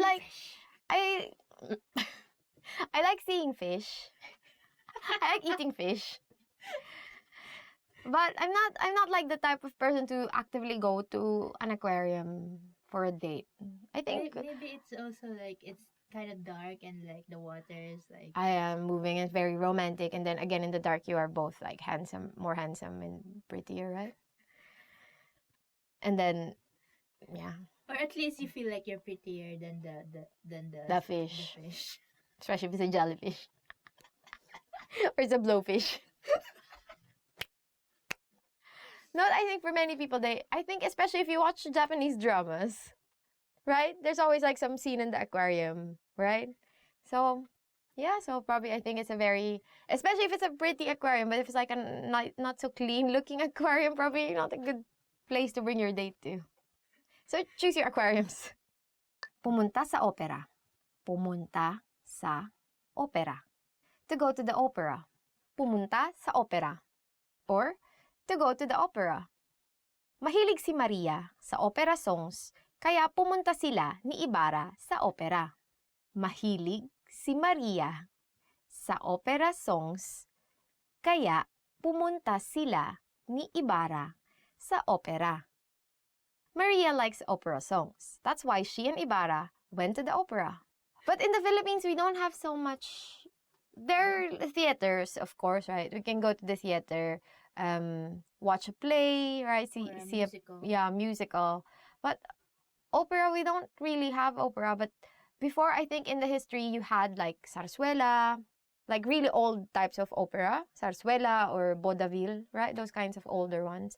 But they're not really being done now, I think. So, yeah, so those old songs. So that's why probably Maria likes opera songs, because it reminds her of her because Maria and Ibarra are Maria Clara actually.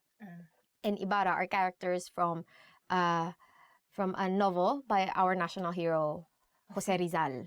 And yeah, they like opera songs. Pumunta sa zoo. Pumunta sa zoo. To go to the zoo. Pumunta sa zoo. To go to the zoo. Pumunta kami sa zoo sa Kenya. Pumunta kami sa zoo sa Kenya. We went to a zoo in Kenya. Wow, they're very rich. You go to Kenya and just go to a zoo. Right. I haven't been to Kenya. I wish I could go to Kenya. I think it would be really, really exciting to go to Kenya. But if you don't have money and you're already in the Philippines, there's so many zoos in there, right? Manila Zoo is one big zoo. Wildlife. Yeah, Parks and Wildlife in Quezon City, right? And where else? If you're in Bohol, you go see Tarsier. Yeah, so see Tarsier if you're in Bohol. And we have so much like fauna, right? So much to see in the Philippines. You will look at very cute animals, scary animals. And why do you think it's romantic to? But I don't know also. I don't know. Let's ask people. Why is it romantic to go to the zoo? Please let us know. Mag-picnic. Mag-picnic. To have a picnic. Mag-picnic. Or to have a picnic. Masayang mag-picnic kasama ang ibang kaibigan. Masayang Mag-picnic kasama ang ibang kaibigan. It's enjoyable to have a picnic with friends. This is a very good idea, I think. Right?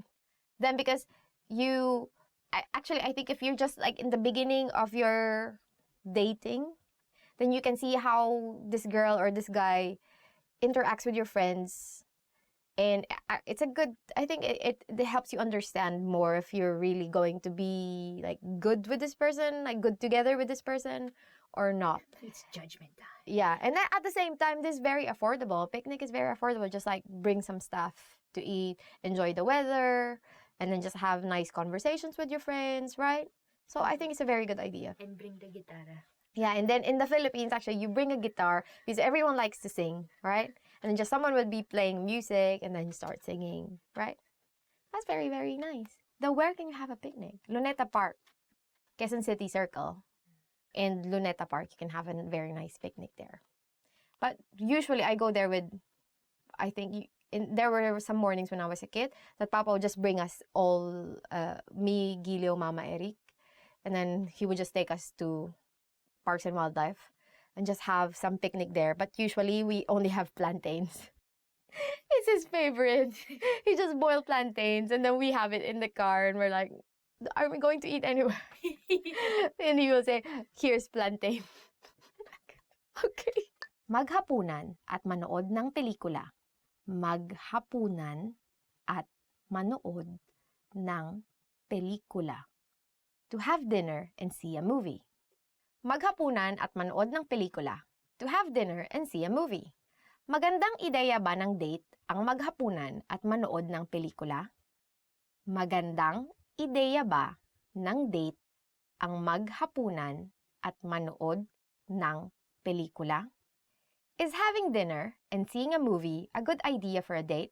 This is a usual idea for a date, right? This is like what most people would do for a date. Now, I think if you're in a relationship for a long time, but if you're just starting, then you go first to a dinner and then you go to movies, right? Go to the movies because then again it's dark and then everyone is like much more beautiful people in dark places. Okay, so this is a very common idea for a first date. I think it's very good idea, very safe. If you don't want anything like adventurous, anything that will like surprise your date so much and make him scared, right? Go for it. Sumakay ng ferry. Sumakay ng ferry. To take a ferry ride. Sumakay ng ferry. To take a ferry ride. Sumakay ng ferry si Jerry at Cherry para ipagdiwang ang kanilang ika-4 na taong anibersaryo. Sumakay ng ferry si Jerry at Cherry para ipagdiwang ang kanilang ika-4 na taong anibersaryo. Jerry and Cherry took a ferry ride to celebrate their 4-year anniversary. I think Jerry and Cherry are meant to be together. And they're meant to be in a ferry. Yeah, so if your name is Jerry and Cherry, then it's time to take a ferry, right? I think it's also a very romantic thing to do. Get on a ferry and then have like a cruise. I think there is like a ferry going to this small island near Manila. Maglakad sa beach. Maglakad sa beach. To walk on the beach. Maglakad sa beach. Or to walk on the beach. Nakita ko si Nino at Ninya na naglalakad sa beach habang magkahawak ng kamay.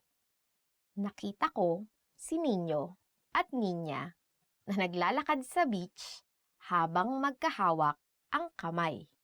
I saw Nino and Ninya walking on the beach while holding hands. Aren't they like siblings? No, I think they're just meant to be together. So again, if your name is Nino and Ninya and you're not siblings, you're meant to be together. Let's just make it clear, right? Yeah. And then you can walk along the beach, right? Holding hands. But this is also but if you are in the beach, right? With your, on the beach, with your girlfriend or boyfriend or any other loved one, it's time to hold their hands. And be romantic. Okay, so we've reached the end of the lesson and hope you learned something new. So what are your ideas? What are your ideas for a romantic date? So tell us in the comment section. And don't forget to like, subscribe to our channel, and visit filipinopod101.com to learn more Filipino. Hanggang sa muli!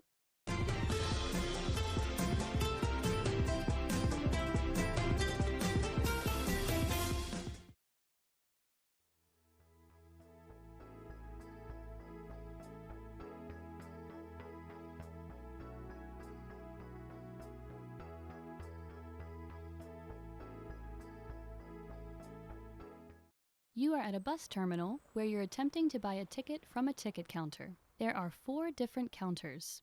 Which counter should you line up at to go to the south side of the city?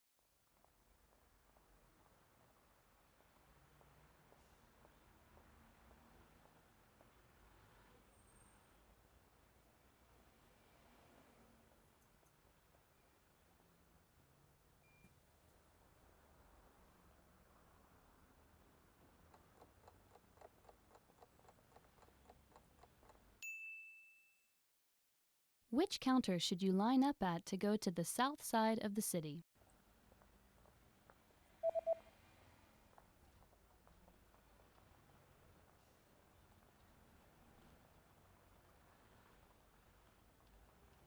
The third counter is the counter for bus tickets that go to the south side of the city. Para sa timog na bahagi ng syudad.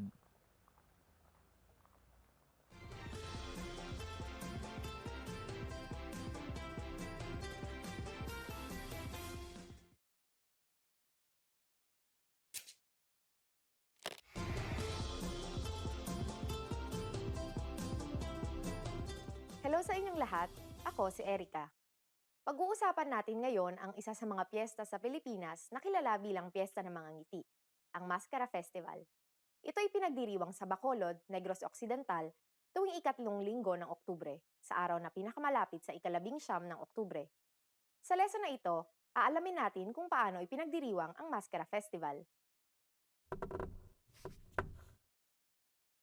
Alam niyo ba kung saan nagmula ang pangalan ng Mascara Festival? Sasabihin namin ang sagot sa katapusan ng video na ito. Unang idinaos ang Mascara Festival noong taong 1980 para pagaanin ang loob at pasayahin ng mga Negrense matapos ang magkasunod na krisis na kanilang naranasan noong taong iyon. Ang pagbaba ng pandaigdig na presyo ng tubo na pangunahing pang-agrikultural na produkto ng rehiyon at ang paglubog ng barkong MV Don Juan na nagresulta sa pagkamatay ng halos 700 Negrense ay nagdulot ng matinding kalungkutan sa mga tao. Kaya naman idinaos ang Mascara Festival bilang simbolo ng katatagan ng Bacolod City. Ang pangunahing mapapansin sa piyestang ito ay ang mga maskara. Patuloy na nagbabago ang mga disenyo ng mga maskara mula sa mga katutubong disenyo ng mga Pilipino hanggang sa mga disenyong hango sa Rio Carnival at Carnival of Venice. Pinakatampok na aktibidad sa Mascara Festival ang street dancing, kung saan iba't ibang grupo ng mga mananayaw mula sa iba't ibang barangay ang nagtatagisan. At syempre, hindi lamang iyan ang mga kaganapan tuwing Mascara Festival. Mayroon ring iba't ibang aktibidades para sa lahat, tulad ng Mascara Queen Beauty Pageant, mga karnabal, drum and bugle competition, mga food festival, mga musical concert, mga agricultural na trade fair at mga garden show. Talagang napakaraming nagaganap tuwing Mascara Festival, kaya siguradong dinadayo ito ng parehong mga lokal at panyagang turista. Ang Bacolod City ang tinaguriang City of Smiles ng Pilipinas. Noong taong 2008, nanguna ito bilang pinakamainam na lugar na tirahan sa Pilipinas ng Money Sense magazine. At idineklara ito ng Department of Science and Technology bilang Center of Excellence ng Information Technology. At ngayon, ibibigay ko na ang sagot sa tanong kanina. Alam niyo ba kung saan nagmula ang pangalan ng Mascara Festival? Ang maskara ay hango sa mga salitang Ingles na mass, na ibig sabihin ay masa o maraming tao, at mula sa salitang Espanyol na cara, na ang ibig sabihin ay mukha, na kung pagsasamahin ay nangangahulugan ng napakaraming mukha. Ito rin ay isang paglalaro sa salitang Tagalog na maskara dahil sa ang mga dumadalo sa kasiyahan ay nagsusuot ng mga maskara. Kamusta ang lesson na ito? May interesanteng bagay ba kayong natutunan? Nakadalo na ba kayo sa isang katulad na pagdiriwang? Mag-iwan kayo ng komento sa filipinopod101.com. Hanggang sa susunod na lesson!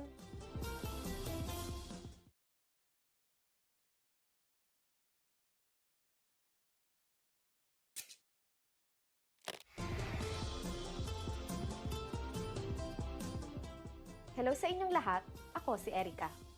Ang Sinulog Festival ay isang linggong pagdiriwang sa probinsya ng Cebu. Ang pinakaabangang bahagi ng pagdiriwang na ito ay ang parada na nagaganap sa ikatlong linggo ng Enero.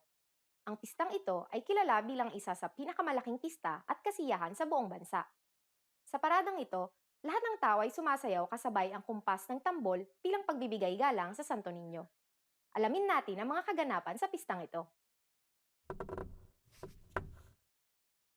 Alam niyo ba kung bakit sinulog ang pangalan ng pistang ito? Sasabihin namin ang sagot sa katapusan ng video na ito. Sinasabing nagsimula ang pagdiriwang ng pista ng sinulog nang ibigay bilang regalo ni Magellan ang imahen ng Batang Jesus kay Reyna Juana ng Cebu nang siya ibinyagan bilang Kristiyano. Ang imahen ng Batang Jesus ay tinawag na Santo Niño. Hindi nagpatuloy ang kristyanisasyon ng buong probinsya dahil sa namatay si Magellan nang makalaban niya ang datu ng Mactan na si Lapu-Lapu. Matapos ang 44 na taon, natagpuan ng isa sa mga sundalo ni Miguel Lopez de Legazpi ang imahe ng Santo Niño sa loob ng isang kahon sa loob ng isa sa mga nasusunog na kubo. Ang sinulog ay tumatagal ng 9 na araw.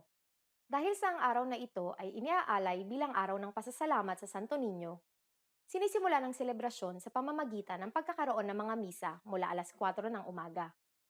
Una rito ay ang Mañanita Mass, susundan ng Pontifical Mass, at ang huli ay ang Holy Mass. Bago ang pinakaabangan na parada, magkakaroon ng prosesyon sa ilog kung saan ang imahe ng Santo Niño ay isinasakay sa isang bangkang pinalamutian ng mga kandila at bulaklak at ipinapaanod ito mula Mandaue City hanggang Cebu City. Ang pinakahihintay ng lahat ay ang Grand Street Parade na tumatagal ng 9 hanggang 12 oras. Ang mga kalahok na nagmumula pa sa iba't ibang bayan ay nagsusuot ng mga makukulay at magagarbong kasuotan at sumasayaw sa saliw ng iba't ibang instrumento. Tuwing ipinagdiriwang ang sinulog, sinisigaw ng mga tao ang Viva Pit Señor. Ang pagbating Pit Señor ay pinaiksing panangpit sa Señor na isang tawag sa Panginoon, sa Señor Santo Niño, kung para kanino ipinagdiriwang ang sinulog.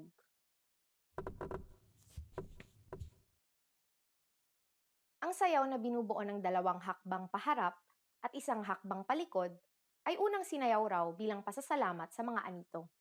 Sinasabing ang sayaw ng sinulog ay ginagawa na ng mga taga Cebu bago pa man dumating ang mga Espanyol sa Pilipinas 400 taon na ang nakakaraan.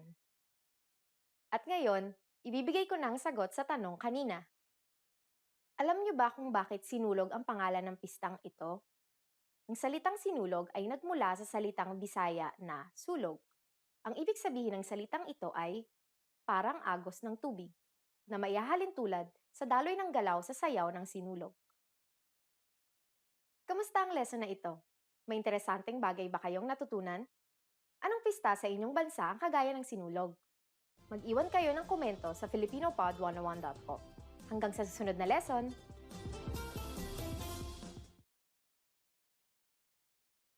You are sitting on a bus that is about to arrive at the next bus stop. Suddenly, a signal lights up. What does the signal mean?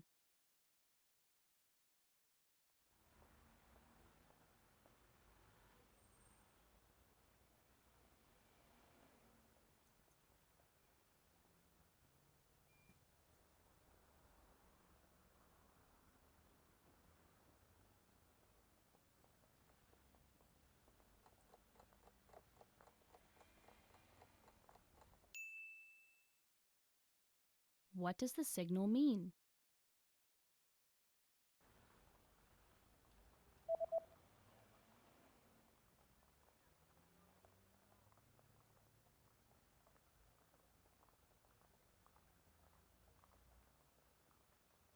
The signal reads, "Please stay seated until the bus stops." Manatiling nakaupo hanggang sa huminto ang bus.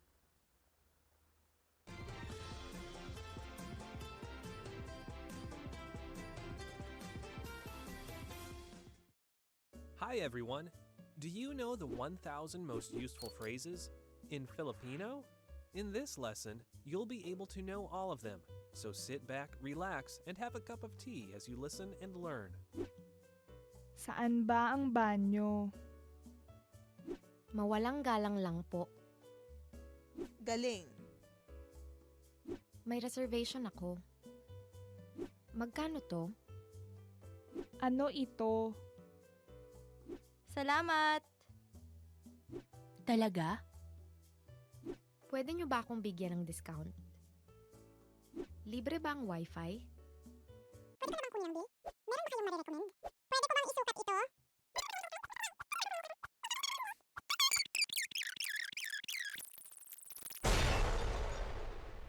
You just learned the 1,000 most useful phrases in Filipino.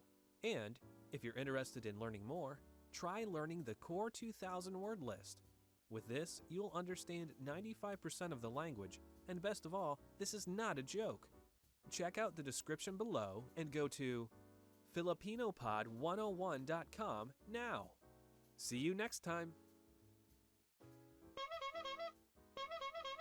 Hi everyone! Kamusta? My name is Erica, and welcome to Filipino Top Words. So our topic for today is 10 things to do in the summer in the Philippines. First word is magbiyahe sa ibang bansa. To travel abroad. The first word is magbiyahe sa ibang bansa, which means to travel abroad. Magbabiyahe ako sa ibang bansa pag may nakita akong murang plane ticket. I'll travel abroad when I find a cheap plane ticket. So my favorite place actually is El Nido. It's really, what do you call it? It's very calm. The water is not cold, it's not warm, it's just perfect. So you will enjoy it. So start booking now. Mag-relax sa beach. To relax at the beach. Next we have mag-relax sa beach, which means to relax at the beach. Abril ang buwan na pinakamainam na mag-relax sa beach. April is the best month to relax on the beach. So actually for this month, it is now something like 30 to 40 degrees, and April and March are considered the hottest months in the country. Mag-aral ng Filipino gamit ang filipinopod101.com. To learn Filipino with filipinopod101.com. Mag-aral ng Filipino gamit ang filipinopod101.com, which means to learn Filipino with filipinopod101.com. So for example, if you really are very eager to learn Filipino this summer, you can say, subukan mong mag-aral ng Filipino gamit ang filipinopod101.com at kasama ang mga kaibigan mong Pilipino. Try learning Filipino using filipinopod101.com with your Filipino friends. Matutong magluto ng pagkaing Pilipino.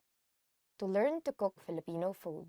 Matutong magluto ng pagkaing Pilipino. To learn to cook Filipino food. So if you want to use it in a sentence, in Filipino, you can say, kung gusto mong matutong magluto ng pagkaing Pilipino, magsimula ka sa adobo. In English, you can say, if you want to learn to cook Filipino food, start with adobo because it's the easiest thing to cook. Mag-ihaw, to have a barbecue. Next word is mag-ihaw, which means to have a barbecue. Pinakamainam ang mag-ihaw ng manok sa beach. It is best to have a chicken barbecue on the beach. You can actually barbecue other stuff, like from chicken, pork, to innards. We even have a coagulated blood. Mag-party, magdamag. To party all night. Next word is mag-party, magdamag. To party all night. Huwag kang masyadong maglasing kung gusto mong mag-party, magdamag. Don't get drunk if you want to party all night. In the summer, it's best to party all night. And actually in many, say Boracay, if you go to Boracay, there are lots of parties all night with bonfire, lots of music, drinking. So, if you want to experience all of these, book a cheap ticket now and come to the Philippines. Mag-hiking, to go hiking. Mag-hiking. In English, to go hiking. For example, we can say, kung gusto mong mag-hiking, siguraduhin mo muna na kaya ng katawan mo. If you want to go hiking, make sure your body can handle it. So now it's very, what they call this, like a thing for young people to climb Mount Pulag, which is the third highest peak in the country. According to Google, it's in Nueva Vizcaya, which is in a bit north of Manila. Magsaya kasama ang mga kaibigan. To have fun with friends. Magsaya kasama ang mga kaibigan. In English, to have fun with friends. Mas mainam pang magsaya kasama ang mga kaibigan kaysa mag-party, magdamag. It's better to have fun with friends than to party all night. So much not funnier. But you can do anything that you want since it's summer. No one will judge you, it's summer. Dumalo ng summer school. To attend summer school. Next word is dumalo ng summer school. To attend summer school. So in Filipino, you can use it in a sentence like, kaysa sa maglaro ka lang ng computer sa bahay, mas mabuti pang dumalo ka na lang sa summer school. Instead of just playing computer games at home, it's better if you attend a summer school. Manatili sa bahay at mag-internet. To stay inside and browse the internet. Manatili sa bahay at mag-internet. To stay inside and browse the internet. For example, you can say in Filipino, pag tinatamad akong lumabas, nananatili lang ako sa bahay at nag-i-internet. When I'm too lazy to go out, I just stay at home and browse the internet. You put on nice clothes and then the moment you step out of the door, you just melt. So I kind of understand like how some people would want to just stay indoors during summer. And so what you can do is to browse the internet. Wow. And that was it. Thank you very much for watching this video. This has been 10 things to do in the summer in the Philippines. What will you be doing this summer? Where are you going? So if you have any other plans, if you have any plans to do anything that you want to do this summer, don't forget to comment them below and don't forget to subscribe. Salamat! Tara, biyahe tayo. Na.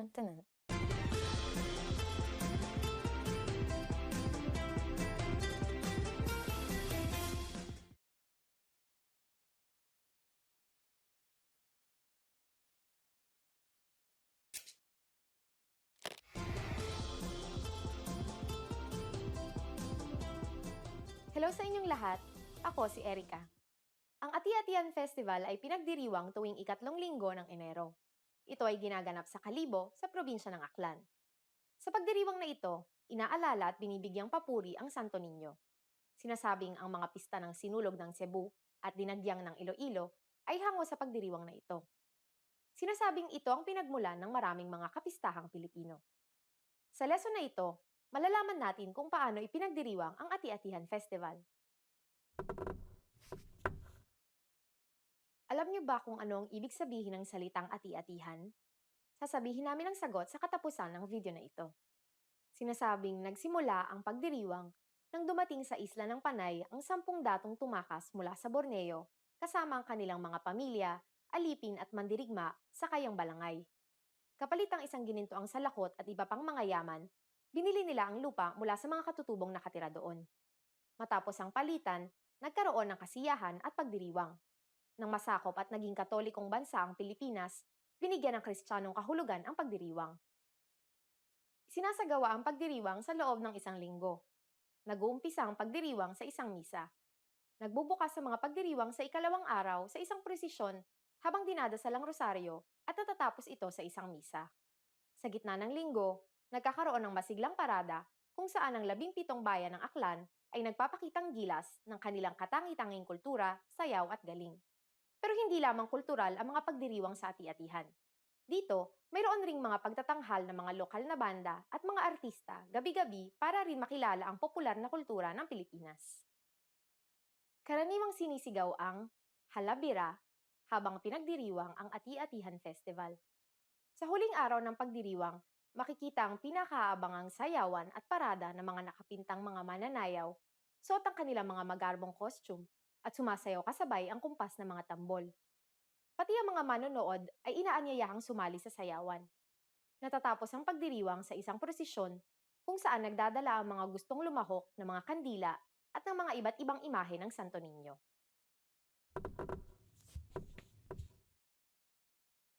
Sa bawat kalye na puno ng tagapanood, isang ekspresyon ang madalas na sinisigaw ng lahat. Halabira. Ito'y salitang Aklanon na ang ibig sabihin ay ibuhos ang lahat o ibigay ang lahat. Kaya sa pag-aaral rin ng Filipino, tara, halabira. At ngayon, ibibigay ko na ang sagot sa tanong kanina. Alam niyo ba kung ano ang ibig sabihin ng salitang ati-atihan? Ang ibig sabihin ng ati-atihan ay magkunwari na parang aita. Ayon sa mga salaysay, pagdating ng mga datong tumakas mula sa Borneo, tinanggap sila ng mga aita. Bilang pasasalamat, sila'y naghanda ng pista kung saan nakapinta parang aita ang kanilang mga muka. Kamusta ang lesson na ito? May interesanteng bagay ba kayong natutunan?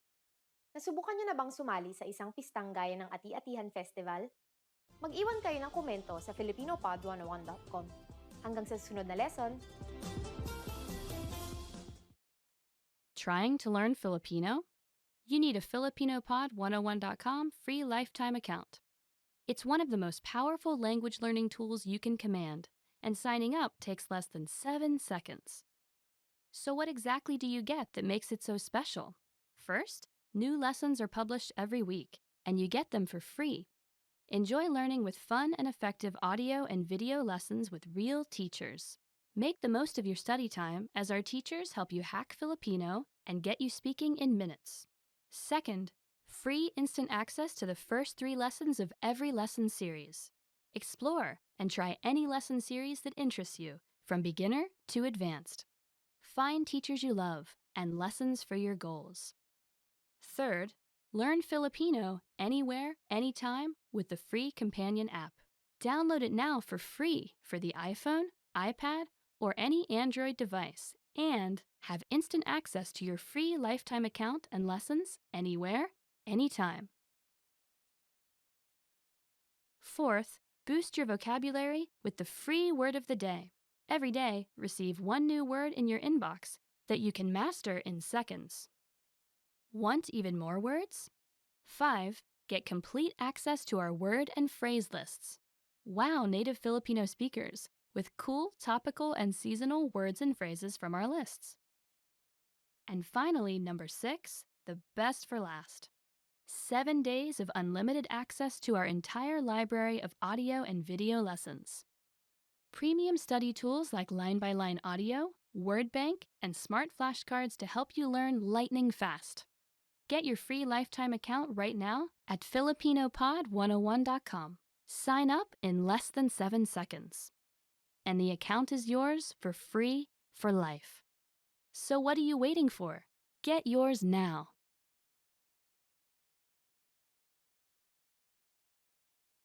Hello guys and welcome to Filipino Top Words. I'm Erica. And I'm Ice.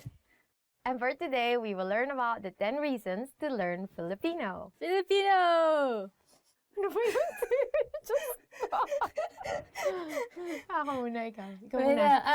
so why should you learn Filipino? Why? Because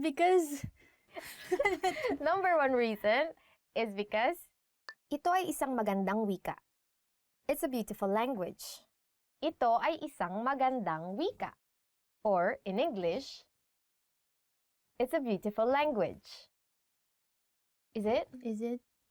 Formal Filipino is very beautiful language. It's a very romantic language. Right? If you read, say, novels written in Filipino. Like the old ones? Yes. Like Florante at Laura? Yeah, Florante at Laura, which is, what's Florante? It's like our own version of Romeo and Juliet, right? Yeah. But like with monsters? Yeah, it's a bit fantasy. Yeah, Like maybe it's our fantastic. own version Yeah. of Game of Thrones. Yeah, it's our Game of Thrones. Laro ng trono. Next reason is Para makipag-usap sa mga kaibigang Pilipino. To chat with Filipino friends. Para makipag-usap sa mga kaibigang Filipino. Which is to chat with Filipino friends. If you want to really be close to your Filipino friends, it's really better if you know how to speak the language. And yeah, we all could understand English, but yeah, it's more fun in Filipino. there are jokes that you can only say in Filipino, that they're only funny in Filipino, right? For example, si Dan ay nag-aaral ng Filipino para makipag-usap sa mga kaibigang Pilipino. Dan is studying Filipino to chat with Filipino friends. Good for you, Dan. Mahusay, Dan. Good, Dan. Next reason is para makapagsalin, to do translations. Para makapagsalin, or to do translations. Nagsisikap ako mag-aral ng Filipino para makapagsalin. I am doing my best to study Filipino to be able to do translations. Do you need to do translations in Filipino? I guess it's still better to translate if like there are some things that not all Filipinos would know if it's in English, so Yeah. I think there is still some jobs that involve like translating to Filipino. Or actually maybe it's the other way around, like you translate the Filipino works into English. Yeah. Which is, I guess, oh, you're doing that. Para makanood ng pelikula na walang subtitle. To watch movies without subtitles. Para makanood ng pelikula na walang subtitle. To watch movies without subtitles. Yeah, like, there are a lot of Filipino films, and like I guess they would not be like in pure Filipino, but like, you know, Tagalog English, because that's usually how people talk in real life. Yeah. It's a great reason to learn Especially, Filipino. I think now that our indie movie industry is booming. Exactly. So there's those kinds of movies that deal with concepts that are kind of hard to translate in English. So it's best if you like have those subtitles so you can be guided, right? It's best if you don't need the subtitles. Yeah, actually. So you already understand everything. Yeah. For example, 3 taong tuloy-tuloy nag-aral ng Filipino si Mary bago siya nakanood ng pelikulang walang subtitle. Mary studied Filipino for 3 straight years before she was able to watch movies without subtitles. Wow, 3 years? Do you think they could do 3 years? It's easier to understand movies because you see the reaction, like, you know, non-verbal communication is still very important. So you put it into context, right? Yeah. The words being said. So actually, that's easier if you watch it in movies than just like reading books. Next reason is para manirahan sa Pilipinas. To live in the Philippines. Para manirahan sa Pilipinas. To live in the Philippines. Because it's more fun in the Philippines. It's also more traffic. It's also hotter. Depends on where you're coming from. So for example, si Yutaro, that's in Filipino, right? Yutaro. You don't say Yutaro. Si Yutaro ay maninirahan sa Pilipinas kaya siya nag-aaral ng Filipino. Yutaro will live in the Philippines. That's why he's studying Filipino. Para maintindihan ang lyrics. To understand song lyrics. Para maintindihan ang lyrics. To understand song lyrics. For example, hindi ko inakalang malalim pala ang ibig sabihin ng kantang ito hanggang sa naintindihan ko ang lyrics. I didn't know that the meaning of this song was deep until I understood the song lyrics. This very, very interesting reason. What we call like OPM, or original Filipino music, is a very big industry. And we like singing a lot. So we always have lots of deep, romantic songs, right? Really deep love songs that you would only appreciate it if you know the lyrics. Just not just love songs, but yeah. Well, even like maybe jingle. 90%. Yeah, or maybe 90% is romantic songs. I don't know why. People are just like they were hurt. Those people. I Who guess- hurt them? I don't Okay, next. Para makagawa ng bagong mga kaibigan. To make new friends. Para makagawa ng bagong mga kaibigan. To make new friends. It will make them comfortable if they are speaking in their own language, and like that's the time that you could know more about a person if they're in their most comfortable state, I guess. So yeah, And they can only share like things about their lives, right? If they're speaking in their own language, because sometimes, for instance, you don't really speak English a lot, and then you have to tell someone about your life. Then you'd be like, no, English is very hard. I'm just not going to say anything to you anymore, right? and a lot of the words doesn't really translate to English, so it's not as fun telling it if you have to like explain what this word means, especially like names you call your family, like ate, kuya, ate, or big sister, right? This because like you would never call your big sister like, oh, my big sister. Yeah. Even for me, when I tell my foreign friends about my mom, I don't I don't like. It's kind of weird because I just call her mama. She's not a mom. She's a mama. So it's like weird. Mama-san. For example, palakaibigan ang mga Pilipino kaya gusto kong matuto ng Filipino para makagawa ng bagong mga kaibigan. Filipinos are friendly, so I want to learn Filipino to make new friends. There are two kinds of Filipinos. One is the person and one is the language. And if you translate if you translate both to Filipino, they actually become two.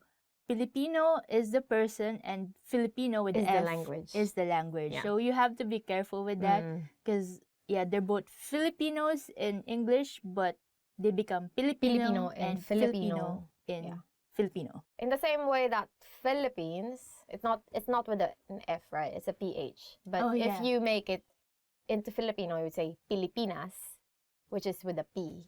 That's why people living in the Philippines are called Filipino at Filipina, right? Yes. Yeah, that's a good point.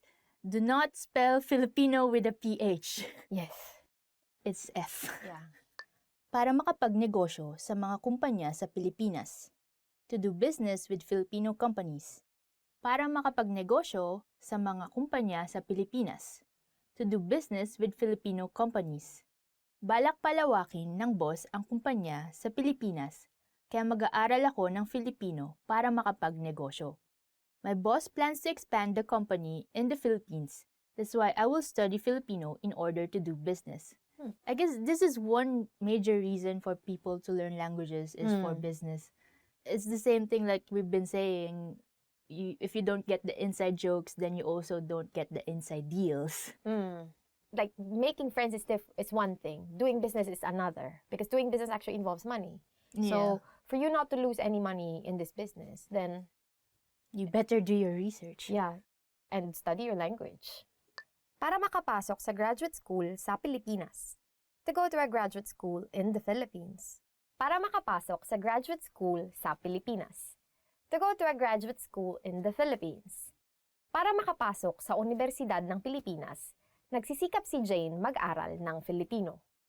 In order to enter the University of the Philippines, Jane is studying Filipino very hard. This is very important, but I think it's more important in socializing, right? And in feeling embedded in where you are.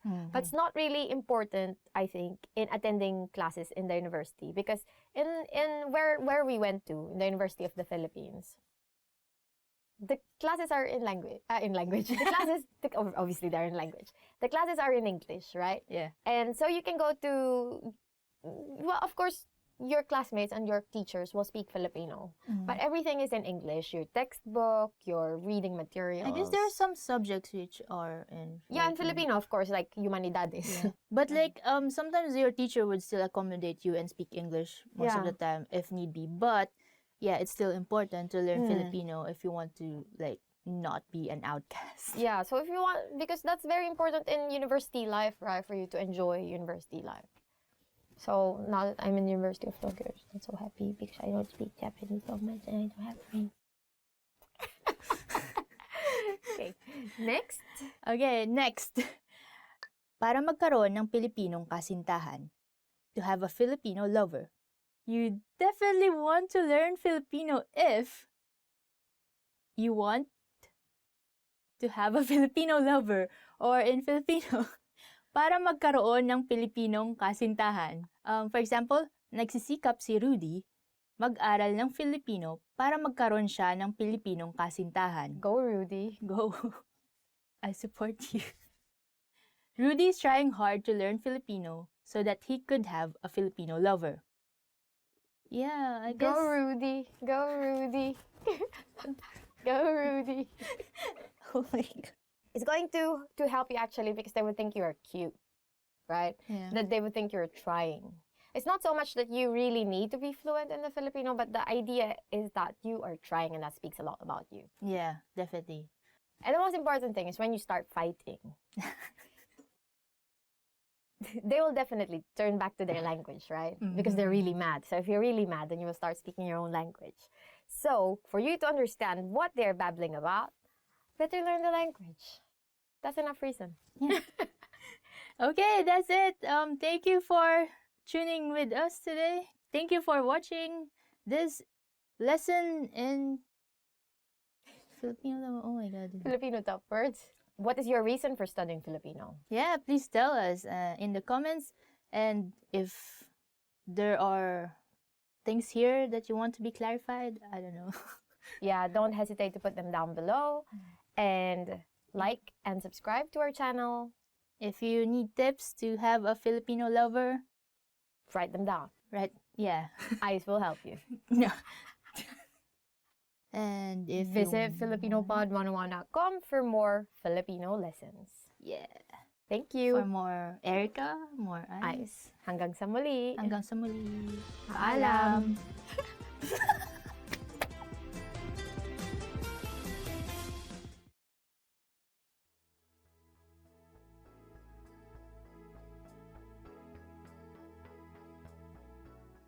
Hi everyone! Welcome to Filipino Top Words. I'm Erica, and today we are going to learn 10 phrases for surviving back to school. Let's look at our first word, and it is backpack. In Filipino, you say backpack, right? So if you want to say backpack, you say backpack. It's a less it's like a less a. Because of the K, actually. It kind of sounds a bit rolled, right? So, backpack. So, if you want to say backpack, you say backpack. So, you want to ask your friend, which is easier to carry, a backpack or a shoulder bag? Then, you say in Filipino, ano ang mas madaling buhatin, backpack o shoulder bag? So, the next word is kaklase, or in English, classmate. So, for example, you have a very beautiful classmate in your school. So, in Filipino, you would say, sikat ang maganda kong kaklase sa buong paaralan. My beautiful classmate is popular in the school. Of course, where would she be popular? She's your classmate, right? If you say, my beautiful friend is popular in the school, okay, yeah, but my beautiful classmate is popular in the school. Kaklase is like a general, like it's just a term for classmate, right? We don't use it for any other thing, just classmate. Okay. So, the next word is takdang aralin or homework. In Filipino, you would say, nakikita ko ang halaga ng hindi pagkopya ng takdang aralin. I can see the value of not cheating on my homework. Good for you. Okay, next word is pagsusulit. This is very important, so remember this. It might come up in your exam. Nice. Because pagsusulit means exam. So, for example, you want to be really sarcastic to someone who got a high grade in their exam. So, you will tell them, ang mataas na grado sa pagsusulit ay hindi nangangahulugan na matalino ka. Or in English, a high grade in the examination doesn't mean you are intelligent. Hello, Supe. I have a friend, we're really friends, but in high school, he was the valedictorian. And I don't really study in high school, but he was the valedictorian. And then now we are always telling him, you only became valedictorian because you are good at memorization. And what's nice about him is that he admits it. That's why we're still friends. The next word is summer vacation. In English, it is summer break. Actually, it's also in English, summer vacation. But when we say summer break in Filipino, we don't use the term summer break, but we use summer vacation more, right? In Filipino, you would say, masaya ang summer vacation. Summer break is fun. Actually, in the Philippines, all year round it's summer. But it's not all year round it's vacation, no. It's just summer. And usually we have summer vacation from end of March, beginning of April, for in time with the Holy Week, right? And that's actually the period when we have the hottest temperature. Sometimes around 40, right? 38, 40. Yeah, so it can get really hot. But because we have lots of beaches, there's always some place where you can go. And it's pretty cheap everywhere you go. And so summer break is fun. The next word is paaralan or school. Probably, like many people, you have high hopes for yourself. So you want to say that you want to enter into a good school. So what you say in Filipino is, gusto kong makapasok sa magandang paaralan. I want to enter into a good school. Next word is pag-aaral or to study. Ang pag-aaral ay isang pribilehyo. In English, studying is a privilege. Whether you think of it as a privilege or as a right or as a responsibility, it's actually up to you. But hopefully you are studying hard. The next set of words are actually phrases/sentences that you will use when you go to school. Actually, you can use it also for different things. You just change some words in it. So, the first sentence is, ito ang unang araw ng klase. Or, it's the first day of class. So, you can also use it if you're working. You can say, ito ang unang araw ko sa trabaho. Or, you can also use it for many things. Like, you have a boyfriend or girlfriend. This is our first day together.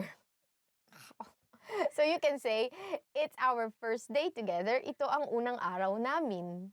So, next sentence is, pareho tayo ng klase. Which in English is, we are in the same class. This is very useful actually if you're very enthusiastic to see your friend that you haven't seen since summer vacation. The next sentence is, anong mga klase ang kukunin mo? What classes are you taking? This, again, I think this is more applicable for college students, right? Because in the Philippines, especially, it depends on the university. But for example, the university where I went to, UP, right? I'm teaching English. So usually, if you want to be in the same class with your friend, then you ask, what classes are you taking? That was it for today's lesson. Hope you learned something new. That was top 10 phrases for surviving back to school. And I hope you can practice and use them with your friends, with your classmates, with your kaklase, in your classroom, while you're wearing your backpack. So don't forget to like, subscribe, and share with us any thoughts that you might have. Bye-bye. Thank you. Hanggang sa susunod. Mali. Hanggang sa muli.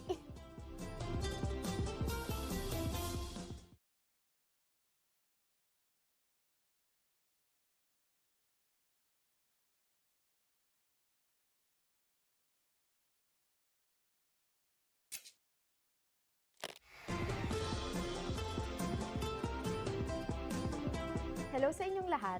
Ako si Erica.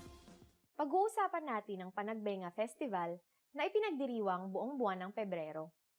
Ang Panagbenga ay isang flower festival na dinarao sa Baguio City, ang kinikilalang summer capital ng bansa. Sa lesson na ito, aalamin natin kung paano nga ba ipinagdiriwang ang Panagbenga Festival. Alam niyo ba kung ano ang ibig sabihin ng pangalan ng piyestang ito na Panagbenga? Sasabihin namin ang sagot sa katapusan ng video na ito. Unang isinagawa ang Panagbenga Festival noong taong 1995 bilang simbolo ng pagbangon ng syudad mula sa epekto ng 1990 Luzon earthquake. Ito rin ay ginanap bilang pagdiriwang sa pagsibol ng mga bulaklak ng rehiyon ng Cordillera. Napagdesisyonan na idaos ang Panagbenga tuwing Pebrero dahil walang masyadong kaganapan sa buwang ito, lalo na dahil sa ito ay nasa pagitan ng panahon ng Pasko at Kwaresma. Ang opening parade ay nagaganap sa ikaunang araw ng Pebrero. Matapos ito, iba't ibang kompetisyon na ang sinisimulan, gaya ng drum and lyre competition at street dancing competition sa pagitan ng mga estudyante sa elementarya. Sa buong buwan din ng Pebrero, nagkakaroon ng mga trade fair at bazaar na dinadaluhan ng napakaraming tao. Isa pa sa pinakakilalang lugar sa Baguio ay ang Session Road. Sa ika-4 na Lunes ng Pebrero, idinaraos ang Session Road in Bloom kung saan isinasarado ang buong kalye para sa mga stalls at mga cafe. Nariyan rin ang mga marching band na tumutugtog para sa parada ng mga float na gawa sa mga bulaklak.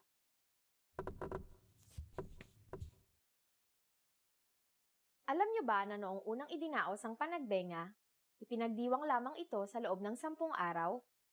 Dahil na rin sa mabilis na pagtaas ng popularidad ng kasiyahan, hinabaan ito at ginawang 3 linggo, hanggang sa napagdesisyonan na ipagdiwang ito ng buong buwan ng Pebrero.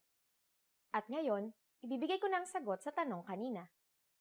Alam niyo ba kung anong ibig sabihin ng pangalan ng piyestang ito na Panagbenga? Ang Panagbenga ay isang kankanain na salita na ginagamit ng mga tribong nagmula sa bulubundukin ng Cordillera, Igorot at Sagada. Ang salitang ito ay may Malayo Polynesian na pinagmulan at ito ay nangangahulugan ng panahon ng pagsibol. Kamusta ang lesson na ito? May interesanteng bagay ba kayong natutunan? May kahalintulad din ba kayong pagdiriwang? Mag-iwan kayo ng komento sa filipinopod101.com. Hanggang sa muli! Hi guys, welcome to Filipino Top Words. I'm Ice and today's topic is 10 phrases you always want to hear. Ang ganda mo ngayon. You look great today. Okay, the first phrase is ang ganda mo ngayon. You look great today. This is kind of a double-edged sword because if you say you look great today, did they look not great yesterday? But still, it's nice to hear, I guess. Ganda mo ngayon. Makeup ka. Miss na kita. I miss you. Next phrase is, miss na kita. I miss you. If you're away and they say I miss you, then that's fine, I guess, because like you're not together. But if someone says you and you've been hanging out like every day, that means something else. Like you're there but not there kind of thing. So see for yourself. So if you want to say that I really miss you, then you just say miss na kita. May bonus sa katapusan ng buwan. There'll be a bonus at the end of the month. Okay, the next phrase that you always want to hear is may bonus sa katapusan ng buwan. There will be a bonus at the end of the month. Yeah, this one, you'd want to hear this. Especially if you're like not good with the bills. Napakagaling mong magluto. You're an excellent cook. Napakagaling mong magluto. You're an excellent cook. If you know how to cook, unlike me, and you give your friends some of the things you cook, and they say this to you, then always want to hear that. Yeah. Magpahinga ka. Ako ang maglilinis ngayon. Take a break. I'll do the cleaning today. Magpahinga ka. Ako ang maglilinis ngayon. Take a break. I'll do the cleaning today. Oh, yeah. Like, guess if you hear this, that would be very great as well. I need help with the cleaning. Tama ka. You're right. Okay, another thing you might want to hear is tama ka. Or you were right. Yeah, I guess you want to hear this when you're in an argument. Dinalhan kita ng isang special na bagay. I brought you something special. Next one is, dinalhan kita ng isang special na bagay. That means, I brought you something special. I want something special. Unlimited ang budget. The budget is unlimited. Next phrase you would want to hear is, unlimited ang budget. Or, the budget is unlimited. Definitely. If you want like bunch of equipment and they say to you, the budget is unlimited. Like, yeah! Ililibre kita. I'll treat you. Next one is, ililibre kita. Meaning, I'll treat you. Ah, so nice. Oh, many Filipinos love hearing this. So like, if you want to make Filipino friends, make sure to say this. Yeah. Ang bait mo. You're kind. Ang bait mo. Meaning, you're kind.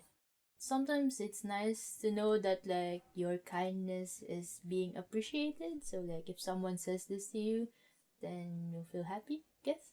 If you want to convey that they're very kind, just repeat the adjective. So it's gonna be ang bait-bait mo. So that means you're very kind. Okay, and that's it for this topic. 10 phrases you always want to hear.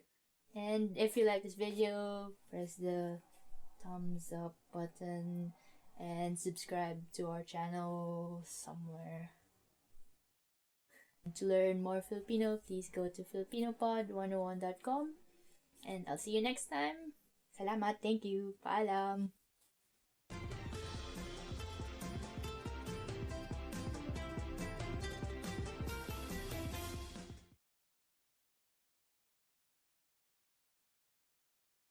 Hi guys! Hi guys! Welcome to Filipino Toppers with me Ice, and today's topic is 10 10 hardest words to pronounce. Okay, so just try and say these words, and I'm sure like your Filipino friends will be very impressed.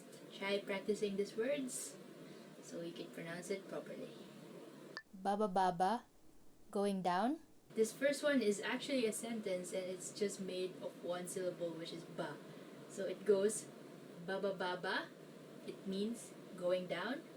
Baba means down, and bababa means going down, and the ba at the end is like our question marking particle. So baba baba. If you're going down and someone asks this to you, then you just reply with oo, meaning yes, or bababa. So bababa, bababa. It's like the longest conversation in Filipino using one syllable. Bulaklak, flower. Okay, next is bulaklak, meaning flower. For example, mabango ang bulaklak. The flower smells good. Dumadagundong, rumbling. Dumadagundong, meaning rumbling. Doesn't it sound like it's a rumbling noise? Like dumadagundong. It's like all the bass in that word. For example, dumadagundong na ang bagyo sa labas. The storm is already rumbling outside. Dumadagundong. Dumadagundong. Dumadagundong. Di ka pani-paniwala, unbelievable. Next is di ka pani-paniwala, meaning unbelievable. For example, di ka pani-paniwala ang sinapit ng pamilya niya. The plight of his family is unbelievable. Kagilagilalas, astounding. Next is kagilagilalas, which means astounding. Hindi na ako nakakakita ng kagilagilalas na pangyayari. I no longer see any astounding events. Kinakailangan, important. Next one is kinakailangan, meaning important. Kinakailangan laging maging tapat sa trabaho. We must always be honest at work. Kumukuti-kutitap, twinkling. Next one is kumukuti-kutitap, meaning twinkling. So I guess the hard part of this is like the vowels, because like it's mostly u, but there's like I and somewhere. Kumukuti-kutitap. I guess the only way to pronounce this is to remember all the syllables. Kumukuti-kutitap, twinkling. Ang between ay kumukuti-kutitap. The star is twinkling. How would you even sing like Twinkle Twinkle Little Star? Kumukuti-kutitap, kumukuti-kutitap. Try to say it very fast, like kumukuti-kutitap, kumukuti-kutitap, kumukuti-kutitap. Mamasa-masa, moist. The next is mamasa-masa, meaning moist. You have to be careful of the accents here because masa means moist, but there's another word spelled the same called masa, which means the masses. So masa and masa. So just be careful to say it as masa. Mamasa-masa. For example, mamasa-masa pa ang damo. The grass is still moist. Misterioso, mysterious. Next one is misterioso, meaning mysterious. I don't know, it sounds like it's easy enough to pronounce, like just mysterious becomes misterios with an O at the end. Like Spanish people could do it. Misterioso. For example, siya ay isang misteriosong babae, meaning she is a mysterious woman. Patalastas, commercial. Next one is patalastas, meaning commercial. This one, I actually had a problem saying this when I was a kid, and I just remember it being very hard for me, but yeah, now it's fine. For example, laging maraming patalastas ang laban ni Manny Pacquiao. Manny Pacquiao's fights always have a lot of commercials. Cause yeah, those things like involve a lot of money, so they need a lot of commercials. Okay, and that's it for today. That was 10 hardest words to pronounce. Which do you think is the hardest one to pronounce for you? Like, just comment it down below. Do you have any word that you think is hard for me to pronounce? And I will accept your challenge. Or like if you could think of any word that is hard to pronounce in Filipino, put it in the comment below. Maybe I'll try to say it for you in the next lessons. Anyway, that's it for today. Thank you for watching, and if you like this video, press the thumbs up and subscribe to our channel. And if you want to learn more Filipino, check out our site, filipinopod101.com. See you again next time. Thank you, salamat, and paalam.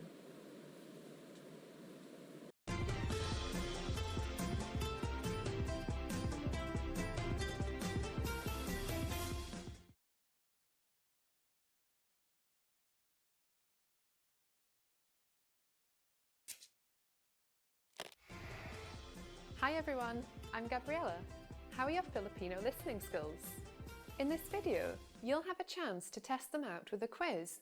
First, you'll see an image and hear a question. Next comes a short dialogue. Listen carefully and see if you can answer correctly. We'll show you the answer at the end. Are you ready?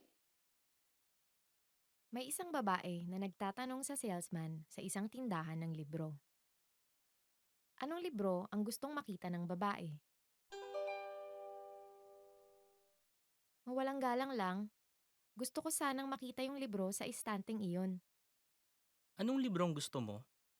Yung tungkol sa mga kotse. Sandali lang. Eto ba? Oo, iyan nga. Eto na. Anong libro ang gustong makita ng babae?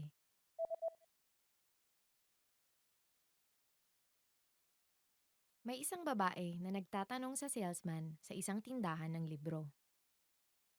Anong libro ang gustong makita ng babae? Mawalang galang lang, gusto ko sanang makita yung libro sa istanteng iyon. Anong librong gusto mo? Yung tungkol sa mga kotse. Sandali lang. Eto ba? Oo, iyan nga. Eto na. Did you get it right? I hope you learned something from this quiz. Let us know if you have any questions. See you next time. Hello guys and welcome to Filipino Top Words. I'm Erica and for today we will learn about gift ideas you must know in Filipino. Laptop. Laptop.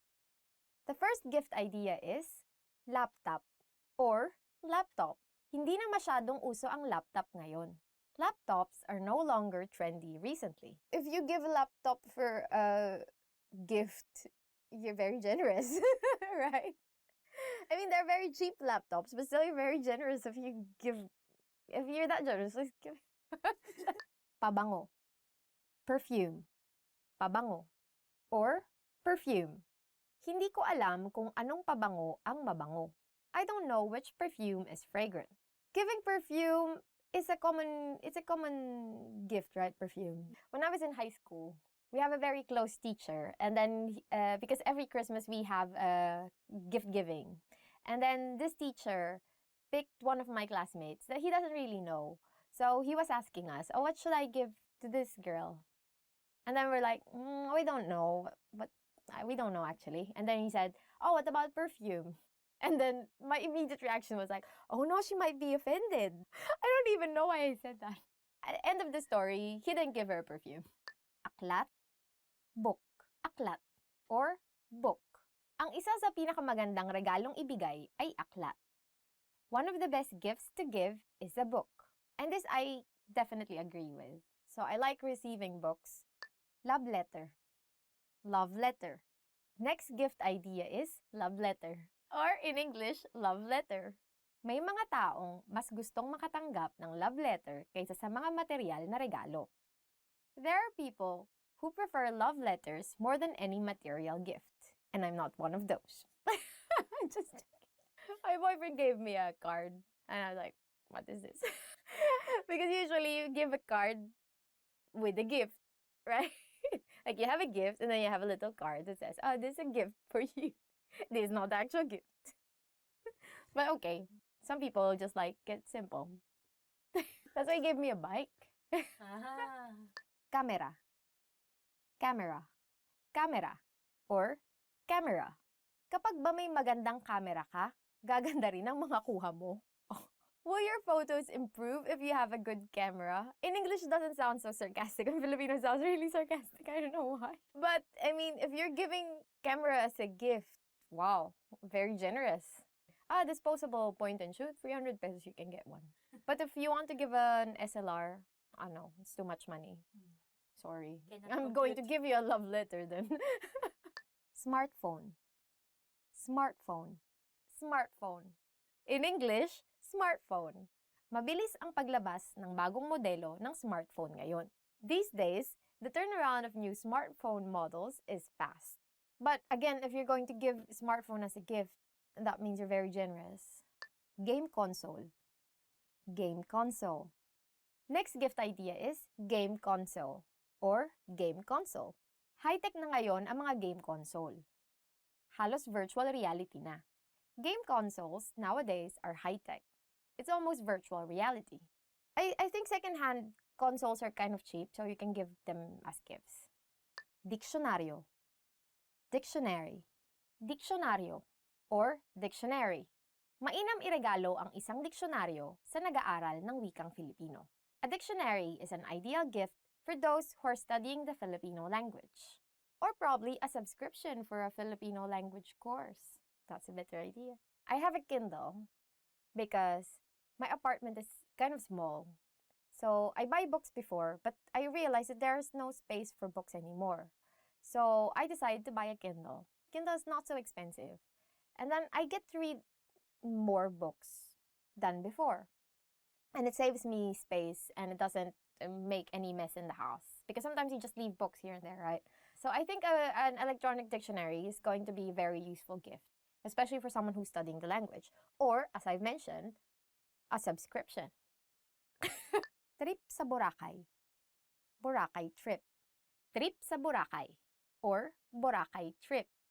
Mabibigla siya pag ililibre mo siya ng trip sa Boracay. He or she will be surprised if you will treat him or her to a Boracay trip.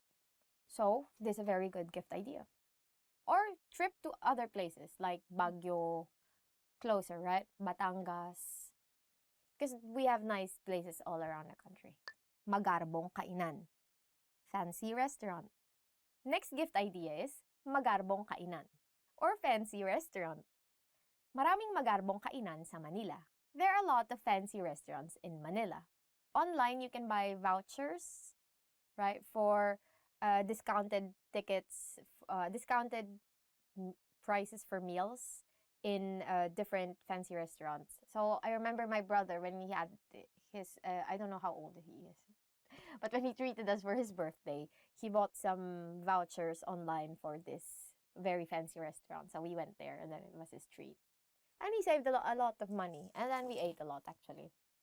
So you can buy those things online. There's so many places online, Philippine websites, right, that they sell those gift certificates and vouchers. So that's it for this lesson. Hope you learned something new. And what other gift ideas do you know and do you think your friends would like if you give them them?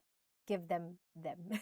If you have any other gift ideas, don't forget to comment them down below and like and subscribe our channel. And if you want to learn more Filipino words, head on to filipinopod101.com. Hanggang sa muli!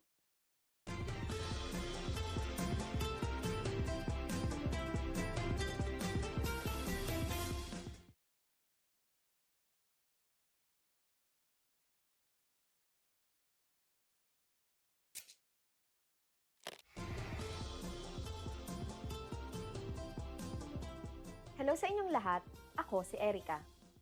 Ang araw ng mga ina ay ipinagdiriwang taon-taon tuwing ikalawang linggo ng Mayo.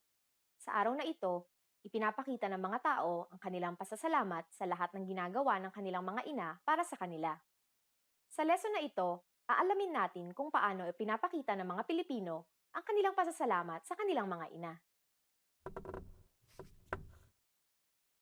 Bago ang taong 1980, kailan ipinagdiriwang ang Araw ng Mga Ina sa Pilipinas?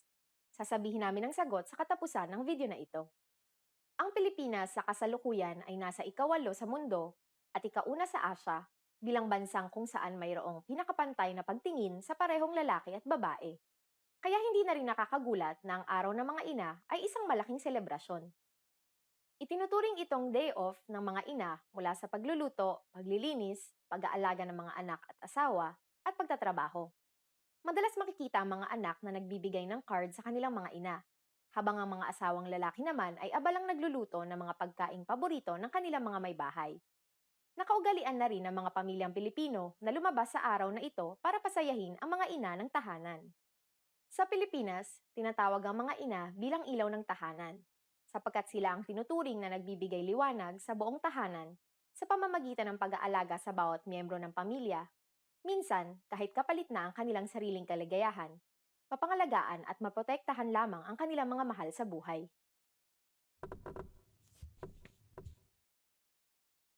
Dahil sa karaniwang malalaki ang mga pamilyang Pilipino, madalas na ipinagdiriwang ang araw na ito kasama hindi lamang ang mga ina, kundi pati ang mga lola, tiya, mga pinsang babae, at kahit sinong babae sa pamilya na may anak. At ngayon, ibibigay ko na ang sagot sa tanong kanina. Bago ang taong 1980, kailan ipinagdiriwang ang araw ng mga ina sa Pilipinas? Bago ang taong 1980, ipinagdiriwang ang araw ng mga ina tuwing ika-8 ng Disyembre, kasabay ang Feast of the Immaculate Conception. Ngunit, iminungkahi na ilipat ito sa ika-2 linggo ng Mayo dahil ipinagdiriwang ito sa ibang parte ng mundo sa parehong petsa. Kamusta ang lesson na ito? May interesanteng bagay ba kayong natutunan? Paano nyo ipinapakita sa inyong mga ina ang inyong pasasalamat? Mag-iwan kayo ng komento sa filipinopod101.com. Hanggang sa susunod na lesson! Hi guys, and welcome to Filipino Top Words. I'm Erica, and for today we will be learning about Filipino foods. So, you probably know, or probably don't know, that there are many different and delicious Filipino foods. Adobo. Adobo. The first food that everyone should know about is adobo. In English, we also call it adobo. Adobo ang paborito kong pagkaing Pilipino. Adobo is my favorite Filipino dish. So actually, adobo is the first thing that I've ever learned to make. It's the easiest, so you just need soy sauce, vinegar, bay leaf, or laurel leaf, whatever you call them. Sometimes people call them bay leaf, sometimes laurel leaf. And peppercorns, right? And then just boil those things together with pork or chicken or pork and chicken, depending on what you want to eat. And then everything will be nice and soft. Chicharon. Chicharon. Next is chicharon. In English, chicharon. Ang chicharon ay gawa sa balat ng baboy. Chicharon is made from pig skin. So it's actually crackling pig skin. Yeah, it's very crunchy. But I saw some show where they made chicharon by putting it in the oven. And I put it in the oven, and then afterwards it came out really crackling. So that's how they made it. But I don't know if that's actually how you make it. I think the most popular brand of chicharon is Lapids. So if you want to try chicharon, try the Lapids chicharon. Just remember that's not very healthy. Try it, don't eat too much. You can also eat it with rice actually. Durian. Durian. Next fruit is durian. Or actually just durian. Masarap ang durian kahit na may amoy ito. Durian is delicious even if it doesn't smell good. Yeah, it actually doesn't smell good. But it tastes nice. To me, it just tastes like jackfruit. I don't know about you. If you want to try durian, you go to the southern part of the Philippines. That's where you can get them cheaper. Yeah, fresher, more potent smell. Go to Davao, get them there fresh, and it's really good. Halo-halo. Halo-halo. Halo-halo. In English, halo-halo. Tuwing tag-araw, mabenta ang halo-halo. Every summer, halo-halo sells well. So halo-halo is made up of crushed ice with some sweet beans, with different fruits, and sometimes, what other stuff? Nata de coco, or like sweet coconut things.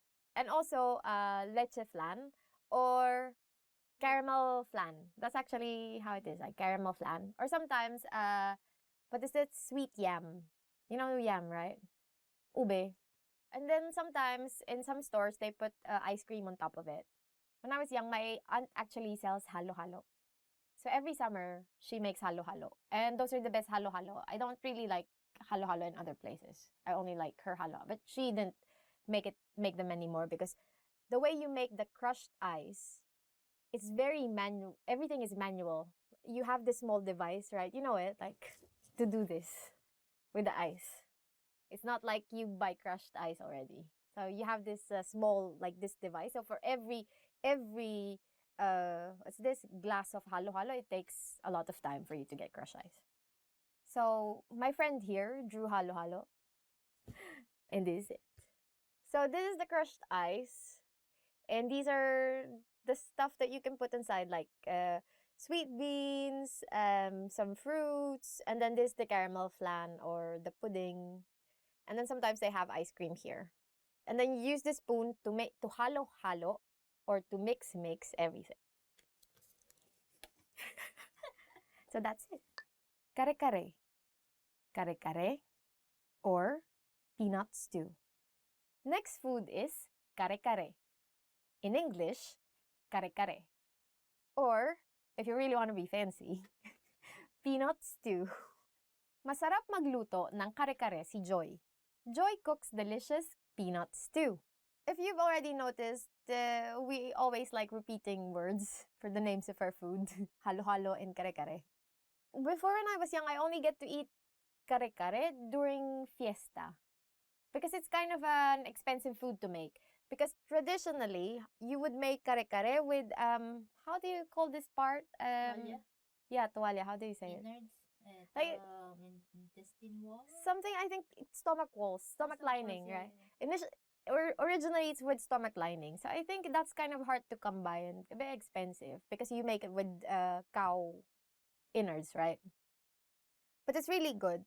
And then now, people like to eat the fast food. So there's lots of mixes for kare-kare. And before, when you really want to make kare-kare, you have to grind the peanuts by hand, everything by hand, right? To make peanut paste. But now you can just buy mixes and stuff. But still, the original kare-kare is very good.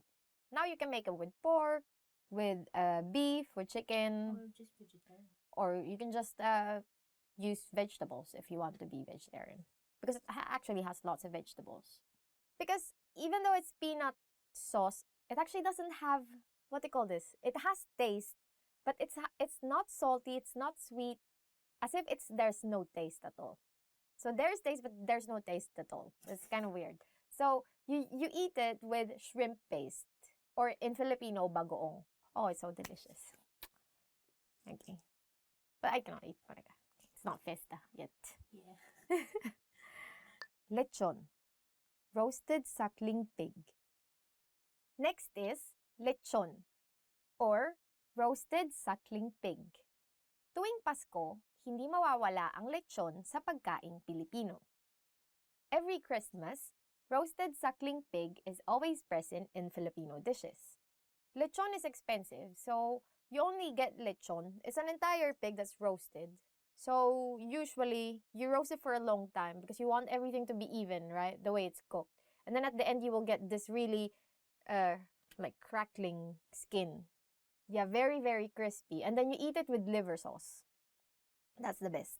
You only get this usually every big festivals or in some families Christmas. We don't do lechon for Christmas because in the city you cannot really do actual lechon, but you can buy lechon. What happens is you get lechon on Christmas and then the next few days you get lechon paksiw, which is the meat of the lechon cooked as a stew, right? With the liver sauce. And it's very good. That's my favorite, actually. I like lechon paksiw more than lechon. So this is lechon. I don't know if you can see. Aren't we going to insert pictures here? Here on this side, you will see lechon. Mangga. Mango. Mangga. Or mango. Mura lang ang mangga sa Pilipinas. Mango is cheap in the Philippines. And we have the best mangoes. I have a Thai friend. He admits that we have.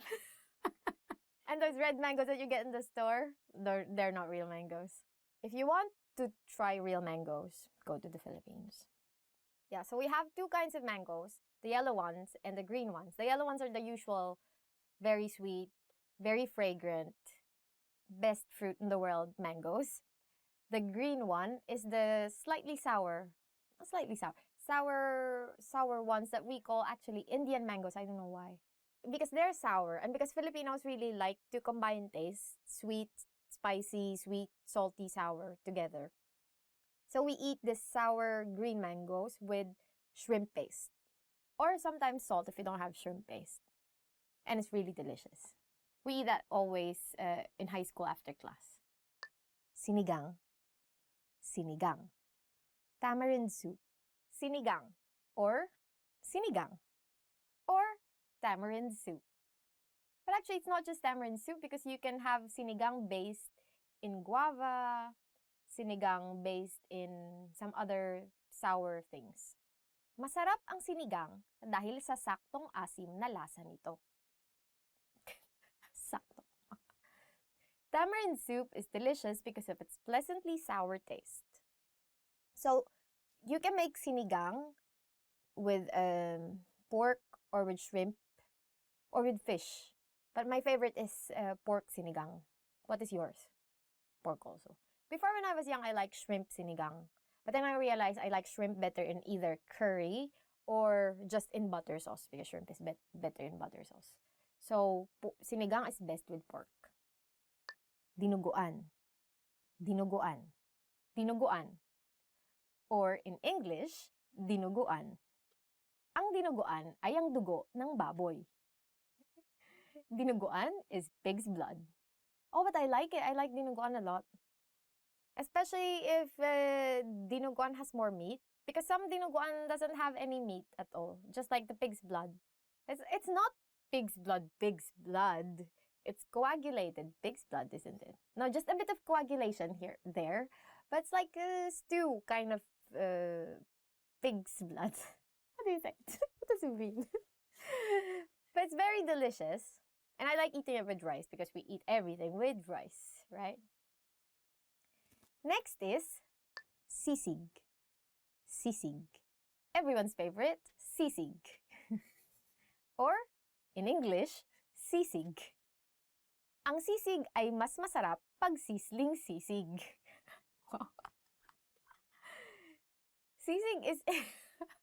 Sisig is even more delicious if it's sizzling.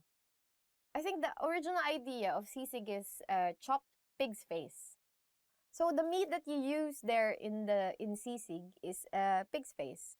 So you just cut up everything and then add some lime, liver, and then cut up everything and then make it to a sizzling plate.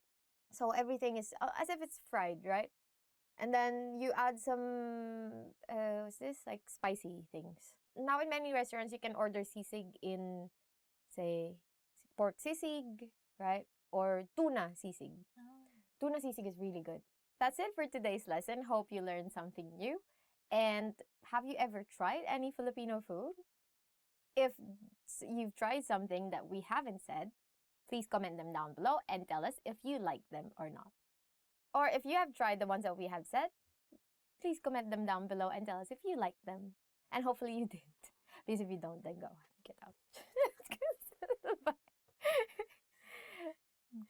Don't forget to like and subscribe. And if you want to learn more Filipino, head on to filipinopod101.com. Till the next lesson. Nagbabago. Ano nga? Hanggang sa muli.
Hello guys and welcome to Filipino Top Words.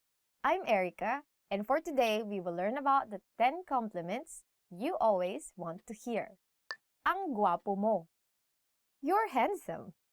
Two possible circumstances.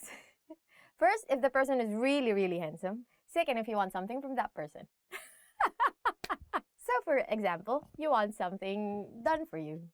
You go to this person and say, "Oh, ang guwapo mo. Pwede bang pakitulungan ako?" In English, "You're handsome. Can you help me with this?"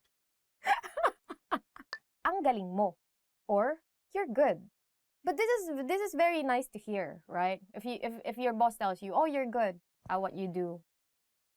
Keep doing it." Then you say, "Oh, thank you. Can you raise my salary?" Right? So it's not about you being kind, but it's more about you were able to do something. Like you excelled at something. So in sports, for instance, or as I've said, in your job, you were able to do something very nice, then this is a proper compliment.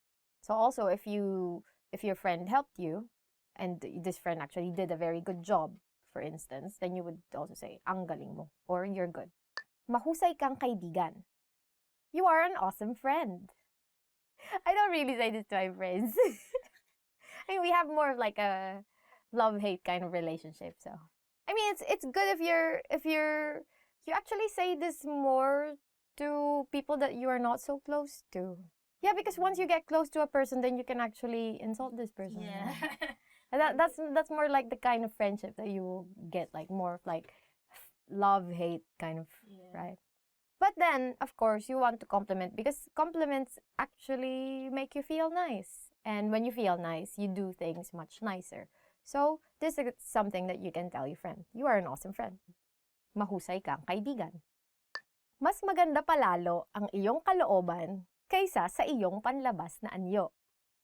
Your inside is even more beautiful than your outside. I think if I'm your friend, I won't even like this because I want my outside to be more beautiful than my inside. Because I'm vain like that. I don't care about what you think of me inside. As long as you think I'm beautiful. I think more people are going to like that one. I mean, if you tell this to someone, what would that person say? And this person would probably say, "What do you think of me? I'm not beautiful on the outside." Right? It's not so nice, but you can try. Let's see how far you will go. But it's actually nice to compliment people's inside. Kahanga-hanga ang iyong resume. Your resume is impressive. And this is very helpful when you are you're being interviewed. And if you hear this phrase, then that means you have a good chance of getting the job. Because that means your resume is actually very impressive for them. But sometimes, you know how HR people are, right? They just tell you, "Oh, your resume is very impressive, but I'm sorry, we found someone with a more impressive resume than you." So if someone tells you, "Oh, your resume is very impressive," then it also tells you that, okay, you're on the right track of whatever you want to be, right? So I think that's very helpful. Magaling or great job. Saya no, great job. So this is a common phrase, common compliment that you will hear. So you can use it in many different circumstances, like you accomplished something. So if you also troubleshoot something, you're able to do it, then your boss will say, "Oh, that's good job," or "Great job," "Better job," "Best job." Greatest job. Bestest job. Bagay sa'yo ang jacket na yan. That jacket looks nice on you. After you compliment them on the inside, you also compliment them on the outside, right? But your compliment only goes to the jacket, not per person. You can change jacket into whatever things. Bagay is, it fits you, right? So when you say bagay, other than it meaning a thing, right? Bagay also means it suits you. So you can say, that dress suits you. So bagay sa'yo ang bestida na yan. or that hat suits you for whatever reason you're wearing a hat, right? So, or those glasses suit you. So that's actually a very useful compliment to learn. Maganda ang taste mo. You have good taste. So this is a very nice compliment if someone tells you, oh, you have very good taste in, say, furniture, right? Furniture. Or in clothes, or on house decor, right? That's a very nice because that means we use the same word actually, taste. But usually we just say maganda ang taste mo or okay ang taste mo, right? Okay ang taste mo, which all means you have good taste. Maganda ang iyong ngiti. Your smile is beautiful. I think you only say this to your prospective partners. You don't say this to your friends, right? Because if you say this to your friends, they'll be like, "What is wrong with you?" Right? So, maganda means beautiful. So you can replace ngiti with many other things. So you can say, bag. Maganda ang iyong bag. Or, your bag is beautiful. Or, maganda ang iyong buhok. Or, your hair is nice. Right? Maganda ang iyong damit. Or, your clothes are nice. So you can change ngiti to something more appropriate for the occasion. But if you're courting someone, maganda ang iyong ngiti can actually help. But then, whoever you're courting is going to be like, what? I think it would be much better if you say, maganda ang ngipin mo. You have good teeth. Ang ganda mo. You look gorgeous. Or you look beautiful. Or you look pretty, depending on the level of prettiness, right? Ang ganda mo, which means you look gorgeous or you look beautiful. Or you can also say, ang cute mo, right? Which means you look cute. And we say this like for small people. Ah, you're so cute, right? I have two close friends who are very, very petite. And they're really, really cute. They're like my kids. They're so cute. So, if you want to say that she or he is very, very beautiful, then you can just repeat words. So, ang ganda-ganda mo, ang galing-galing mo, right? So that means And then you can change your tone to make it sarcastic. So if you think that this person is actually not really good at this job, but you want to be sarcastic, and say, ang galing-galing mo. I mean, we like being sarcastic in Filipino, so you will hear that a lot. And that's it for today's lesson, and hope you learned something new. If you have heard any of these, comment them down below, and what do you think is the most useful among these things? Don't forget to like and subscribe to our channel, and if you want to learn more Filipino, visit filipinopod101.com. Hanggang sa muli, la la la.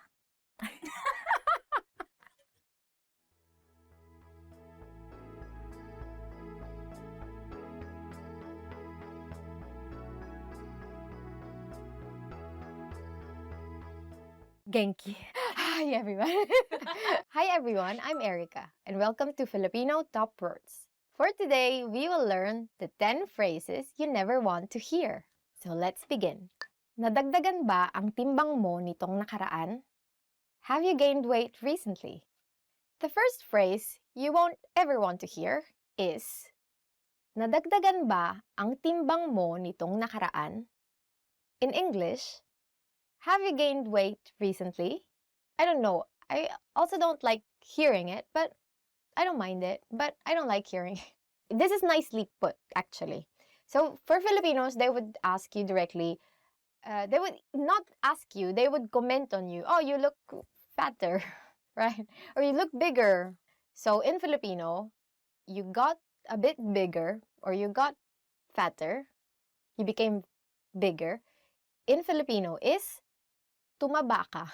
So usually like that, like aunts, they see you, for example, you've been away for quite some time, you come back, and then your aunts will be like, oh, tumaba ka. Right? Especially in the Philippines, you get lots of food every time you go to a restaurant. And there's another thing. Usually, you have your rice, right? And then you have your meat. And then you eat your rice with your meat. And then you realize, oh, I still have some more meat left. Then you'll get another serving of rice. And then you eat your rice. And then you eat your meat and then you realize, I don't have any more meat, but I still have rice. And then, okay, I'll get another serving of meat. And then it's like, and it happens, you know. Mayroon kang puting buhok. You have gray hair. So the next phrase that you won't ever want to hear is mayroon kang puting buhok. Or in English, you have gray hair or white. When someone tells me I have gray hair, I immediately try to have it pulled. For me, for instance, I'm always like concerned. I just want my hair to be always like this really shiny black. And then, so we take care of it, right? Like you cover your hair also when because too much sun can make your hair, what can damage your hair, like make it a bit lighter, almost brown. But I want my hair always to be black, so I'm kind of really very like careful with it. Sinabi ko na sa'yo. I told you so. Sinabi ko na sa'yo. Or, I told you so. Who wants to hear this? No one, right? In any other language, no one will hear this, I think. Right? Because it just like drives your mistake into your face. Like, you did this. I told you so. You should have done this. And if you're Filipino, your immediate response would be, obvious ba? Or isn't it obvious? Just like, leave. Like, ano nga yun? Because Filipinos can be very sarcastic also. So they would just be like, yeah, it happened. So, nothing can be done. So, what's the point of saying, I told you so? Tanggal ka na sa trabaho. You're fired. Tanggal ka na sa trabaho. Or, you're fired.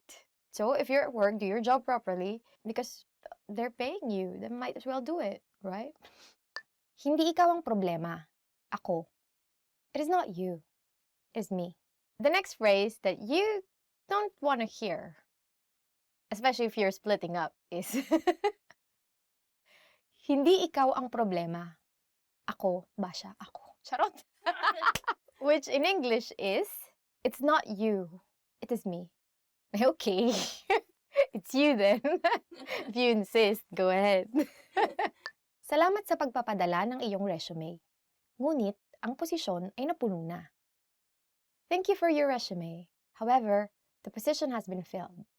The next phrase that no one ever wants to hear is actually not a phrase. It's actually two sentences. But still, you don't want to hear or you don't want to read, right? Is, salamat sa pagpapadala ng iyong resume. Ngunit, ang posisyon ay napuno na. Or, thank you for your resume. However, the position has been filled. Next. But this is a nice thing actually to receive, especially if you're applying, right, for jobs, because you're not left just waiting.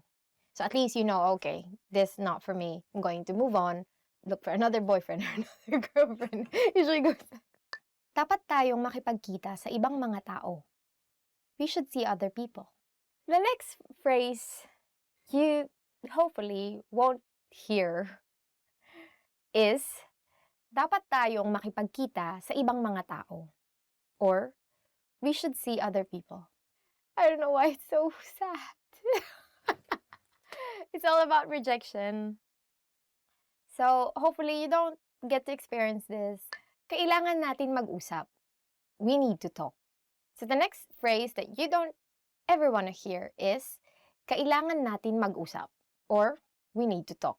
I think in any circumstance, this is not a nice phrase to hear, right? Whether it be your boyfriend, girlfriend, or your boss, then this is never a nice phrase to hear. So what do you do when someone tells you, we need to talk? Mag-rosaryo ko. Well, because we are Filipinos and we're religious, then we start praying at the rosary. Ang pangit mo. You're ugly. Next phrase that you definitely don't want to hear directed to you is, ang pangit mo. Or, you're ugly. I mean, who would say this? Is there anyone who will say this? Will anyone say this? Super mean. Are you a kid to say this? Yeah. I think only kids say this, right? And even kids nowadays are kind of a bit like politically correct. They don't really just say you're ugly.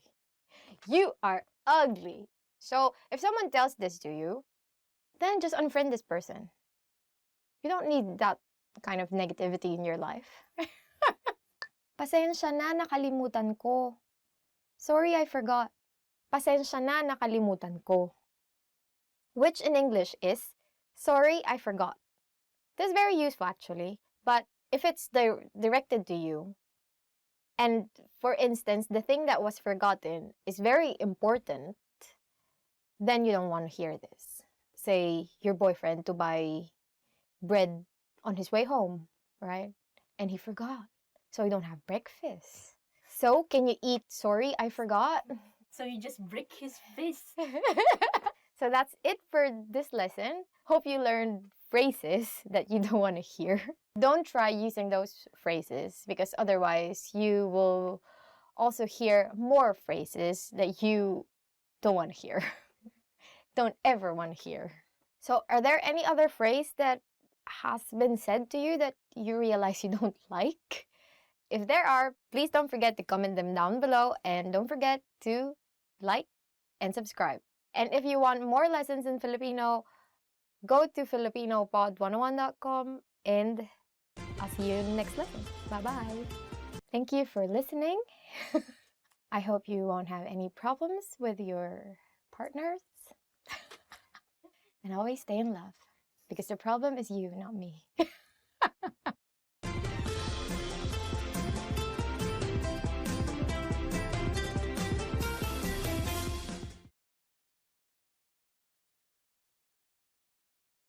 Hi, I'm Erica, and welcome to Filipino Top Words. Today we are going to learn 10 phrases to amaze native speakers. Salamat pero sa totoo lang, hindi ako isang native speaker.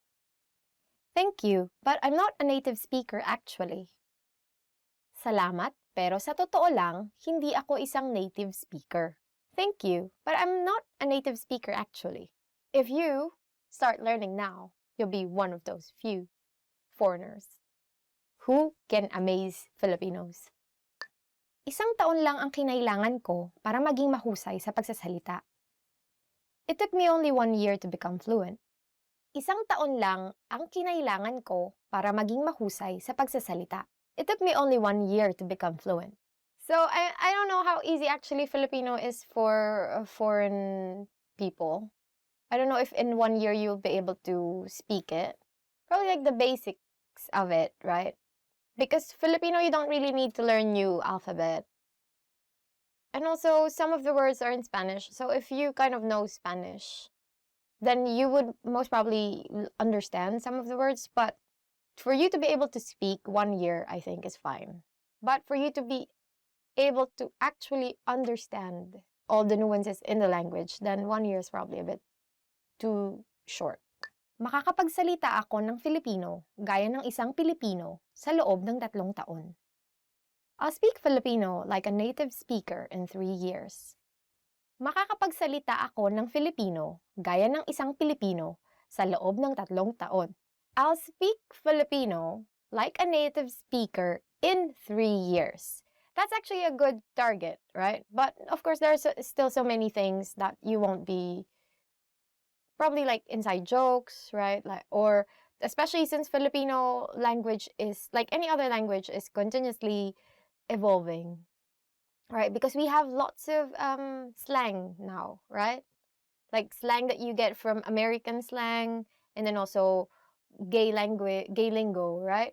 So all of those words, and then usually when you learn Filipino, you won't get to hear those slang or like street words. And most people actually use a bit of like casual, even in, they only use really formal Filipino in say formal situations, formal settings. So this is a good target, but good luck. 10 taon na akong nag-aaral ng Filipino. I've been learning Filipino for 10 years. 10 taon na akong nag-aaral ng Filipino. I've been learning Filipino for 10 years. That's actually very good.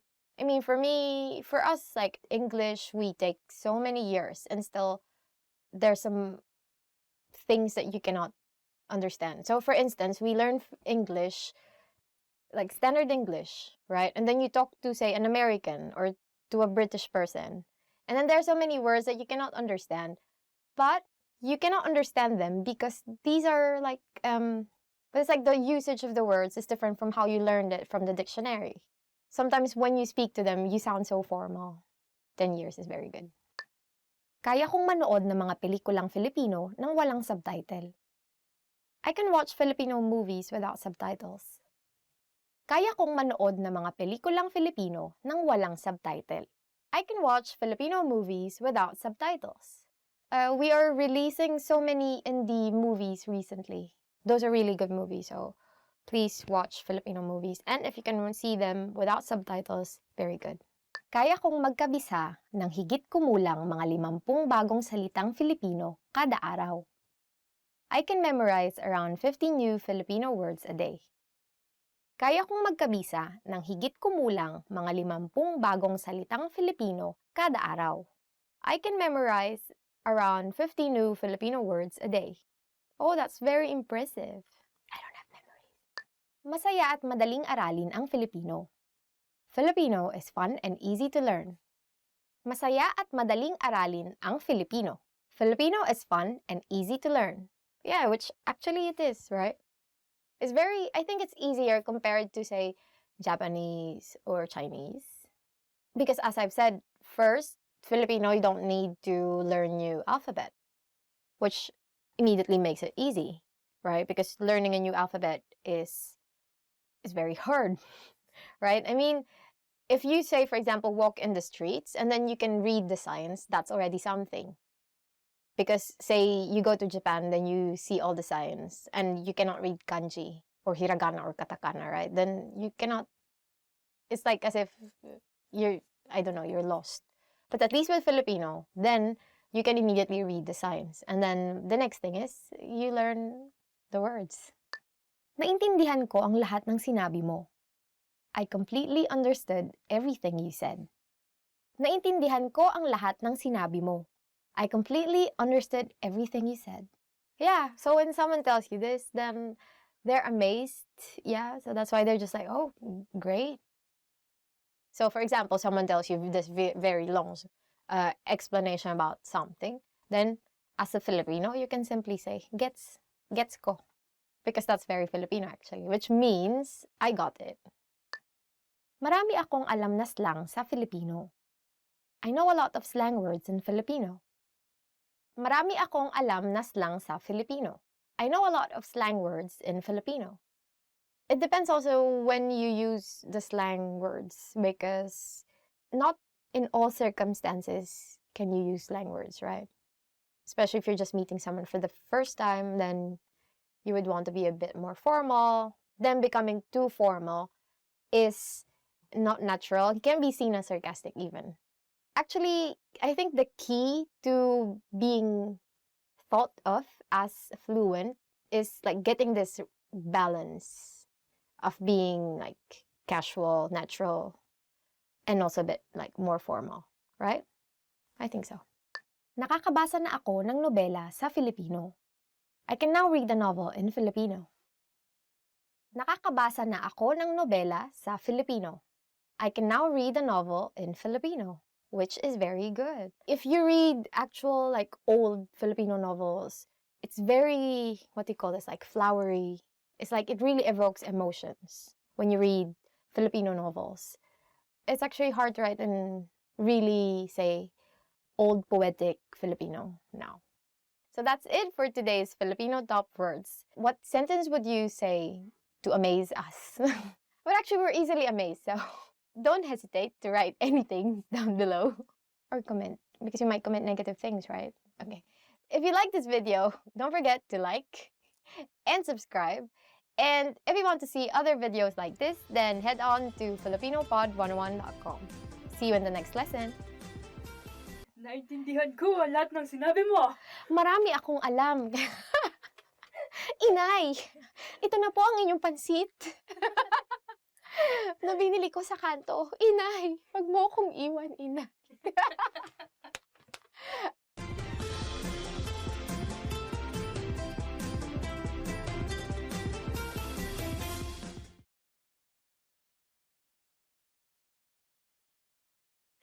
Hi everyone, my name is Erica, and welcome to Filipino Top Words.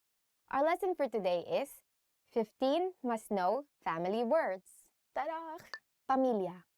Pamilya. Family.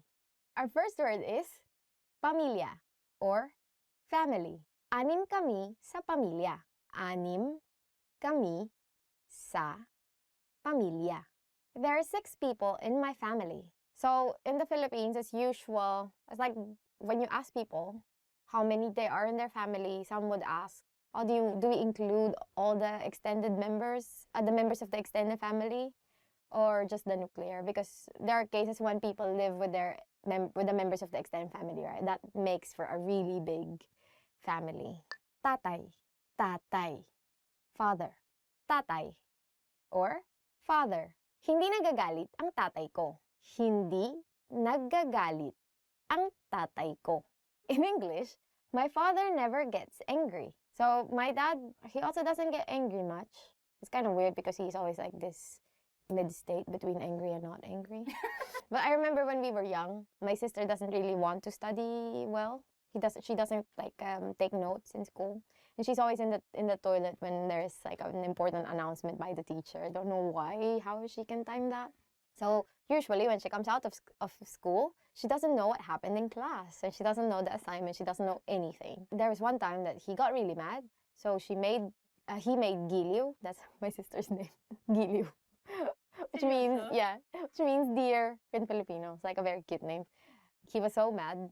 He made her kneel on, what do you call this? Mongo beans. Mongo seeds, right? Hello, Giliw. Asawa. Asawa. Husband or spouse. Asawa or husband. Ang aking asawa ay binalak magpari, ngunit buti na lang, hindi natuloy. Ang aking asawa ay binalak magpari, ngunit buti na lang, hindi natuloy. My husband planned on becoming a priest, but I'm thankful he didn't go through with it. Who thought of this? So in Filipino, actually, when you say asawa, it can mean both husband and wife. So actually, the best translation for asawa is spouse, right? So when you want to specify that the asawa that you're referring to is male or the husband, you would say asawang lalaki, right? He could have been a priest saving the world, but yeah, thankfully he didn't go through with it according to the sentence. Or probably he's now regretting his decision. We don't know. Anak na lalaki. Anak na lalaki. Son. Anak na lalaki. Or son. Si Ted at Tina ay may 4 na anak na lalaki. Si Ted at Tina ay may 4 na anak na lalaki. Ted and Tina have 4 sons. When you want to say son, you would add lalaki, which is male. So anak na lalaki. Or if you want to say daughter, then you would say anak na babae, babae for female. Usually you just say, oh, my kid, right? My kid, actually. Ang anak ko, hindi na naman pumasok sa eskwelahan. My kid didn't go again to school. That was my mom's line every time we talked about Giliw. Because Giliw really doesn't like taking down notes. Kapatid na lalaki. Kapatid na lalaki. Brother. Kapatid na lalaki. Or, in English, brother. Ang kapatid niyang lalaki ay napakatalino. Ang kapatid niyang lalaki ay napakatalino. His brother is extremely smart. Here, kapatid again is a gender-neutral word, which means sibling. So if you want to say brother, you would add lalaki to kapatid. So it will be kapatid na lalaki. Or if you want to say sister, then it will be kapatid na babae. Babae meaning female. In the family, there's always ways of calling brothers, sisters, right? So for an older brother, you would say kuya. For elder sister, you would say ate. Tío, tío, uncle. Tío or uncle. Ang tío ko ay masipag. Ang tío ko ay masipag. My uncle is hardworking. So usually, younger people would call uncles as tito. So they would just call them tito. You can also say tito to anyone like a bit at the same age as your tito. For instance, like you meet someone and then you start talking to this someone, but they're kind of like more of a like mom dad image. So you would call the dad image as like tito, right? Something like that. Lolo. Lolo. Grandfather. Lolo or grandfather. Magaling mag-Ingles ang aking lolo. Magaling mag-Ingles ang aking lolo. My grandfather has excellent English. Biyenang lalaki. Biyenang lalaki. Father-in-law. Biyenang lalaki or father-in-law. Ang aking biyenang lalaki ay nakakatakot. Ang aking biyenang lalaki ay nakakatakot. My father-in-law is scary. Nanay. Nanay. Mother. Nanay. Or mother. Walang katulad ang aking nanay. Walang katulad ang aking nanay. There is no one like my mother. Because my mom is weird. She's very funny. I don't know. I think she was normal. Now she's a mom. When I'm away, I talk to her on Facebook video, right? Video call. And then so I talk to her. And the first thing that she noticed after so many things that I discussed with her, like, oh, how graduate school is, blah, blah. And then her immediate reaction is, oh, did you change your sheets? Kapatid na babae. Kapatid na babae. Sister. Kapatid na babae. Or sister. May isa akong nakababatang kapatid na babae. May isa akong nakababatang kapatid na babae.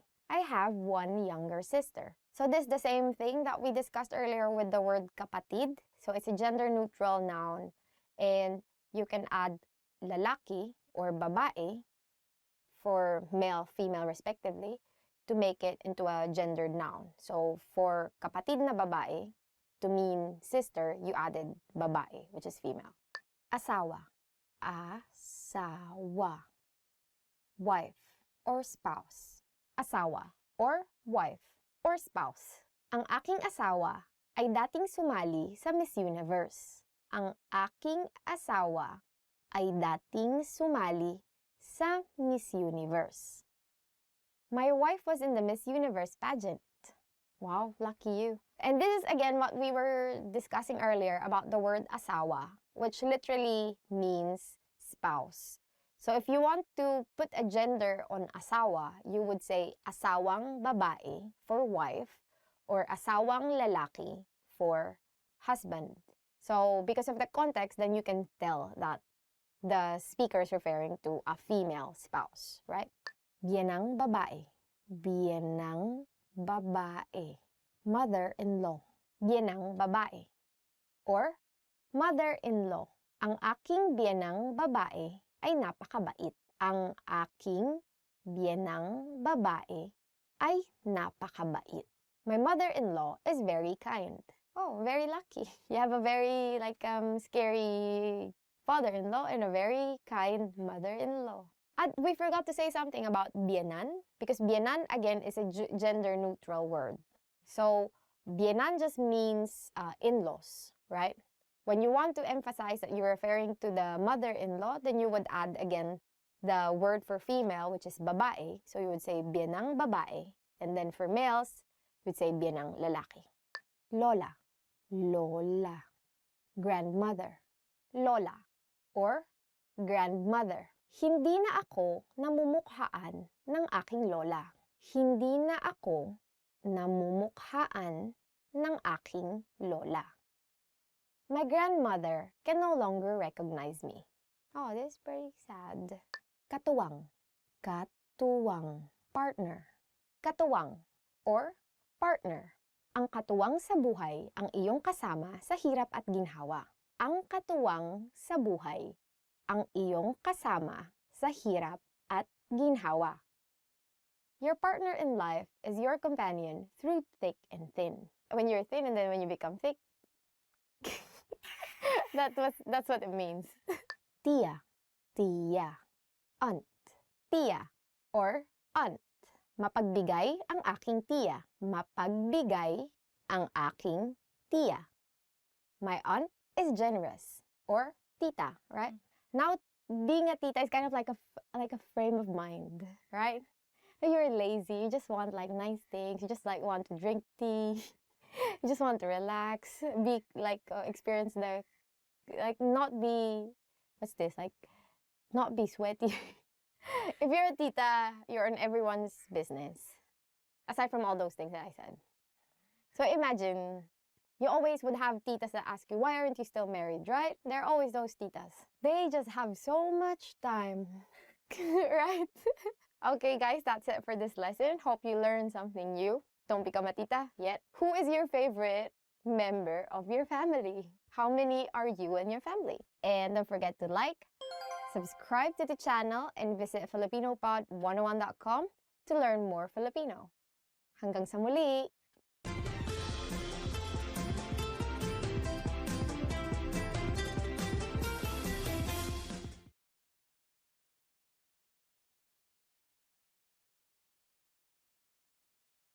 Hi everyone, I'm Ice from FilipinoPod101.com. Do you know how to say I love you in Filipino? In this lesson, you learn 3 different ways to say I love you and a special phrase for Valentine's Day.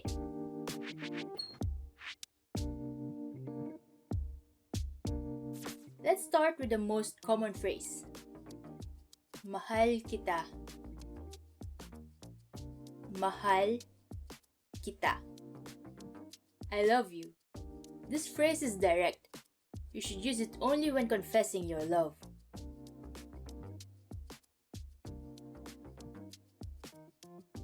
If you want to be less direct, you can use this phrase. Mahalaga ka para sa akin. Mahalaga ka para sa akin. This means you mean so much to me.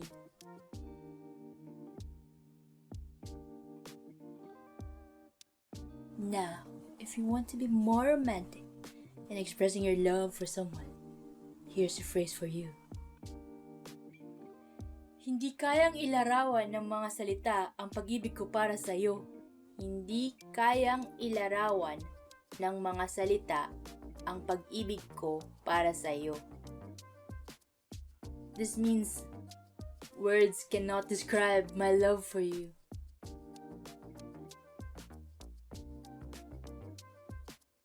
Now you know 3 different ways to say I love you in Filipino.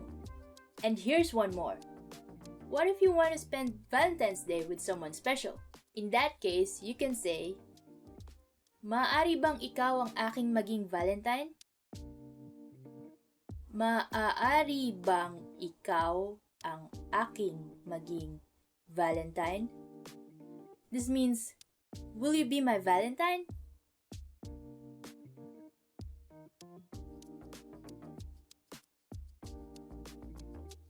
Okay, let's wrap up this lesson by recapping what you've learned. Listen to the expression and repeat after me. I love you. Mahal kita.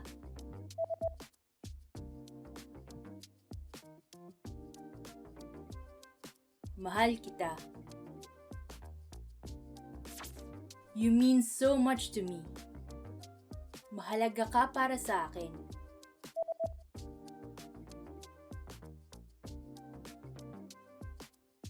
Mahalaga ka para sa akin. Words cannot describe my love for you. Hindi kayang ilarawan ng mga salita ang pag-ibig ko para sa iyo.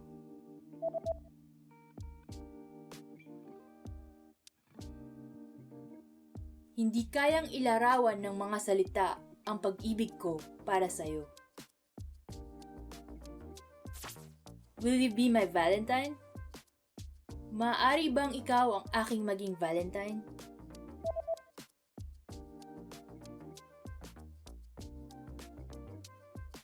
Maaari bang ikaw ang aking maging Valentine?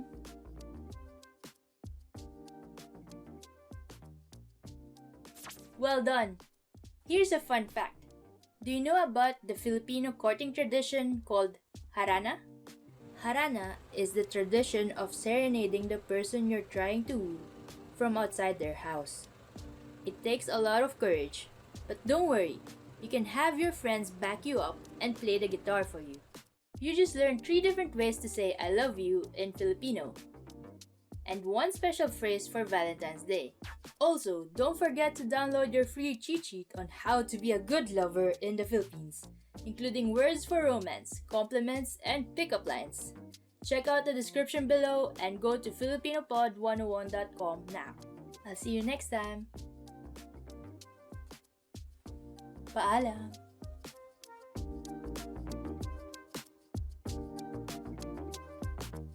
Filipino It's probably... I don't love it.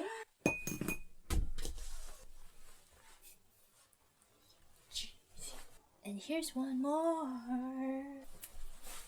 Well done. Rare, medium rare. You better be quiet. Shh.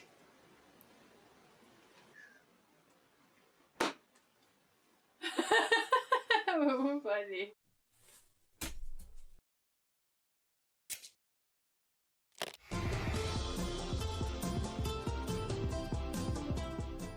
Kamusta kayo? Ako si Erica. Hi everybody, I'm Erica. Welcome to FilipinoPod101.com's Filipino sa 3 minuto.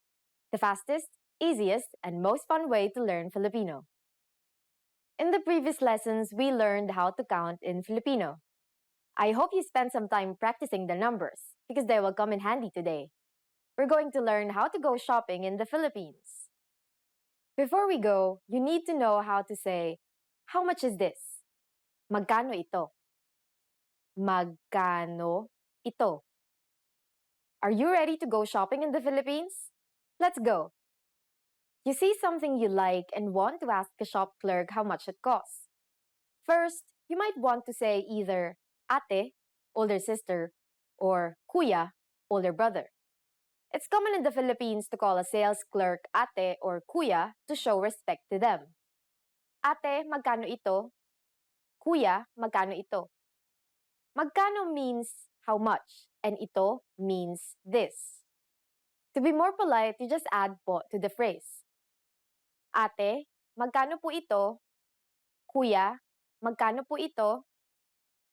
If you want to be more specific when asking, how much is this, and refer to a certain type of object, we need to add the connector ng to ito, and then the object that you want to buy.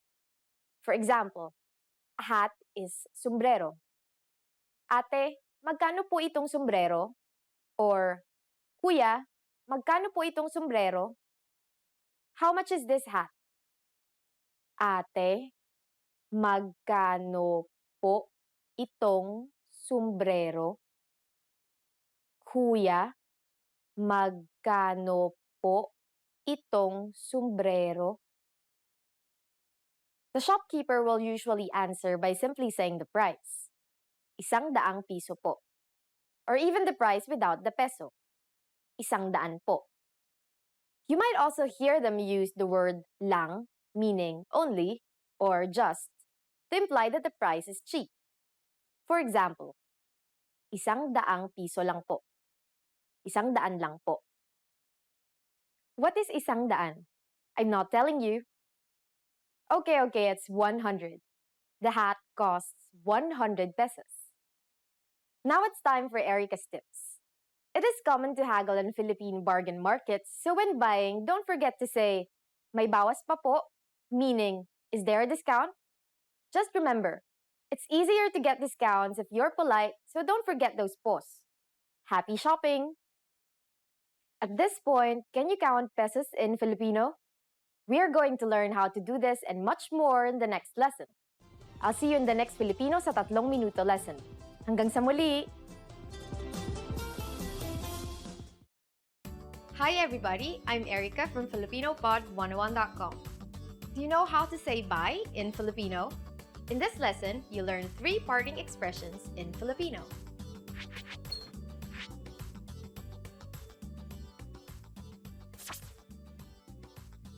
start with the easiest one. Paalam. Pa-a-lam. This means goodbye in Filipino. You can use this expression on any occasion with anyone.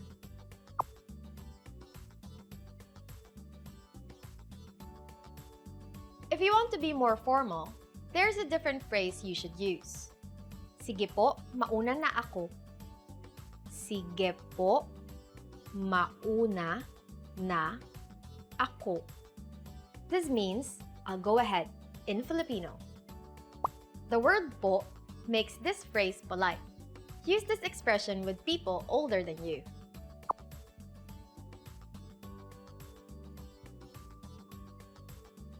If you want to sound more casual, here's a phrase for you. Sige, mauna na ako. Sige, mauna na ako. This is a casual way to say bye. This phrase is used amongst friends and in other casual situations. It can also be used with close family members and relatives similar in age.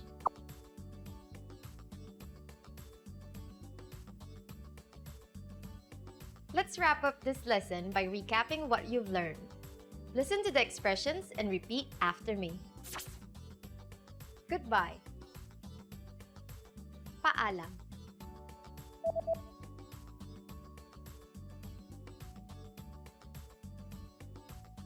Paalam. I'll go ahead. Sige po, mauna na ako.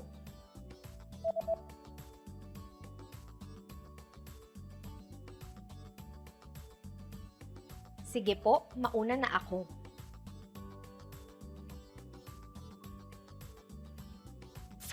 The casual way to say bye. Sige, mauna na ako.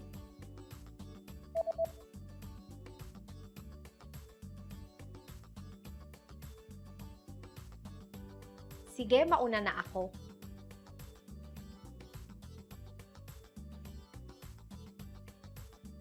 Well done! Here's a fun fact. In a daily conversation, you will hear the casual phrase, sige, mauna na ako, more often than other expressions. So remember both paalam and sige, mauna na ako when talking with your friends. You just learned how to say bye in 3 different ways in Filipino. And don't forget, you can learn Filipino twice as fast with your free PDF lessons. Just click on the link in the description to download them. See you soon! Paalam!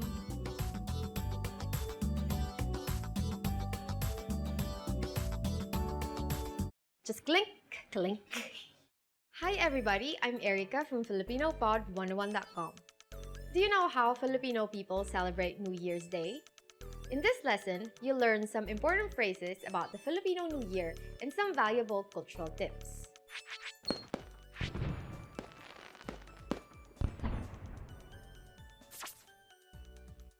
In Filipino, New Year's Day is called Araw ng Bagong Taon. Araw ng Bagong Taon.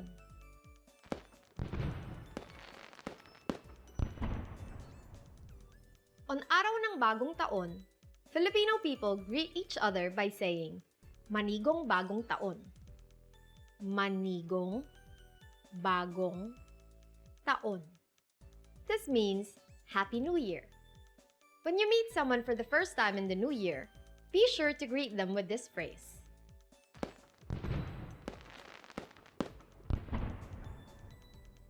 Filipino people also celebrate the holiday with special events and customs, with having a party being the most common. That's why you should remember this word. Handaan. Handaan. This means party. In recent years, going to street parties to welcome the new year has become a popular tradition in the Philippines, especially in Manila. This is partly because firecrackers are gradually being prohibited for individual use. Due to the massive amount of firecrackers used and because the people setting them off at home are not professionals, individual use of firecrackers brings danger to the neighborhood.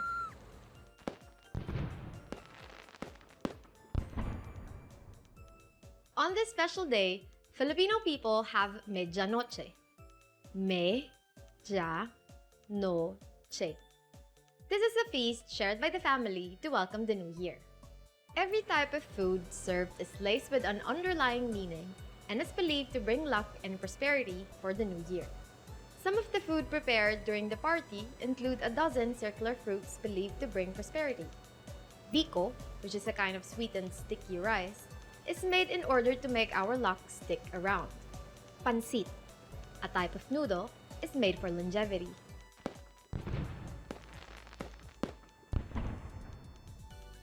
Let's wrap up this lesson by recapping what you've learned.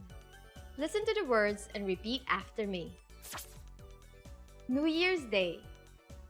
Araw ng bagong taon.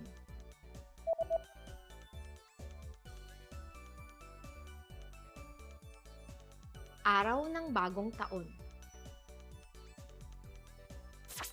Happy New Year. Manigong bagong taon.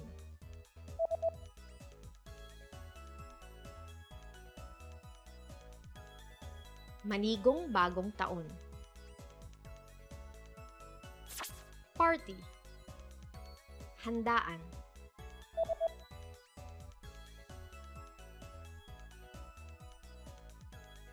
Handaan.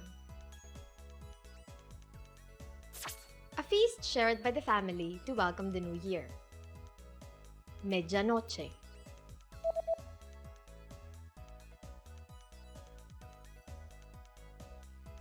Medianoche.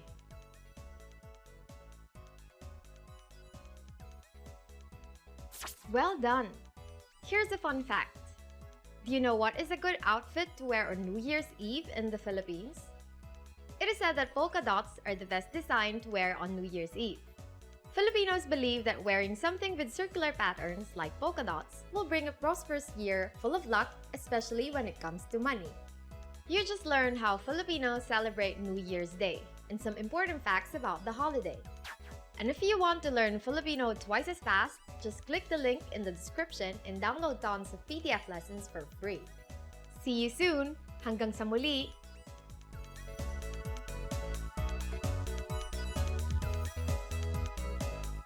Gradually. Why?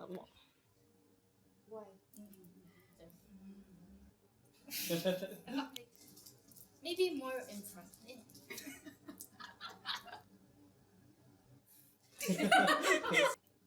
Can you go get closer? Yes. That doesn't look very good.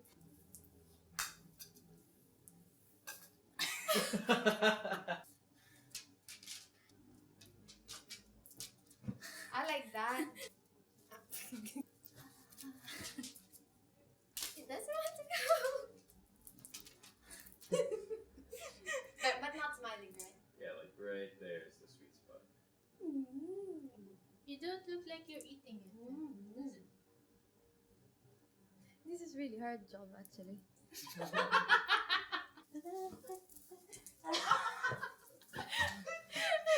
I think that's enough.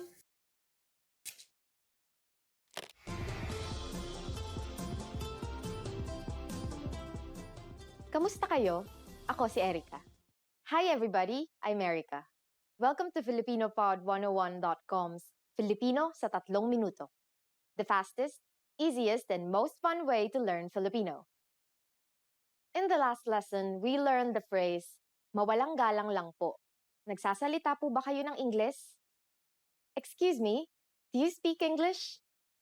We mentioned the phrase, mawalang galang lang po, which means, excuse me, in formal Filipino. In this lesson, we're going to learn how to use this and other words when apologizing in Filipino. We can use mawalang galang lang po when we need to stop someone to ask a question.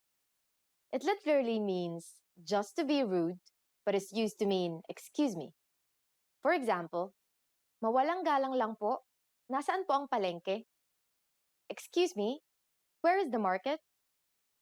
Mawalang galang lang po, nasaan po ang palengke? There is another phrase we use to mean excuse me, and that is paumanhin po. However, paumanhin po is used when you have bothered someone and could also mean I'm sorry. Paumanhin po. We use mawalang galang lang po and paumanhin po exclusively for formal situations. For informal situations, Filipinos usually just say, "Excuse me." But if there is something you really want to apologize for, it might be better to use a different phrase. That phrase is, "Patawarin mo ako." It means, "Please forgive me," and is used in informal situations. Patawarin mo ako. In formal situations, we say, "Patawarin niyo po ako." Patawarin niyo po ako. Here we added po and turned the second person pronoun into plural. Another common phrase Filipinos use for apologizing is, "Pasensya na po kayo." Pasensya na po kayo. This phrase is usually heard from shopkeepers when apologizing to customers. It can be translated as, "Please be patient with us."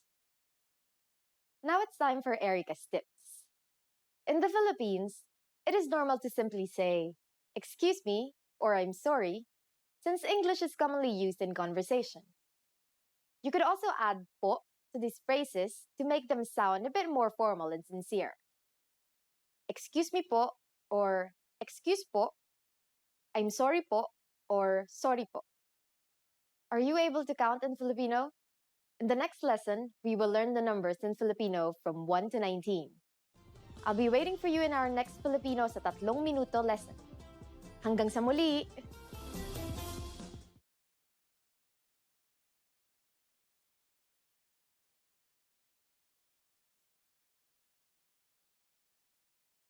Hi everyone, kamusta?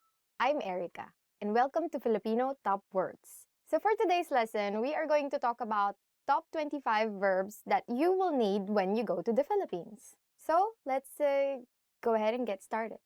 Maging, to become. Maging, to become. Maging can mean to be or to become. Mahirap maging hindi tapat sa sarili. It's hard not to be honest with yourself. Gustuhin, to like. So next word is gustuhin, to like. Nagustuhan niya ang pinadala mo. She liked what you sent. Gawin, to do. Next word is gawin, which means to do. It's easier said than done. In Filipino, we say, "Mas madaling sabihin kaysa gawin." And your mom will always use this because your mom always has many things that she wants you to do. Sabihin, to say. So our next verb is sabihin. In English, it can mean either to say or to tell. So for example, we want to say in English, "Don't tell our secret to anyone." In Filipino, you would say, "Huwag mong sabihin ang sikreto natin kahit kanino." Ipaliwanag, to explain. Ipaliwanag, to explain. Dapat ipaliwanag ng guro ng mabuti ang paksa. The teacher should explain the matter thoroughly. So for example, you're resting, looking at your phone, and then here comes your mom and tells you, "Magpaliwanag ka." Explain. This is very useful when you have to talk to your mom. Marinig, to hear. Marinig, to hear. Hindi kita marinig. I can't hear you. Again, you can use this when you're talking to your mom. Probably you can tell her, "I didn't do this because I didn't hear you tell me do this." That's a very unsatisfactory answer for your mom all the time. Pumunta, to go. Pumunta, to go. So we can say, "Gusto kong pumunta sa Palawan. I want to go to Palawan. Tara na, biyahe tayo." Alamin, to know. Alamin, to know. Gusto kong alamin kung mas mahirap bang matutunan ang Japanese o Chinese. I want to know if it's harder to learn Japanese or Chinese. Compared to Japanese or Chinese, Filipino is easier, right? So, please take the time to study Filipino. You will take less time than studying Japanese than if you go and study Japanese or Chinese. So, you know what to learn. Kunin, to take. Kunin, to take. For example, we want to say in English, "Please take the bill so that we can leave already." In Filipino, what you will say is, Kunin mo na ang bill natin para makaalis na tayo. So when you go to the Philippines and you eat at a restaurant and you want to ask for the check, just do this hand sign. Makita, to see. Makita, to see. Huwag kang mainis pag nakita mo. Don't get annoyed when you see it. So, what are the things that you get annoyed when you see? Dumating, to arrive. Dumating, to arrive. Dumating na ang pinakahihintay mong balita. Your long-awaited news has finally arrived. Isipin, to think. Isipin, to think. Isipin nating mabuti bago magdesisyon. Let's think of it thoroughly before making a decision. Actually, this is very important because every day of your life you have to think. Tumingin, to look. Tumingin, to look. Huwag kang tumingin sa malayo pag may kausap ka. Don't look far away when you're talking with someone. Because obviously you're talking with someone, right? How would it feel like if you're talking to this person face to face and you're looking at the side like this? Naisin, to want. Naisin, to want. I want to become an engineer rather than be a doctor. Mas nais kong maging inhinyero kaysa maging doktor. Magbigay, to give. Magbigay, to give. For example, someone asks you, oh, who can give me advice on something? And then you say, Alex gives excellent advice on whatever that is. In Filipino, how you would say it, magaling magbigay ng payo si Alex. Gamitin, to use. Gamitin, to use. So for example, I don't know where you can use actually you can use gamitin a lot. For example, let's use it in a proper sentence. Hindi natin pwedeng gamitin ang may nakasulat na bawal gamitin. So, in English, we can say, we can't use the ones which are marked don't use. I have a pretty straightforward, don't use it. Hanapin, to find. Hanapin, to find. You're asking your mom, where is this thing that I'm looking for? So she says, Pina, find it in the second drawer. In Filipino, it means, hanapin mo sa ikalawang drawer. Usually, your mom will call you Pina, according to her, if you don't use your eyes to look for things. So actually, it's very useful. So just remember that if you are going to look for something, don't ask your mom because you don't know what kind of fate will befall you. You might be a pineapple at the end. Lumabas, to go out. Lumabas, or to go out. So you want to ask permission from your parents before you go out. How do we say it in Filipino? Magpaalam ka muna sa iyong mga magulang bago ka lumabas. Ask permission from your parents before you go out. Someday, kids, you will be parents too. Magtanong, to ask. Magtanong, to ask.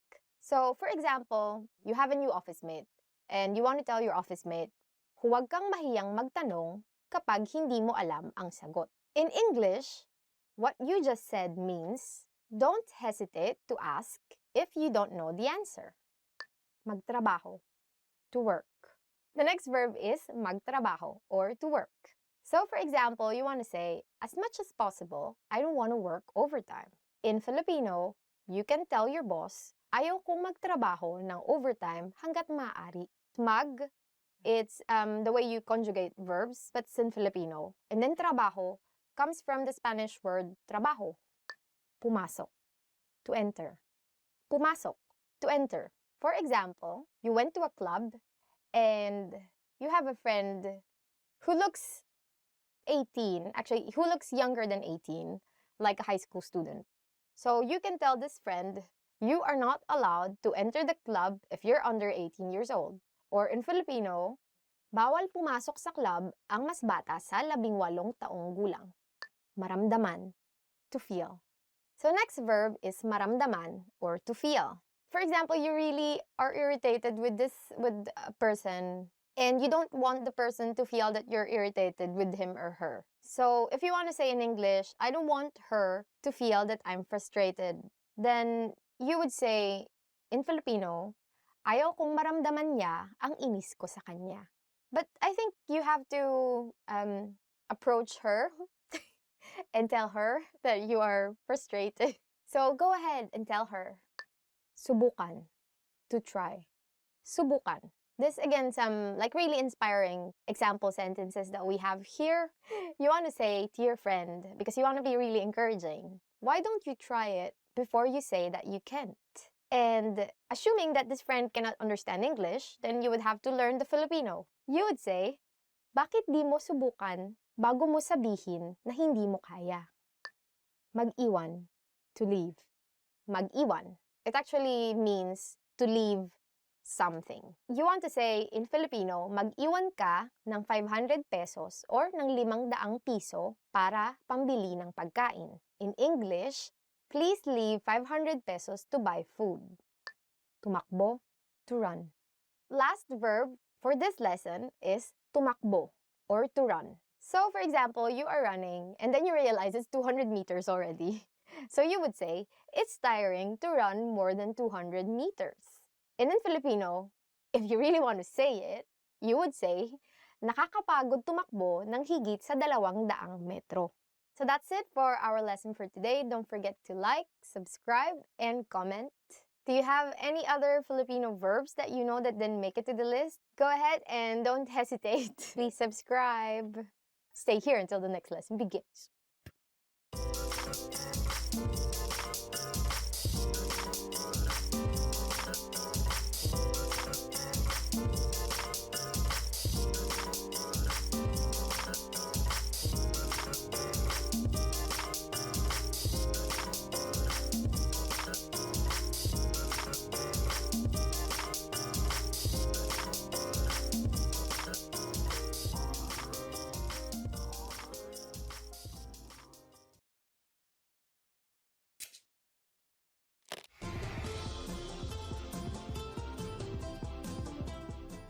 Kamusta kayo? Ako si Erica. Hi everybody, I'm Erica. Welcome to FilipinoPod101.com's Filipino sa 3 minuto. The fastest, easiest, and most fun way to learn Filipino. In the last lesson, we learned the numbers from 1 to 11. Do you remember them? Well, let's not stop there. Now I'll give you the tens. 20. 20. 30. 30. 40. 40.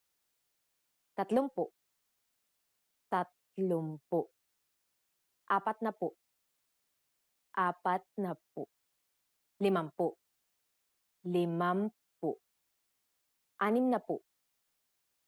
70. 70. 80.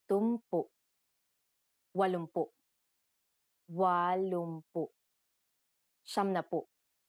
90. 90. Just like 11 to 19 from the last lesson, the tens also has a common formula. It is the numbers 1 to 9 plus connector plus pu. As I mentioned, the connector is usually NA if the letter before it is a consonant and NG if the letter before it is a vowel. I also mentioned that if a P follows the NG connector, then it becomes an M. Now here's one more thing. If the vowel before M is an O, then that also changes and becomes a U. Just like in 30, 70, and so on. Finally, one last thing to note is that for the number 10, we say 10 and not 10.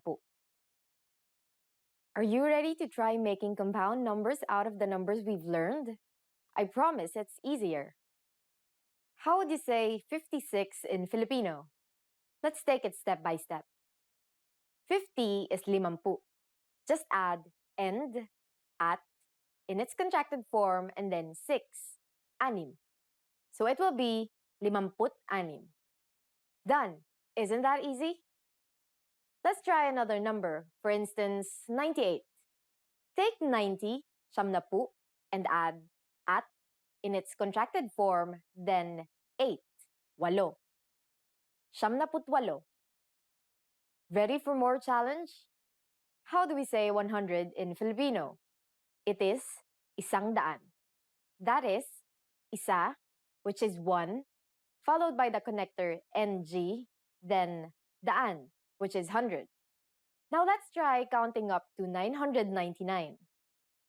For compound numbers in the hundreds, the formula is numbers 1 to 9 plus connector plus daan plus numbers 20 to 99. For example, 169 is 169. One thing to note is that daan becomes raan when the NA connector is used. For example, 492. 492. For compound numbers with 1 to 19, you have to add an at after saying the 100. For example, 401 is 400 at isa. And now it's time for Erica's tips. Conjugation may be the trickiest part in learning Filipino, but it is done mostly to make sentences sound more natural and easier to pronounce. So don't worry if you can't nail it down yet. People will still understand you. Just keep practicing and you'll get the hang of it. Can you believe it? After only 2 lessons, you can now count up to 999 in Filipino. In the next lesson, we are going to put your number knowledge to use. Do you have all the skills you need to go shopping in the Philippines? Let's learn it together in the next Filipino sa 3 minuto lesson. Hanggang sa muli! Hi everyone, I'm Erica and welcome to Filipino Top Words. Our lesson for today is the 10 questions you should know in Filipino. So let's begin. Anong pangalan mo? What's your name? The first question that you should know is Anong pangalan mo? In English, what's your name? So, how do you answer this question? For instance, my name is Erica. So in Filipino, I would say, Ako si Erica. Or, I'm Erica. This is a very useful question when you want to get to know other people. So you better remember this. Anong pangalan mo? In English, what's your name? Kamusta? How are you? The next question that you should know is, Kamusta? Or in English, how are you? How do you respond to this question? You say, Mabuti naman. Ikaw? Or, I'm good. You? So this is also again another very common question that you can ask your friends just because you're friends. So you have to know how they are. Parang lagi na lang magka-sarcastic yung... Actually, the longer version is, Kamusta ka? But no one really says that now. So you can just simply say, Kamusta? Yeah, or even shorter, you can just say, Musta? So it's very nice actually to say this to people, especially if you haven't seen them for a long time. Taga saan ka? Where are you from? So the next question that you should know is, Taga saan ka? Or in English, where are you from? So how do you answer this question? If you are, say, from Manila, then you reply, Taga Maynila ako, or I'm from Manila. So say you are from Lisbon, then you'd say Taga Lisbon ako, or I'm from Lisbon. So this is also a very important question to know, especially if you're just meeting someone for the first time. So I don't know, just people are very interested in where you go home. Or where you're from, not really where you go home. Kailan ang iyong kaarawan? When is your birthday? Kailan ang iyong kaarawan? In English, when is your birthday? So if you want to really respond to this question in fluent Filipino, then you would say, sa ika-25 ng Disyembre ang aking kaarawan. Or in English, this translates to my birthday is on December 25th. If it's December 25, then obviously your birthday is on Christmas. But if say August 9, then you would say in Filipino, ika-siyam ng Agosto. But no one really says that, so you just say August 9. Just say August 9. Ang kaarawan ko ay sa August 9. Or my birthday is on August 9. Saan ka nakatira? Where do you live? Saan ka nakatira?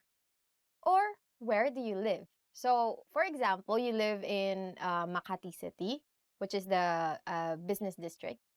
So you will say, nakatira ako sa Makati, or I live in Makati. Saan ka nagtatrabaho? Where do you work? The next question that you should know is, saan ka nagtatrabaho? Or where do you work? So, for example, you want to say that you work at Intel. Or sometimes there's call center in Intel, right? So there are many call centers in the Philippines, and many younger Filipinos work in call centers. And so you can say, nagtatrabaho ako sa Intel, or I work at Intel. And then usually the follow-up question would be, what do you do at Intel? So then you would say, oh, I'm a call center agent, or I'm a, what is this, like IT person, or I'm the CEO of Intel. Oh, wow. Ano ang phone number mo? What's your phone number? The next question that you should know is, ano ang phone number mo? Oh, we're getting really like in closer territories. So, for example, you really want to be friends with this person or more than friends, then you ask, ano ang phone number mo? Or, what's your phone number? For instance, you want to give your phone number to this person, whoever this person is. Ang number ko ay, and then your number. For instance, 0123456789. In English, my number is this. So, usually people would still ask for your phone number. But usually they would say, what's your cell phone number? Saan ka nag-aral ng Filipino? Where did you learn Filipino? Saan ka nag-aral ng Filipino? In English, where did you learn Filipino? So this is very interesting and very important to be able to respond to this. When the person that you're talking to is really like amazed with your Filipino, so you better reply with, nag-aral ako gamit ang filipinopod101.com, or I studied with filipinopod101.com. So where did you learn Filipino? Mahilig ka ba sa pagkaing Pilipino? Do you like Filipino food? Mahilig ka ba sa pagkaing Pilipino? Or, do you like Filipino food? For instance, you really do. So, how do you respond to this question? You say, oo, lalong-lalo na ang adobo, if adobo is your favorite. Or it can be kare-kare. Then you would say, oo, lalong-lalo na ang kare-kare. In English, yes, especially kare-kare or adobo. This is very important question to know because you usually get asked this question when you say go to gatherings or parties, or just like when you're staying in a Filipino friend's house, right? Their moms would usually ask you, oh, do you like Filipino food? What do you want to eat? And then they will most probably give you that food, serve you that food. They're very hospitable. Saan ang magandang pasyalan sa Pilipinas? Where is it nice to go to in the Philippines? The next question that you should know is, saan ang magandang pasyalan sa Pilipinas? In English, where is it nice to go to in the Philippines? If I'm going to give an advice now, I would say Palawan, definitely. And you would see, just type Palawan in Google, you would see really beautiful pictures. But if you want to be really specific, where exactly in Palawan, then either El Nido or Coron. So for instance, I would say sa Coron, Palawan. Or in English, in Coron, Palawan. It's very nice actually, very cheap and very beautiful place. So I haven't been to Coron, I've been to El Nido. I've been to El Nido, not Coron, not yet. So those are the top 10 questions that you should know.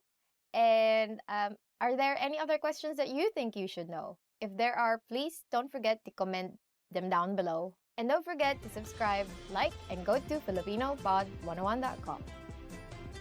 Bye. Just joking. If you want real mangoes, go to the Philippines.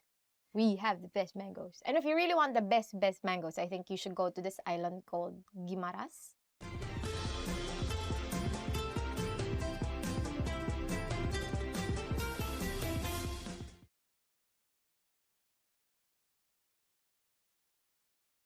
Hi everybody, I'm Erica from filipinopod101.com. Do you know how to say thank you in Filipino? In this lesson, you'll learn 3 different ways to say thank you and how to respond.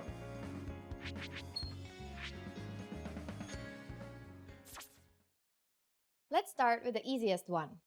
Salamat. Sa-la-mat. It means thank you.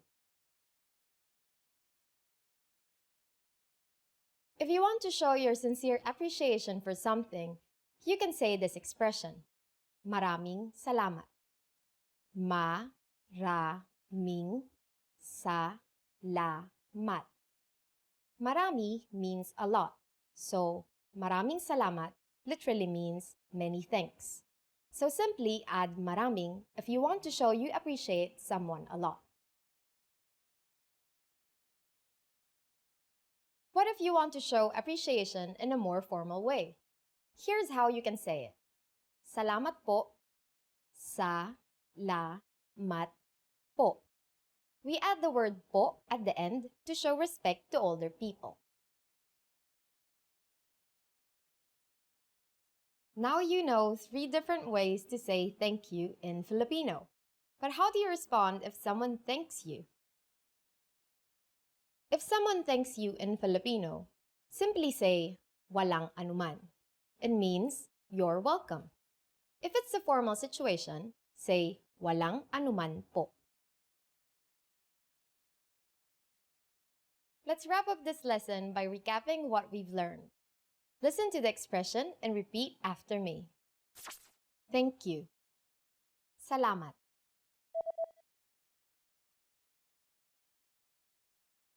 Salamat. The way to say thank you so much. Maraming salamat.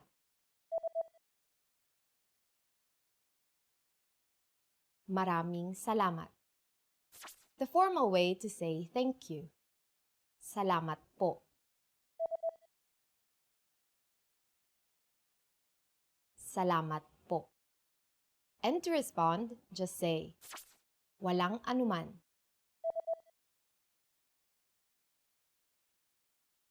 Walang anuman. Well done! Filipino has been influenced by many languages throughout history, and the phrase salamat has a connection to the Arabic phrase salam. Don't be surprised if you find similar sounding words from other languages, especially Spanish words. You just learned 3 different ways to say thank you and how to respond in Filipino. And if you really want to become fluent and speak Filipino from the very first lesson, go to filipinopod101.com. I'll see you next time. Hanggang sa muli!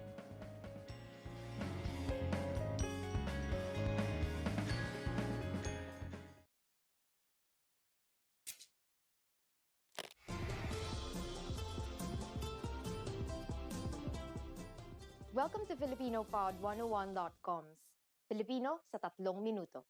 The fastest, easiest, and most fun way to learn Filipino. Kamusta? Ako si Erica. Kinagagalak kong makilala ka. Hi, I'm Erica. Nice to meet you. In this series, we're going to learn basic Filipino expressions. It's super easy and it only takes 3 minutes. In this lesson, you're going to learn how to introduce yourself in Filipino. Are you ready? Here we go. Kamusta? Ako si Erica. Kinagagalak kong makilala ka. Hi, I'm Erica. It's nice to meet you. Kamusta? Ako si Erica. Kinagagalak kong makilala ka. Did you get it? Let's take it step by step. Start by saying, kamusta? This means, how are you? But is commonly used to say, hi in Filipino. Next, say, ako si, I am, and then your name. My name is Erica, so I'll say, ako si Erica. Finally, say, kinagagalak kong makilala ka. This means, it's nice to meet you. Kinagagalak kong makilala ka. Kamusta? Ako si Erica. Kinagagalak kong makilala ka. Next, we're going to learn how to introduce ourselves in formal Filipino. But first, I'll teach you 2 words that turns any Filipino sentence formal. They are po and opo. Po, opo. All Filipinos learn these 2 words when they are young because they are a must when speaking politely to those who are older. Now here's how to introduce yourself in formal Filipino. Kamusta po? Ako si Erica Reyes. Kinagagalak ko po kayong makilala. How are you? I'm Erica Reyes. It's nice to meet you. Kamusta po? Ako si Erica Reyes. Kinagagalak ko po kayong makilala. Did you notice the word po in this introduction? Let's compare it with the informal introduction we learned earlier. First, we have kamusta po instead of just kamusta. As we've said before, kamusta means how are you and has essentially the same use as hi in English. It comes from the Spanish phrase como esta. We add the word po to this to make it polite. For the next sentence, there is no need to change ako si or I am. However, saying your full name is considered more formal. In the Philippines, we say our first names first and last names last. Finally, pay attention to the ending. We went from kinagagalak kong makilala ka to kinagagalak ko po kayong makilala. Ka or you is changed to the plural pronoun kayo to make the sentence more formal. The pronoun is moved to the front of the verb, and ng is added to connect the words. Finally, we also add po to the sentence to show respect. One more time. The informal way to introduce yourself in Filipino is, kamusta? Ako si Erica. Kinagagalak kong makilala ka. The formal way to introduce yourself is, kamusta po? Ako si Erica Reyes. Kinagagalak ko po kayong makilala. Now it's time for Erica's tips. Have you gotten hold of saying, kinagagalak kong makilala ka? Well, you might be surprised, but Filipinos say, nice to meet you, more often than its Filipino counterpart. This is because many English words and phrases are used in daily conversation since English is the second official language of the Philippines. Filipinos also shake hands during first meetings, just like in many Western cultures. But of course, if you use the proper Filipino introduction, your new Filipino friends will definitely be impressed. Do you know how to say thank you in Filipino? How about you're welcome? Watch the next Filipino sa 3 minuto lesson to find out. See you next time. Hanggang sa muli.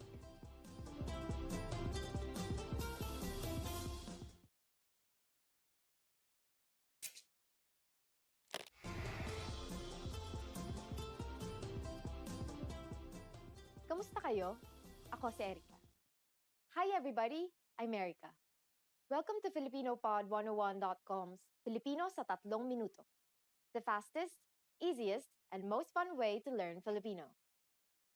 In the last lesson, we learned how to be grateful to people by saying salamat. In this lesson, we'll learn some of the most common greetings used in the Philippines. Handa na ba kayo? Are you ready? Then let's start. First, we'll learn the greetings we use when meeting people. Kamusta? Kamusta. Do you remember this from the first lesson? Kamusta literally means, how are you? But it is used as hi or hello. Musta is a shortened version of kamusta, which you can use when greeting friends. Musta, for formal situations, we use kamusta po. Kamusta po. Now, here are sometimes specific greetings used when meeting people. Magandang araw. Magandang araw. Literally, magandang araw means good day. To be more specific about which time in the day we greet someone, we use magandang umaga, magandang tanghali, and magandang hapon, meaning good morning, good noon, and good afternoon respectively. Magandang umaga. Magandang tanghali. Magandang hapon. During the evening, there is only one greeting, and that is magandang gabi. Magandang gabi. Maganda means beautiful or good. The connector ng is added to connect maganda and gabi.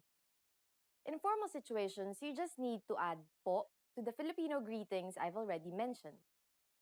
Magandang araw po, magandang umaga po, magandang tanghali po, magandang hapon po, magandang gabi po. Are you ready for more? Next are some greetings we use when leaving. To say goodbye in Filipino, we say paalam. Paalam. We also have sige, mauna na ako. Literally, all right, I'll go ahead. And it's a more casual way of saying goodbye. Sige, mauna na ako. Finally, we have hanggang sa muli, meaning see you again. Hanggang sa muli.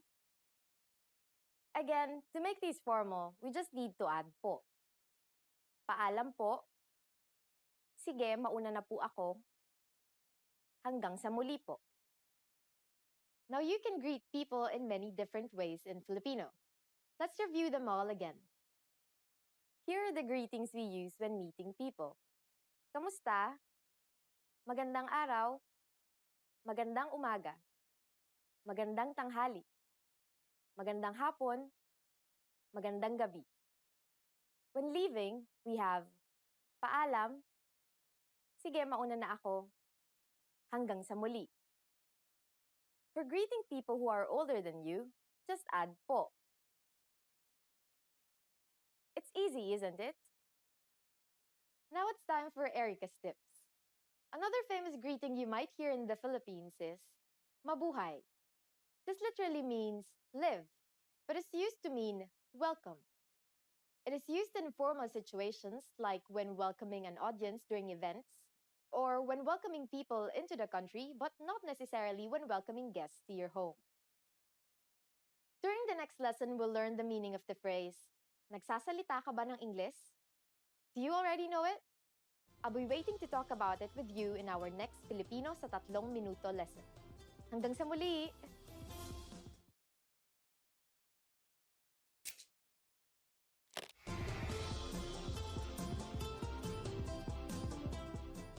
Kamusta kayo? Ako si Erica. Hi everybody, I'm Erica. Welcome to FilipinoPod101.com's Filipino sa 3 minuto, the fastest, easiest, and most fun way to learn Filipino. In the last lesson, we learned the most common greetings in Filipino. Do you remember them? In this lesson, we're going to learn a very useful phrase. Do you speak English? This phrase can be a lifesaver. The majority of Filipino people understand English. But if you ask in Filipino, you can be sure that everyone will understand what you're saying, even if their answer is no. Here's the informal way to ask it. Nagsasalita ka ba ng Ingles? Nagsasalita ka ba ng Ingles? Let's break down the sentence. In Filipino, the verb can come before the subject. Nagsasalita means speaking, followed by ka, which means you. Next, there is ba, which is the question marking particle. After it comes nang, which acts as an object marking particle, marking Ingles, which, as you might have guessed, is English. Another common way to ask if someone can speak English is, marunong ka bang mag-Ingles? Literally, this means, can you do English? Marunong ka bang mag-Ingles? Now we're going to make these sentences formal. Filipinos follow the Spanish custom of changing a singular pronoun to plural in order to show respect in formal situations, so we change ka to kayo and then move it after ba. We also need to add po as a sign of respect. Everything else stays the same. Nagsasalita po ba kayo ng Ingles? Marunong po ba kayong mag-Ingles? Nagsasalita po ba kayo ng Ingles? Marunong po ba kayong mag-Ingles? If you want to be even more formal, you can add mawalang galang lang po before the sentence. It means, excuse me, mawalang galang lang po. Nagsasalita po ba kayo ng Ingles? Excuse me, do you speak English? Mawalang galang lang po. Marunong po ba kayong mag-Ingles? Here are some common responses you might hear. Oo, yes, oo. Konti, a little, konti. Hindi, no, hindi. Now it's time for Erica's tips. For those of you who are not only English speakers, you can use this question with any language you need. Just substitute Ingles with Espanol for Spanish, Hapon for Japanese, Italiano for Italian, Aleman for German, and so on. Now you know how to ask if people speak English or even your native language. But I hope this doesn't stop you from learning Filipino. We'll be learning more ways to say excuse me and I'm sorry in our next Filipino sa 3 minuto lesson. Hanggang sa muli!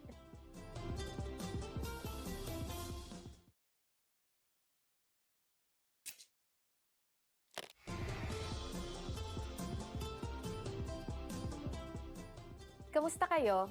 Ako si Erica. Hi everybody, I'm Erica. Welcome to FilipinoPod101.com's Filipino sa 3 minuto. The fastest, easiest, and most fun way to learn Filipino. In the last lesson, we learned quite a few phrases used when apologizing in Filipino. In this lesson, we are going to learn numbers in Filipino. That's right, numbers, mga numero. And you are going to learn them in only 3 minutes, 3 minuto. Are you ready? Let's start. Isa. Isa. Dalawa. Dalawa. Tatlo. Tatlo. Apat. Apat. Lima. Lima. Anim. Anim. Pito. Pito. Walo. Walo. Siyam. Siyam. Sampu. Sampu. Okay, now repeat after me. I'll say the numbers and give you time to repeat each one. Isa. Dalawa. Tatlo. Apat. Lima. Anim. Pito. Walo. Siyam. Sampu. Great job! Try to remember these numbers by heart because you'll see them again in bigger numbers. Do you know what is before isa? Here's a clue. It's almost the same as in English. It's zero. Zero. Now let's continue from 11. Labing isa. Labing isa. Labindalawa. Labindalawa. Labintatlo. Labintatlo. Labing apat. Labing apat. Labinlima. Labinlima. Labing anim. Labing anim. Labimpito. Labimpito. Labing walo. Labing walo. Labinsyam. Labinsyam. These numbers may seem longer and harder to remember, but they basically follow a simple rule, which is labi plus connector plus the numbers 1 to 9. In Filipino, the connector is usually NA if the letter before it is a consonant, and NG if the letter before it is a vowel. In this case, since labi ends with I, then we'll be using the NG connector. However, NG sometimes changes its form depending on the letter that follows it. For the letters D, L, R, S, and T, the G from NG is dropped to make it easier to pronounce. Labindalawa, labintatlo, labinlima, and labinsyam. If a P follows the NG connector, the NG becomes an M just like in 17. Now it's time for Erica's tips. Filipinos don't exclusively use the Filipino way of counting. As I've said before, English is commonly used in the Philippines, so it is very common for us to count in English as well. But that's not all. Sometimes, we even use the Spanish way of counting, especially when telling the time. Now you know how to count up to 19. But why stop there? Next time, we'll learn more about numbers. Do you know the Filipino word for 100? Find out in the next Filipino sa 3 minuto lesson. Hanggang sa muli!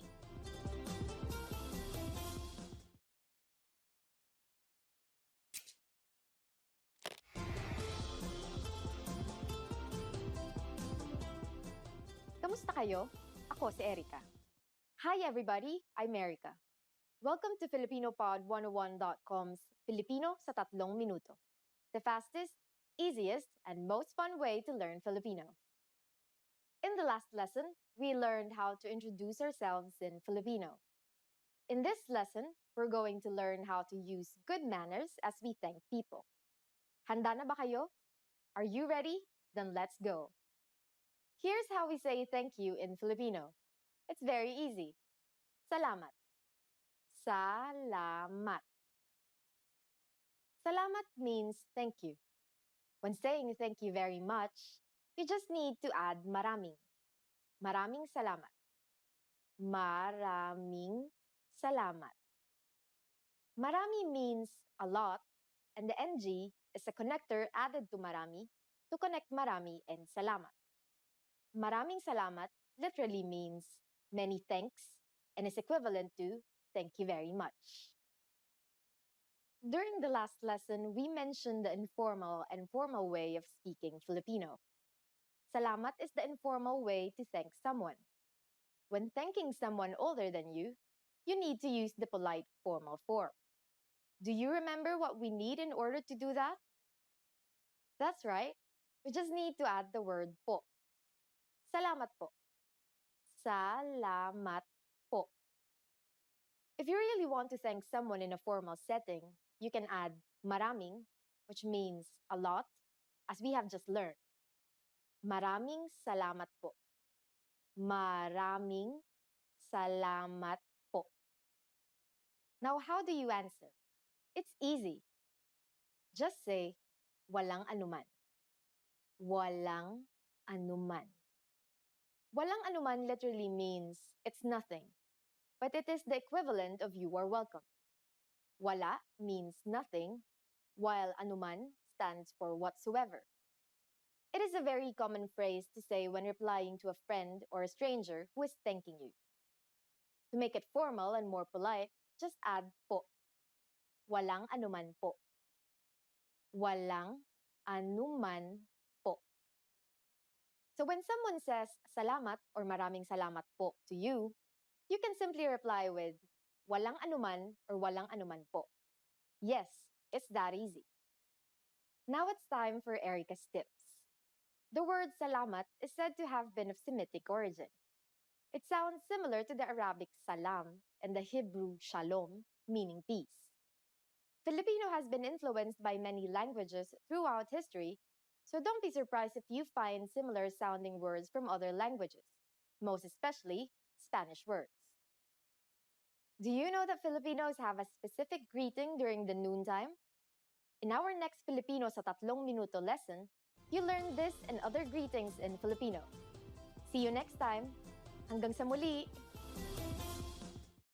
Now that you're finished with this lesson, don't forget, as a free bonus, you get over 30 conversation cheat sheets, but only if you sign up via the link in the description. You'll learn how to have flowing conversations and how to answer the most common questions. You can also print out these colorful cheat sheets to keep as physical study material. So don't miss out on this free gift. Click the link in the description and sign up for a free lifetime account to get your PDF cheat sheets.